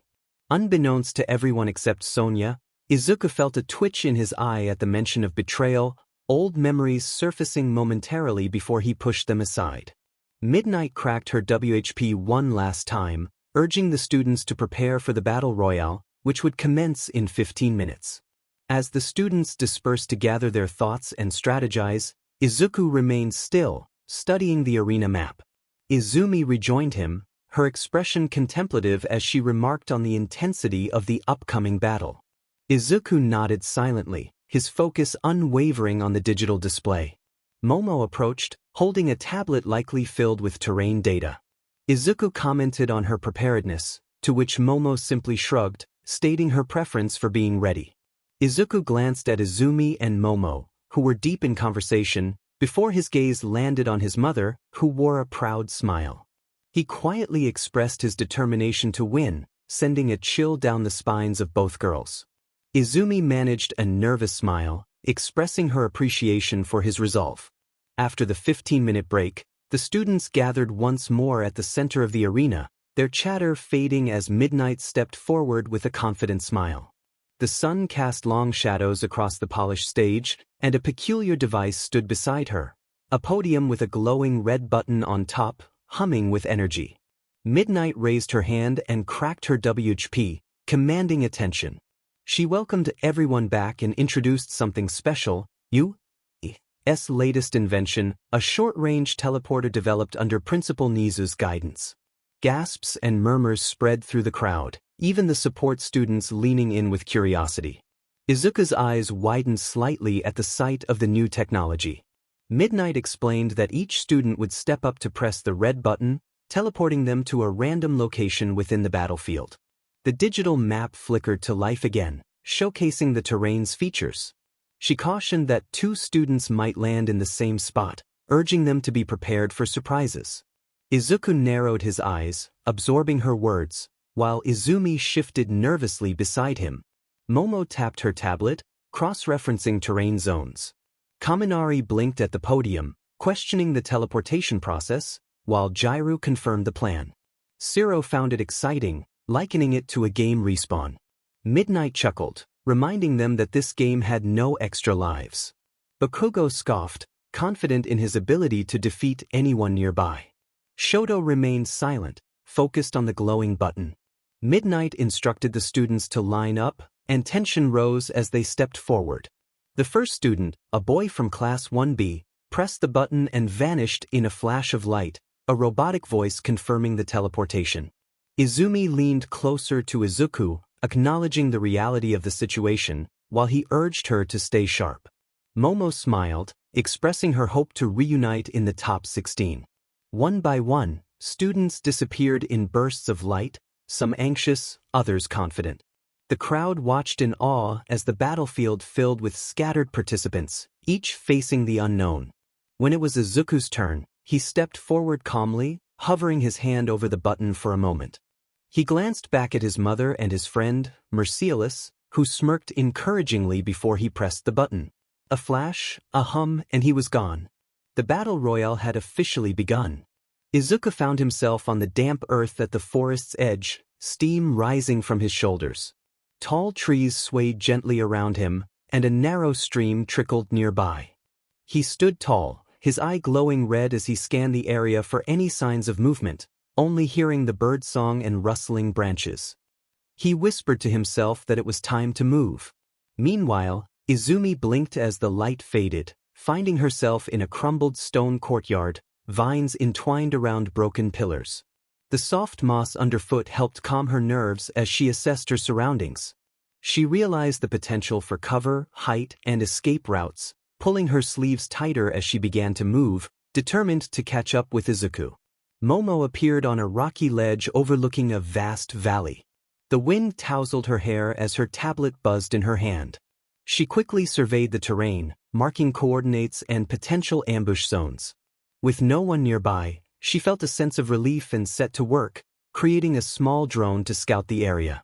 Bakugo landed with a thud in a scorched crater zone, dust swirling around him. The cracked ground felt familiar, and he grinned at the prospect of a challenge. With sparks igniting in his palms, he reveled in the lack of hiding spots, ready to confront anyone who dared to approach. He cracked his neck, looking up at the sky, eager for the battle to begin. Shoto stood at the edge of a frozen stream, mist curling around his feet. The air was cold and quiet, and his breath formed soft clouds as he exhaled. He touched the ice with his fingers, feeling its smooth, solid texture. He thought to himself that this place suited him perfectly. As he walked along the river, his steps were silent. The left side of his body glowed faintly with heat, preventing the frost from clinging to his skin. He moved with calm determination, ready for whatever lay ahead. Meanwhile, 𝗵𝘃𝗵𝗃 voice boomed across the stadium, nearly rattling the seats. He announced that the battle royale was officially underway, with the students scattered like confetti at a victory parade.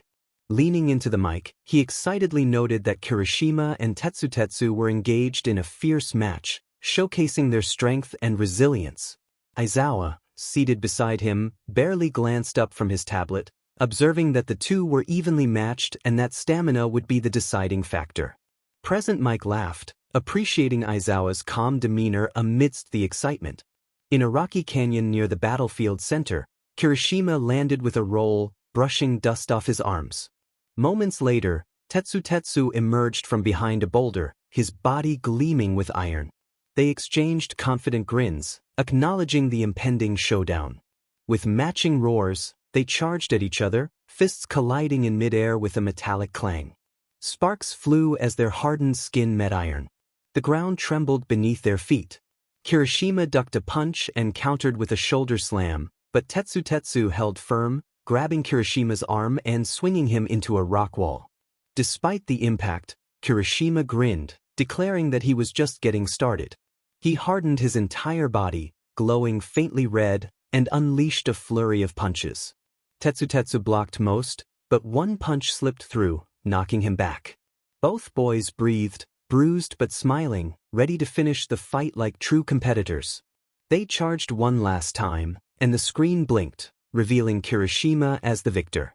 He respectfully wrapped white tape around Tetsu, acknowledging his strength. The announcement echoed that Tetsu from Class 1B had been eliminated. 𝗵𝘃𝗵𝗃 celebrated Kirishima's win, highlighting the sportsmanship between the two heroes in training. In a shadowy forest zone, Kaminari tiptoed through the underbrush, sparks flickering around his fingers. Suddenly, shadows shifted, and 𝗬𝗏 emerged from a tree trunk, his body blending with the darkness. Kaminari jumped back, startled by the eerie entrance. 𝗬𝗏 lunged, slipping through shadows like smoke. Kaminari fired a burst of electricity, illuminating the forest, but 𝗬𝗏 vanished again. He whispered from behind, taunting Kaminari about his inability to hit what he couldn't see. Kaminari quickly spun and unleashed a wide-range shockwave, forcing 𝗬𝗏 out of hiding. He charged forward, determined to secure a win. 𝗬𝗏 attempted to retreat into the shadows, but Kaminari unleashed another large electric burst, blinding the area with light. With a quick sprint, Kaminari tackled 𝗬𝗏 and wrapped the tape around his arm, claiming victory. He playfully remarked that bright ideas had won the day. The announcement confirmed 𝗬𝗏 from Class 1B had been eliminated. 𝗵𝘃𝗵𝗃 praised Kaminari's strategy, noting his progress. Near a ruined amphitheater, Jiryu and Shoji moved cautiously, having teamed up to face the challenges ahead. Suddenly, a massive boom echoed through the air, knocking them off their feet. Manga Fukudashi stood atop a broken column, his speech bubble floating above him, announcing his presence. Jiryu, determined, plugged her jacks into the ground and sent a sonic wave through the ruins. Manga countered with a loud crash, shaking the earth. Shoji shielded Jiryu and extended a tentacle to grab Manga's ankle, but Manga shouted a warning, causing Shoji to lose his grip. Jiryu narrowed her eyes, ready to retaliate. She unleashed a high-frequency blast, disrupting Manga's balance. Shoji lunged again, successfully grabbing Manga's wrist and pinning him down.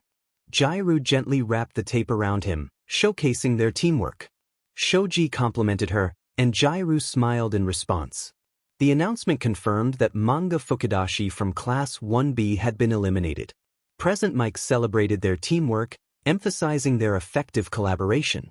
In a damp, mossy glade, Mina skated across the ground on acid slides, laughing as she dodged tiny mushrooms popping up around her. Inko Yagi stood calmly, warning her that she would trip eventually. Mina giggled, dismissing the mushrooms as she continued her playful antics. Suddenly, spores filled the air, causing Mina to cough and her vision to blur. Inko whispered about sleep spores, but Mina grinned through the haze, determined to overcome the challenge. She sprayed a wide arc of acid, clearing the spores and melting a path toward Inko. Inko attempted to retreat, but Mina slid in quickly and wrapped the tape around her with a wink, playfully declaring her slippery nature. The announcement confirmed Inko Yagi from Class 1B had been eliminated. Present Mike praised Mina's stylish victory, recognizing Kinoko's potential as well. Near a crumbling bridge, 𝗬𝗪 swung from pillar to pillar, his tape flying like ribbons. Hananuki softened the ground below, turning it into sludge. He calmly stated that 𝗬𝗪 would eventually fall. 𝗬𝗪 grinned, confident in his swinging abilities. He launched tape at a nearby tree, flipping midair and dodging the softened beam. Hananuki attempted to collapse the bridge, but 𝗬𝗪 wrapped tape around a support beam and slingshot himself forward. With a burst of speed, he tagged Hananuki midair and wrapped the tape around him, claiming victory with a playful remark about his specialty in sticky situations. The announcement confirmed that Juzo Hananuki from Class 1B had been eliminated. Present Mike celebrated 𝗬𝗪's success, comparing his tape work to smooth jazz. As the recent encounters came to an end, Present Mike leaned back, grinning. He remarked that the Battle Royale was delivering strategy, surprises, and impressive quirks. Aizawa folded his arms, noting that the top 5 would be where things got interesting. In a quiet clearing, 5 students from Class 1B stood in a loose circle, their expressions serious. Monoma stood at the center, arms folded dramatically, wearing a confident smirk. He began to address his teammates, pointing out that Class 1A was dominating the spotlight. He suggested that they could change that, raising an eyebrow and inviting his teammates to consider his proposal. They were not merely there to survive, they aimed to prove their worth. What better way to do that than by taking down the top 5 opponents, one by one, with precision and strategy? Toguro Kamakiri sharpened his claws against a rock, eager for a real challenge. Pony Tsunatori expressed her hesitation, questioning the fairness of their plan. Monoma responded smoothly, emphasizing that they were smart and their opponents were strong. It was time to show you what Class 1B could achieve. Kendo crossed her arms, her expression resolute. She was not interested in stealing the spotlight but agreed that it was time to showcase their capabilities. If they worked together, they could make a significant impact. Monoma clapped his hands, excited to take a vote on who their first target should be. He pulled out a tablet displaying the top 5 rankings: Izuku Shinran, Izumi Yagi, Shoto Todoroki, Katsuki Bakugo, and Momo Yaoyorozu. Each student shared their choice, and the votes quickly tallied up, leading to the decision to target Izuku, who received 5 votes. Monoma grinned, declaring that they would take down the Golden Boy himself. Kendo nodded, acknowledging Izuku's speed, strength, intelligence, and unpredictability. They would need to coordinate their efforts carefully. Reiko Yanagi floated stones around her, ready to distract him from above. Monoma's eyes sparkled with excitement, eager to demonstrate what Class 1B was capable of. Kendo reminded everyone to avoid recklessness and showboating, emphasizing the importance of working together. The group nodded in agreement. In the stadium booth, Present Mike commented on the unfolding situation, expressing his enthusiasm for Class 1B's tactical approach. Aizawa observed the screen, noting that if they succeeded, it would be impressive, but Izuku was not an easy target. The forest was eerily quiet as Izuku walked along a narrow stream, his demeanor relaxed. His calm expression suggested he was merely enjoying a stroll rather than participating in a survival battle. Suddenly, his senses heightened, detecting 5 signatures surrounding him. He paused, boots sinking slightly into the damp earth, and addressed the stillness of the woods, indicating that they did not need to hide. The branches above stirred as Class 1B made their move. Yanagi initiated the attack by lifting stones, branches, and debris into the air, sending them hurtling toward Izuku from all directions. At the same time, Pony launched her horns as projectiles, while 𝗵𝗃 emerged from the underbrush with his blades extended. Kendo charged from the left, her arm transforming into a massive fist, ready to strike. Monoma stood behind, confident in their strategy. However, Izuku remained unfazed, muttering that their approach was predictable. In an instant, he evaded the incoming projectiles, catching Pony's horn mid-flight and effortlessly crushing it before tossing it aside. 𝗵𝗃's blade came down, but Izuku sidestepped with practiced ease, flipping 𝗵𝗃 over his shoulder and sending him crashing to the ground. Kendo's massive fist descended, creating a shockwave that cracked the earth, but Izuku was already gone, appearing at her side and advising her that she was telegraphing her moves.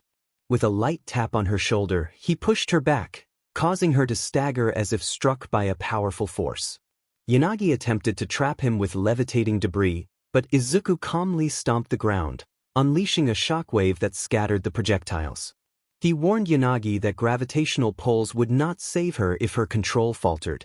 The forest fell silent again as the ambushers realized their trap had collapsed in mere moments. Monoma's confidence wavered, but he insisted they were not finished. Izuku turned his gaze toward him, calmly asserting that they already were.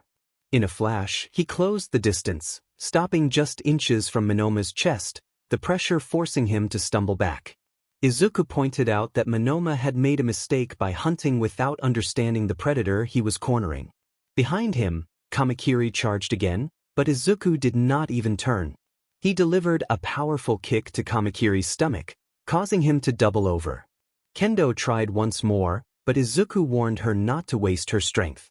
He darted past her fist and struck her center mass, sending her crashing into a tree. Yanagi, trembling as she attempted to lift more stones, found Izuku standing before her. He gently lowered her hands, advising her to sit this one out as she was not ready. In an instant, tape wrapped around her arms, eliminating her from the match. Finally, Izuku turned his attention back to Monoma, who was retreating, his bravado fading. Monoma's voice quivered as he attempted to mask his fear, insisting that Izuku's success was merely luck. Izuku interrupted with a sharp glare, stating that luck had nothing to do with it. In a blur, he was behind Monoma, swiftly wrapping the tape around him.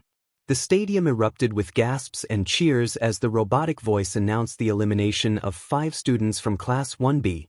Present Mike nearly leaped from his chair, exclaiming about Izuku's impressive performance. Aizawa, observing intently, noted that Izuku had not even been serious. In the clearing, Izuku stood tall, neatly wrapping the tape and tossing it aside, his breath steady and eyes calm. He gazed toward the horizon, quietly reflecting that if this was the best ambush they could devise, the rest of the round would likely be uneventful. As he prepared to leave, a figure landed lightly in front of him. Momo Yaoyorozu, holding a tablet and a gleaming staff, appeared breathless but determined. She raised her staff, firmly stating that he was too much of a threat to ignore. Izuku regarded her calmly, his expression unreadable. Before he could respond, another voice emerged from behind him, confirming her statement. Izumi Midoriya stepped into view, her stance tense but her smile apologetic, explaining that they needed to deal with him now to stand a chance in the later rounds. Izuku turned to face them both, assessing the situation with Momo on one side and Izumi on the other. He did not assume a guard stance. Instead, he straightened, steam curling faintly from his shoulders. He acknowledged their alliance with a slight smirk, noting that they had decided to team up. Momo nodded, twirling her staff into a defensive grip, asserting that it was the only logical choice. Izumi raised her fists, her emerald eyes sharp, agreeing that it was the best option they had. Izuku's expression remained unchanged as he responded to their determination. He questioned whether they believed that numbers would make a difference. The tension in the air thickened as Momo tightened her grip and Izumi stepped forward. Suddenly, the ground frosted over in an instant, ice creeping along the moss, and a cold mist enveloped the clearing, freezing the stream solid. Shoto Todoroki appeared, his heterochromatic eyes fixed on Izuku. His calm demeanor belied an underlying intensity. He declared that this was no longer just Izuku's fight and that if he aimed for the top, he would have to face him as well. Izumi's eyes widened slightly, and Momo bit her lip, but Izuku remained unfazed, acknowledging Todoroki's presence. The atmosphere grew heavier, like a storm about to unleash its fury. Just then, an explosion erupted through the trees, branches splintering and leaves scattering in a fiery shockwave. Bakugo Katsuki stomped into the clearing, palms sparking, a fierce grin on his face. He roared with excitement, declaring that he had known it all along, and pointed a sparking palm at Izuku, vowing to blow him out of the arena regardless of rankings. The four of them stood at different points in the clearing, the ground itself seeming to hold its breath. Momo raised her staff, Izumi clenched her fists, Shoto stood with frost creeping along his boots, and Bakugo's palms crackled with energy. Izuku remained at the center, calm and composed, his eyes glowing faint red. He scanned each of them slowly before exhaling softly, his voice cutting through the tension. He acknowledged the odds, rolling his shoulders as steam rose around him. His eyes narrowed, a dangerous glint flashing as he expressed that perhaps this would not be so boring after all. The air tensed, power radiating from all directions, moments away from chaos. Then the atmosphere snapped. One moment, the clearing was still, heavy with tension. The next, Izuku's aura erupted outward like a shockwave, steam bursting from his body. The trees shuddered, leaves scattering like frightened birds, and the ground groaned under the pressure, cracks spiderwebbing through the soil. It was not merely power, it was a sense of domination. The weight of his presence crashed down on Momo, Izumi, Shoto, and Bakugo simultaneously, their instincts screaming at them to flee. Yet, they found themselves paralyzed, unable to move or breathe. Izuku remained still, shoulders relaxed, his eyes glowing faint red as steam coiled around him like living fire. For a brief moment, the air warped behind him, revealing a massive shadow with jagged wings unfurling, a serpentine head craning upward, a dragon, ancient and formidable, its mouth open in silent fury. The vision lasted less than a heartbeat, but it was enough to leave Momo wide-eyed, her staff trembling. Izumi's heart raced as she questioned if it was a monster. Shoto's calm demeanor faltered for the first time, his breath frosting into shaky clouds, while Bakugo, usually loud and brash, stood silent, sweat beading on his temple as he struggled to comprehend what he had just witnessed. Izuku's gaze swept across them slowly, like a predator assessing its prey. He spoke with a low, calm voice that carried an undeniable weight, suggesting that their bodies already understood the truth. He took a step forward, causing the ground to crack beneath him, and declared that they were standing against someone they could not defeat. The aura flared again, swirling violently, and the dragon's shadow flickered before vanishing into the haze of steam. Their paralysis broke, each of them gasping for breath as if they had been submerged underwater. Izuku tilted his head slightly, narrowing his eyes and softly mocking them by asking if they still wished to fight. The forest fell silent, all eyes locked on him, the boy who stood like a calm storm, a dragon looming in his shadow. Above the arena, a massive holographic screen flickered, displaying the scene where Izuku faced Momo, Izumi, Todoroki, and Bakugo. Something unusual was occurring. All four of them had gone rigid, their bodies tense, eyes wide, expressions flickering with something akin to fear. None of them moved, not a strike or a breath of aggression. Present Mike leaned forward, intrigued by the unusual standoff. He remarked on the oddity of Bakugo, usually so aggressive, remaining still. Midnight tilted her head, pondering why they seemed frozen. 𝗵𝗲 speculated that they might be waiting for an opening, strategizing. Aizawa's gaze sharpened as he studied Izuku, sensing that something unseen was happening, something only the students in the clearing could feel. He muttered under his breath, questioning what Izuku was hiding. Meanwhile, in the forest clearing, the oppressive weight of Izuku's aura lingered, heavy and suffocating. The four felt their instincts urging them to retreat, yet none of them moved. Bakugo snarled, forcing his muscles to respond, sparks crackling from his palms as he declared that he was not afraid.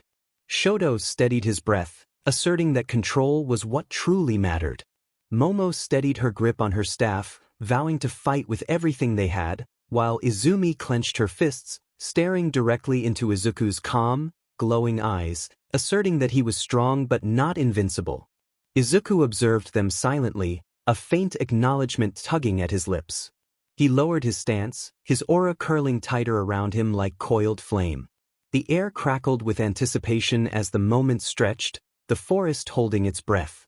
They were on the brink of a clash that would shake the battlefield. Then, the robotic voice of the speaker echoed across the arena, announcing that the battle royale had ended, with 16 participants remaining. The announcement rang through the clearing like a thunderclap, causing everyone to freeze once more, this time in shock. Izuku straightened slowly, his aura dissipating like mist. He exhaled, his glowing eye dimming. He murmured quietly that they had been saved just in time. Bakugo's snarl transformed into a frustrated roar, expressing his disbelief at the interruption.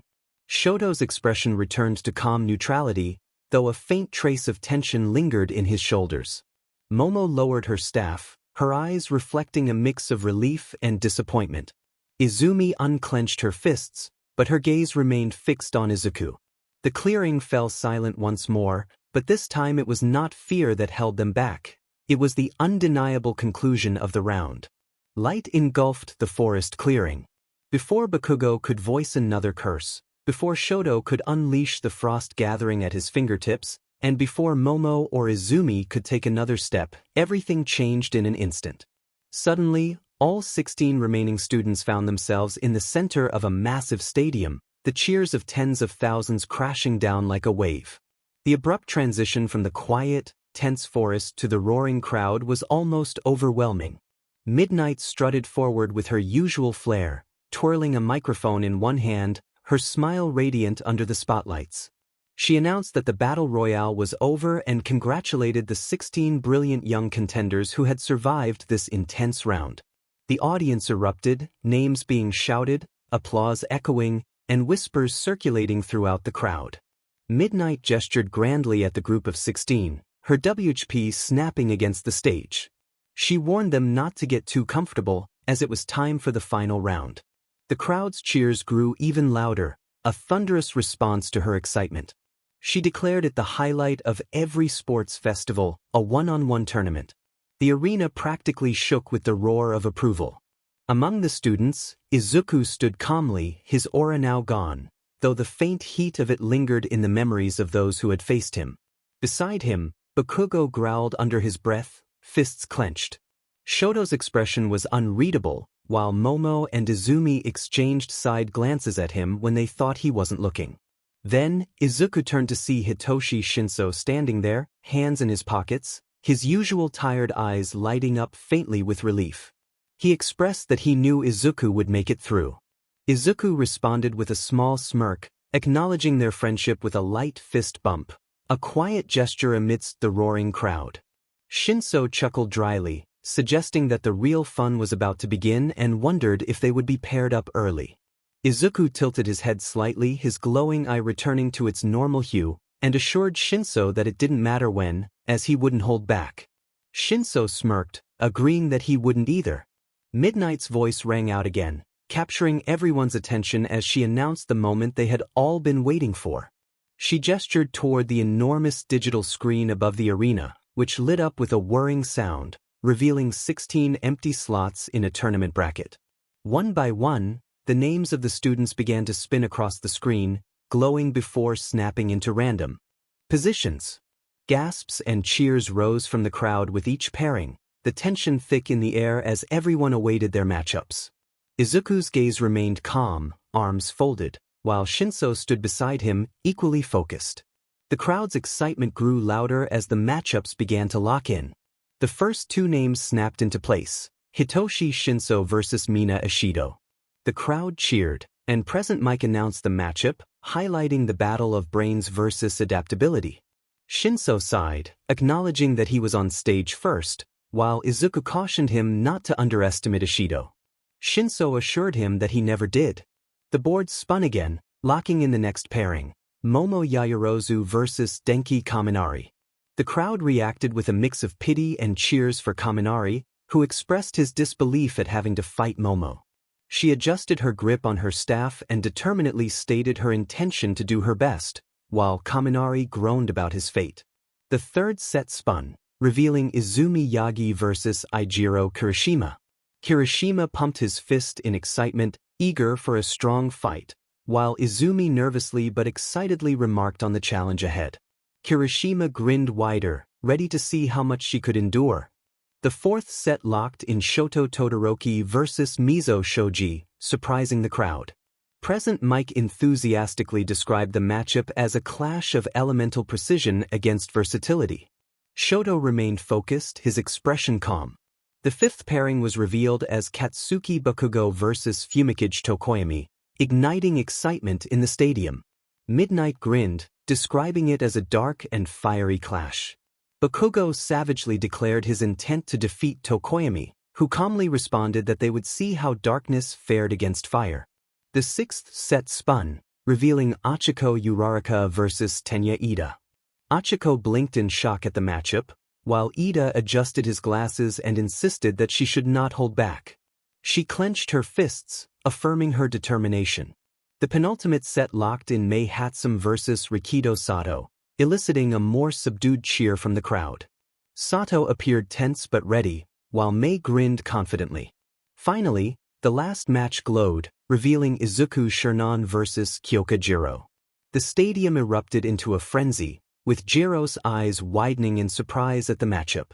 Izuku remained silent, his expression unreadable. Present Mike nearly lost his voice announcing the final match, emphasizing the clash between the powerhouse and the sound specialist. Midnight snapped her WHP, striking a pose as she declared the 16 finalists set. After a 1-hour break, they would enter the arena one by one to face off in duels that would test their quirks, will, cunning, and hearts. The screen flashed again, locking the bracket in place for all to see. However, Izuku wasn't focused on the screen. He stared at an empty space, his eye widening slightly. Shinso noticed and asked if he was okay. Izuku muttered to himself in disbelief as he looked at a newly appeared system screen detailing an emergency quest with an urgent objective to intercept and defeat 2 demon nobles and their army before they invaded Earth. Marcellus, alongside Izuku and his mother, Sonia, observed the situation in a quiet and empty place, contemplating the unfolding events. The break before the one-on-one matches had just begun when Izuku met with Sonia and Marcellus to share the details of the emergency quest he had received. Marcellus pondered aloud about the sudden movement of the demon nobles, noting that Hell had always maintained a neutral stance in the cosmic war, even during the Great Conflict. He speculated that this unexpected attack could indicate a shift in their involvement. Izuku, curious about the strength of a demon noble, listened intently as Marcellus admitted he had never fought one but had heard rumors suggesting that Izuku could potentially take down 2 of them, though it might be challenging. Determined, Izuku prepared to leave, but Sonia expressed her concern, urging him to be careful. Tears welled in her eyes as she feared for his safety. Izuku, touched by his mother's worry, reassured her with a gentle hug, promising that the real threat was his enemies. His eyes glowed red as he declared his intent to make them regret their decision to attack Earth. As he separated from Sonia, Marcellus approached with a smirk, acknowledging Izuku's bravery in the face of danger. He encouraged Izuku to show the demons the power of dragons. With a nod, Izuku opened his system's window, confirming his teleportation to the enemy's location.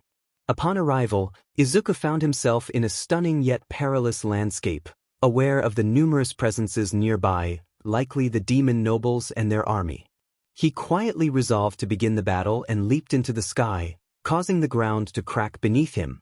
Meanwhile, within the demon army, one demon expressed excitement about the beauty of Earth, while another boasted about his desires. Their laughter was abruptly interrupted when they sensed something approaching from above. Before they could react, Izuku crashed into the ground with tremendous force, creating a massive crater and sending many demons flying. As the dust settled, Izuku stood confidently, his eyes glowing red and a smirk on his face. He greeted the stunned demons before unleashing a flurry of swift attacks, taking down several with ease. One demon, paralyzed by fear, realized too late the danger he was in. Another demon lunged at Izuku, but he effortlessly caught the attack and crushed the assailant's face, leaving the others in shock. In the chaos, The demons were left questioning who truly embodied the terror of hell. Just then, two powerful presences emerged on the battlefield, and the demons felt a wave of relief as their commanders appeared. Izuku turned his attention to the two demon lords, inquiring if they were indeed the leaders of the army.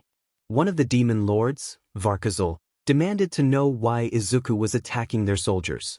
Izuku introduced himself as Izuku 𝗧𝗵𝗲, the Dragon King of Destruction, his eyes glowing ominously as the sky darkened.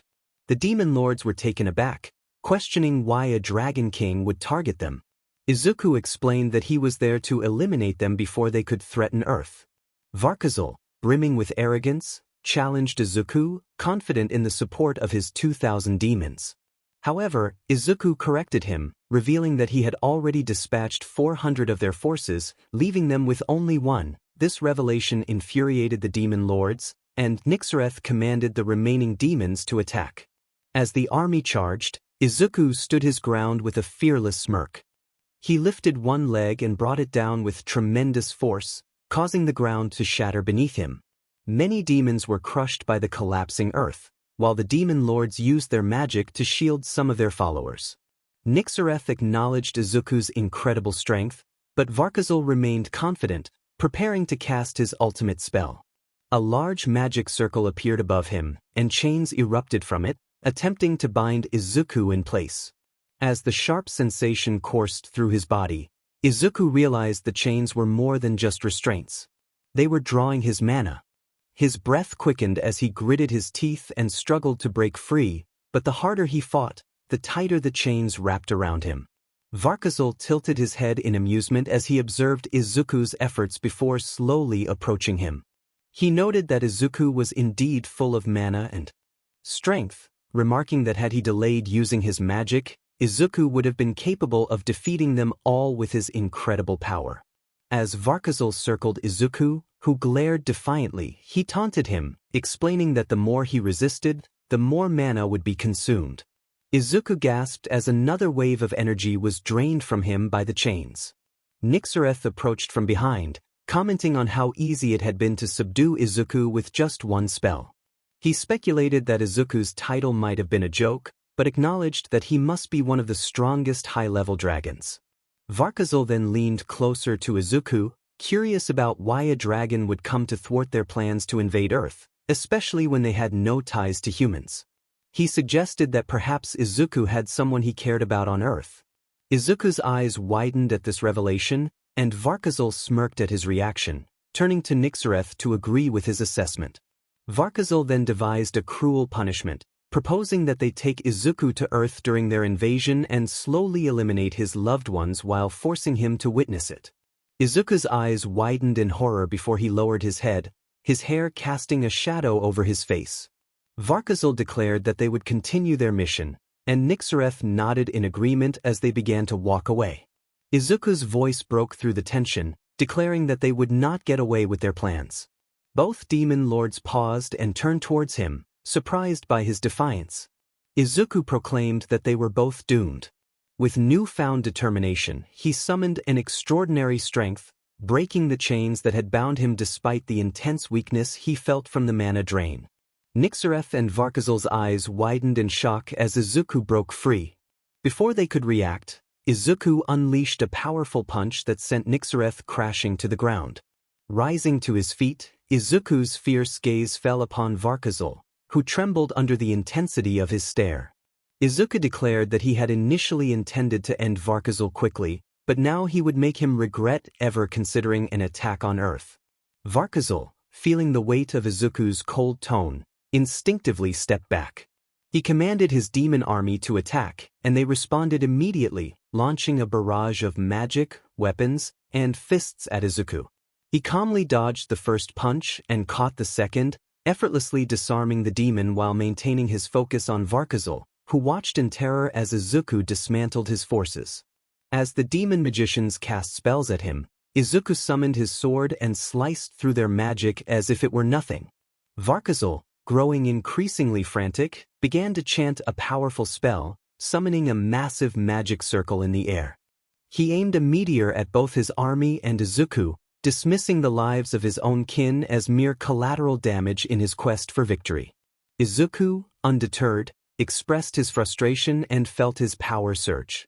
Scales began to form on his body, and he grew in size as wings erupted from his back and a tail extended from his lower back. In moments, Izuku transformed into a colossal dragon, casting a shadow over his enemies, who fled in fear. He unleashed a thunderous roar that shook the very foundations of the planet, shattering the ground and obliterating the meteor in the process. 𝗲𝗏𝗃 fell back, his eyes wide with terror as he beheld the dragon before him. He muttered to himself in disbelief, calling Izuku a monster. Izuku's gaze fell upon him and the fleeing demons, and he prepared to unleash his attack. 𝗲𝗏𝗃 hastily conjured a magic shield, realizing Izuku's intent. With a mighty roar, Izuku unleashed a devastating breath attack that obliterated everything in its path. When the dust settled, a massive crater marred the landscape. 𝗲𝗏𝗃, shaken but miraculously unharmed, questioned his survival. However, he froze as he heard Izuku's heavy voice, lifting his head to meet the dragon's piercing gaze. Izuku reminded him that he had promised to make him regret his existence. Returning to his human form, Izuku observed 𝗲𝗏𝗃, who was still on the ground, gasping for breath. Izuku offered 𝗲𝗏𝗃 a chance to redeem himself, suggesting that he find his partner and prepare for battle. He proposed a duel, stating that he would fight them both with only his sword and no magic. If 𝗲𝗏𝗃 could defeat him, victory would be his. 𝗲𝗏𝗃 nodded eagerly, and Izuku urged him to go. As 𝗲𝗏𝗃 dashed off to find his partner, Izuku watched with a smirk, knowing that the real challenge was just beginning. From a third-person perspective, 𝗲𝗏𝗃 sneered, mocking Izuku for his foolishness. Izuku remained unfazed, his eyes locked on his adversaries. 𝗵𝗃𝗃 stepped forward, cruelly grinning as he reminded Izuku that they had used the time to recover and would show no mercy. 𝗲𝗏𝗃 slammed his palm against his chest, a chaotic energy pulsing within him. He declared that their playful games were over and that they would ensure Izuku's demise would be slow and torturous. As 𝗵𝗃𝗃 began to chant, the air thickened with dark energy, and the battlefield trembled. Izuku narrowed his eyes, ready for the confrontation ahead. The aura emanating from the two demon lords surged wildly, volatile and intensifying with each passing moment. They called out in unison, their voices echoing through the air, shaking the very fabric of reality. A blinding light erupted, engulfing everything in its brilliance. The battlefield disappeared into a sea of white. When the light finally receded, Izuku's gaze fell upon the transformed figures before him. 𝗵𝗃𝗃 and 𝗲𝗏𝗃 stood reborn, twisted and monstrous, their forms distorted by pure demonic power. Horns spiraled from their heads, wings of shadow and flame unfurled behind them, and their eyes glowed with malevolent fury. The space around them trembled, as if reality itself recoiled from their presence. Izuku tightened his grip on his sword, aware that the true battle had just begun. He thought to himself that taking them down in his base form would not be easy, his eyes narrowing as he sensed the surge of power radiating from the two demon lords. A glowing interface appeared before him, displaying their names and titles. 𝗲𝗏𝗃 sneered, taunting Izuku, while 𝗵𝗃𝗃 added mockingly that the dragon had realized he was completely outmatched. Their laughter faltered when Izuku smirked, calmly pointing out their foolishness in laughing in the face of death. He remarked that those close to death often lose their grip on reality, his voice cold and final. The demon lord's expressions twisted with rage, and 𝗲𝗏𝗃 roared his intent to kill Izuku, propelling himself off the ground with explosive force. His fist surged toward Izuku, the air fracturing under the sheer power of the strike. With a calm raise of his hand, Izuku caught 𝗲𝗏𝗃's punch midair, absorbing the force effortlessly. 𝗲𝗏𝗃's eyes widened in disbelief before he leapt backward. Izuku stood still, his crimson eyes glowing with quiet power as he summoned his sword, its blade pulsing with radiant mana. With a subtle lift of his weapon, he vanished in a blur of speed, the ground shattering beneath him as he launched toward the demon lords. 𝗲𝗏𝗃 and 𝗵𝗃𝗃 barely evaded the strike, their eyes widening at the devastation left in its wake, a deep fissure carved into the earth, still humming with residual energy. With a frustrated growl, 𝗫𝗲𝗀 summoned his chains, whipping through the air toward Izuku. But this time, Izuku's blade sliced through them effortlessly, the fragments clattering harmlessly to the ground. 𝗧𝗫𝗄 retaliated with a massive beam of fire, the heat so intense it melted the terrain in its path. Yet Izuku remained composed, raising his sword and cleaving through the inferno with a single, graceful strike, dispersing the flames like mist. He warned 𝗧𝗫𝗄 that if he did not give it his all, he would perish. 𝗧𝗫𝗄's eyes widened as Izuku's voice echoed beside him, too close for comfort. He instinctively spun around just in time to see Izuku's blade slicing toward him in a flash of red light.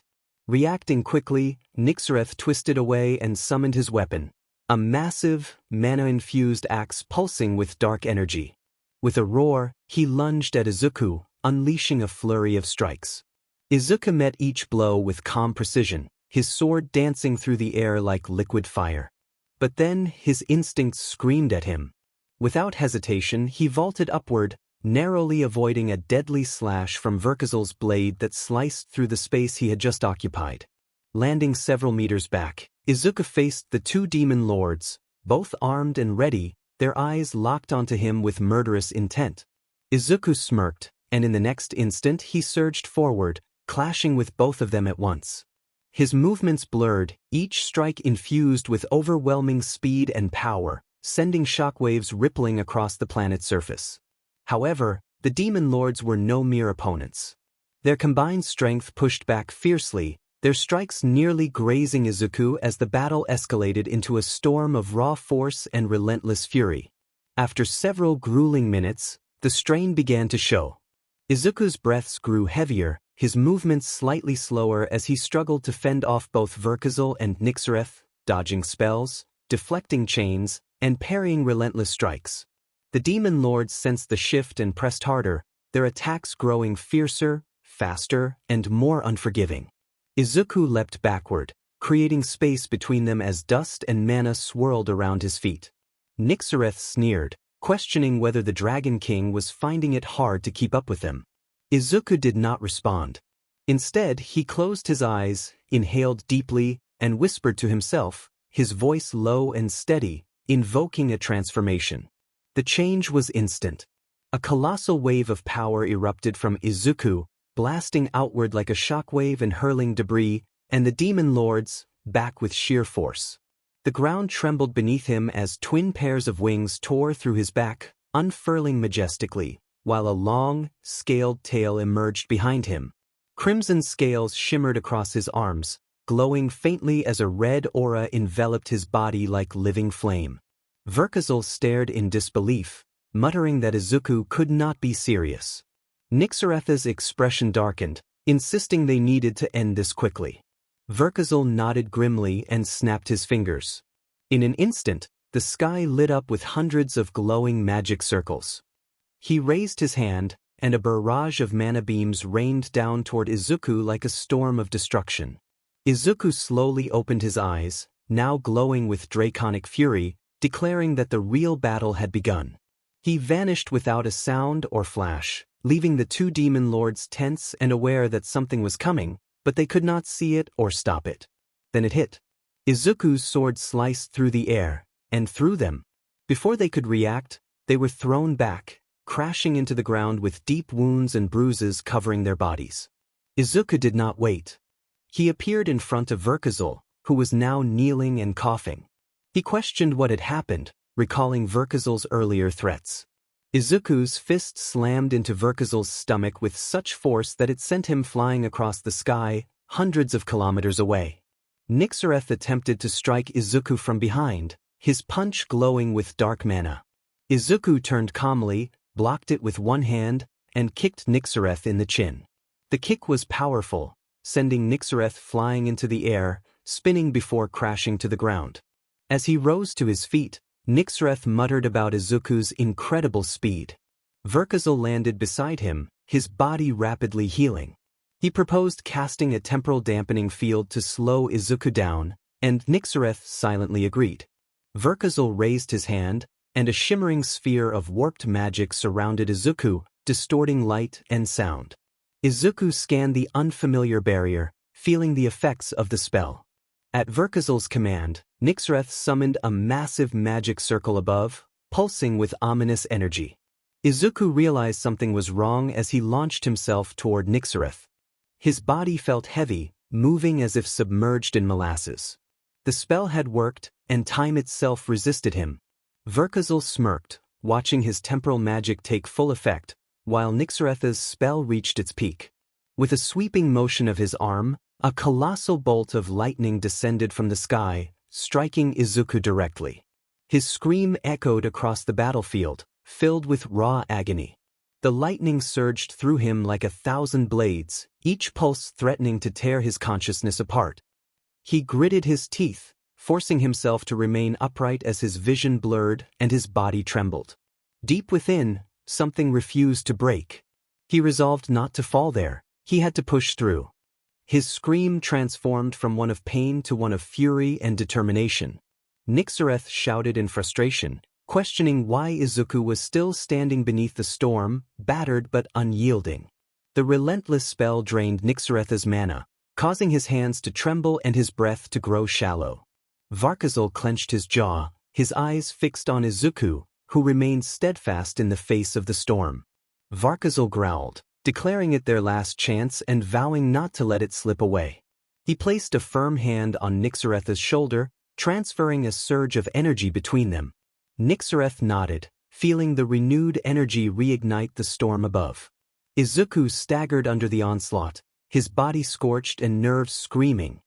He wondered if the assault would ever cease, feeling himself on the brink of losing consciousness. He bit down on the pain, refusing to scream, his vision blurring and muscles locking up, but his will remained unbroken.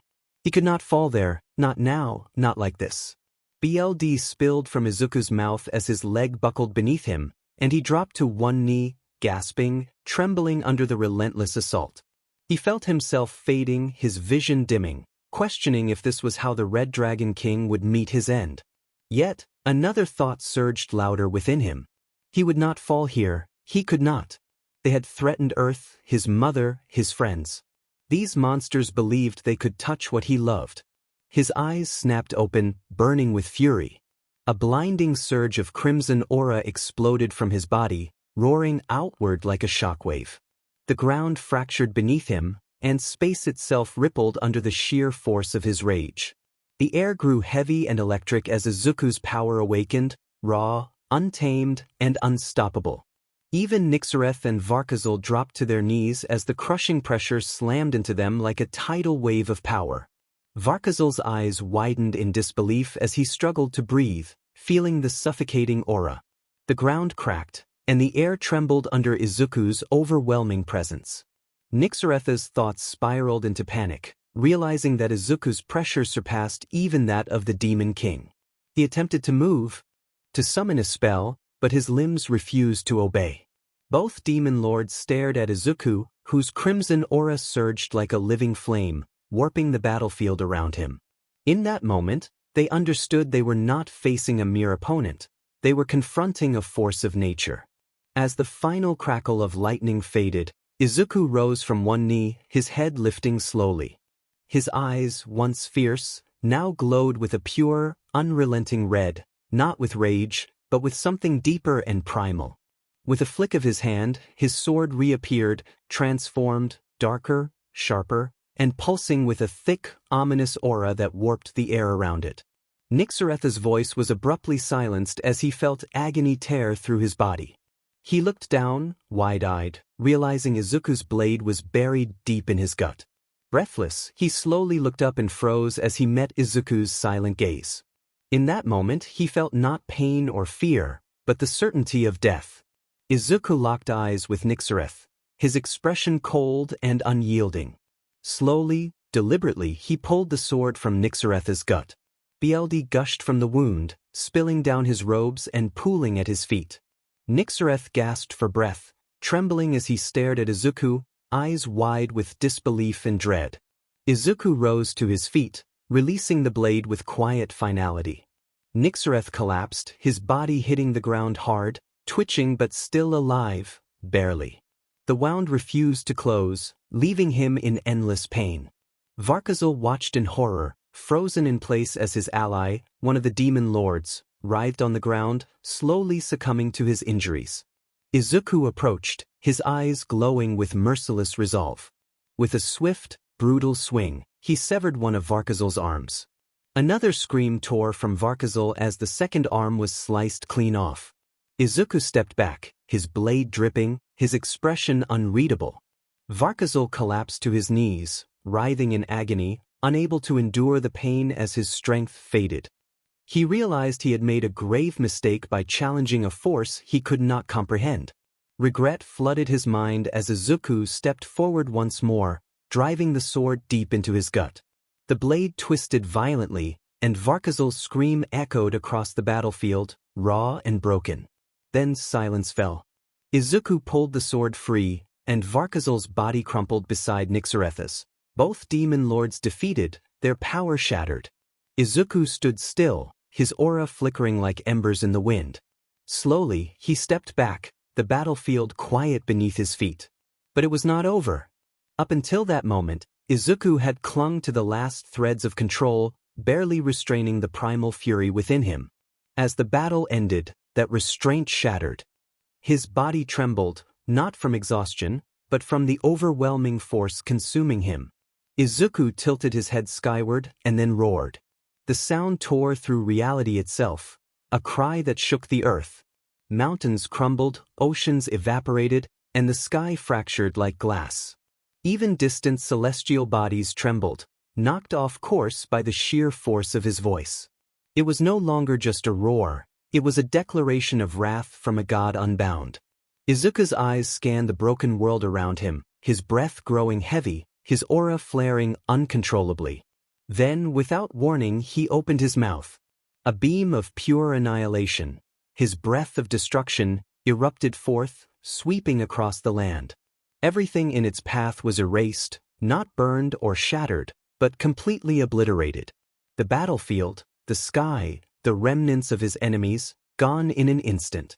The beam tore through the planet like a divine blade, slicing continents apart and disintegrating nearby celestial bodies caught in its path. Stars flickered, and moons shattered. Space trembled as Izuku transformed into a force of pure annihilation.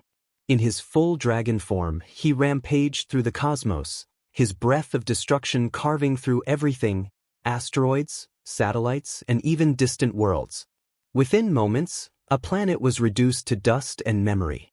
Now, he soared through space, his colossal wings unfurled, radiating godlike power.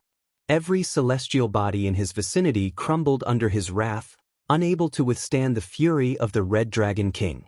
But just as he prepared to unleash another breath, a massive beam of energy struck him from afar, blinding and precise. The impact sent Izuku hurtling backward, crashing into a nearby meteor with explosive force. The rock cracked beneath him, fragments scattering into the void. For the first time in his rampage, Izuku was halted. A deep, ancient voice echoed through the void, remarking on the sight of a young legendary dragon throwing tantrums in the middle of nowhere. Izuku's eyes burned with fury as he looked upward. Floating before him was another colossal dragon, its scales faded with age but radiating timeless power. The elder dragon smirked, narrowing its eyes and taunting Izuku about having crushed brats like him long before they learned to roar. Izuku's wings flared wide, his aura crackling like a barely contained storm as the void around them trembled. The battle between legends was about to commence. Energy swirled around Izuku's palm, growing larger and denser until it became an orb of power larger than the moon itself. He smirked, noting that this part of the universe was empty, allowing him to cut loose a little. He slammed the orb downward, and the resulting explosion shook entire star systems. Planets disintegrated, comets evaporated, and the sheer radiance turned the void into white fire. When the blinding light faded, the unknown dragon's smirk returned, acknowledging Izuku's resilience that bordered on madness. Below him, Izuku's enormous body floated amidst cosmic dust, broken and battered, yet still alive.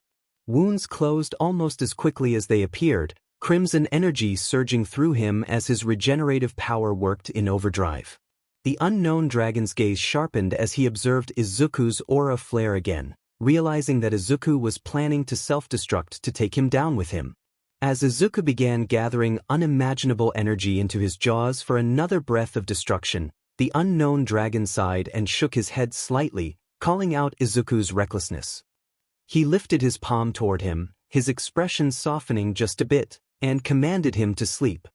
His hand clenched into a fist, and the space around them responded.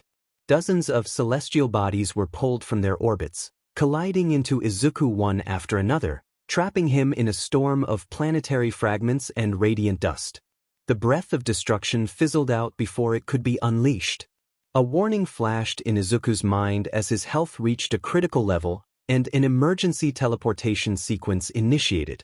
A white light enveloped his colossal body, rapidly shrinking it until his human form re-emerged, bloodied, unconscious, and barely clinging to life. The unknown dragon watched in silence, a quiet chuckle escaping him, acknowledging the automatic retreat protocol. He murmured that he wouldn't stop Izuku, having seen enough. As Izuku vanished into the light, the unknown dragon turned away, his violet eyes glimmering faintly. He remarked that they would meet again soon, addressing Izuku by name, before disappearing into the dark of space, leaving behind a drifting silence. Meanwhile, back on Earth, the sun hung low over Izuku's quiet countryside home. In the backyard, 𝗵𝘃𝗧 gazed up at the sky, hands in his pockets, as the wind tugged gently at his coat. Beside him, Sonia sat with a worried expression, voicing her concern that it had been an entire day since Izuku had left and he should have returned by now. 𝗵𝘃𝗧 glanced at her, offering a faint, reassuring smile as he straightened. He expressed his belief that Izuku was fine, tougher than he appeared, and likely just experiencing some interference during teleportation. However, doubt flickered behind his calm tone as he noticed the deep worry in Sonia's eyes. He silently reflected on her fear, recognizing it as a mother's heart, and thought of his own mother, whom he could barely remember. Looking skyward again, he was suddenly startled by a burst of white light that erupted behind them. They turned sharply, and their hearts sank at the sight of Izuku lying motionless on the ground, battered and glimmering faintly in the dirt. Sonia rushed toward him, crying out his name, while 𝗵𝘃𝗧's expression hardened as he assessed the injuries, massive burns, shattered bones, and multiple other wounds. He realized that Izuku had fought something far beyond the demon lords, someone powerful. Kneeling beside Sonia, 𝗵𝘃𝗧 hovered his hand over Izuku's chest, assuring her that he would live, though his voice carried quiet fury. He promised to summon the best healers from his kingdom immediately. Sonia's eyes glistened with tears as she pleaded with him to look at Izuku, who was barely breathing. Blue light flared around 𝗵𝘃𝗧's palm, his eyes glowing the same icy hue as the energy washed over Izuku, sealing ruptured veins and halting the bleeding. Though he admitted he was no healer, he insisted that did not mean he was helpless. Izuku's breathing steadied slightly, and his wounds began to lose their furious glow. 𝗵𝘃𝗧 instructed Sonia to help move Izuku to his room while he contacted the healers. Nodding shakily, Sonia lifted Izuku with gentle care, tears slipping down her cheeks as they carried him inside and laid him upon his bed. As 𝗵𝘃𝗧 reached the doorway, he paused and looked back, his eyes gleaming a deep, cold blue. He promised Sonia that he would find whoever had done this to Izuku. For a moment, his body was wreathed in blue light, his aura turning the air around him bitterly cold, causing Sonia to shiver. Once outside, 𝗵𝘃𝗧 stood atop the roof, the wind howling around him. A glowing magic circle formed beside his ear as he pressed his fingers to it. He called for 𝗵𝘃𝗧, his voice deep and steady, requesting his best healers to come immediately and to finalize the meeting with the Red Dragon King. He declared that he was done playing nice, and if the Red Dragon King wanted war, he would get one. Even through the magic circle, his commander trembled at the tone in his voice. 𝗵𝘃𝗧 lowered his hand, watching as the circle dissolved into the night air. His gaze lifted toward the stars, his eyes cold and unwavering. It was time for them to remember the reason he held the title of Frost Reaper. His aura intensified, causing the temperature around him to drop sharply, frost creeping across the rooftop. The wind howled fiercely as 𝗵𝘃𝗧 turned away, his icy determination resonating through the night.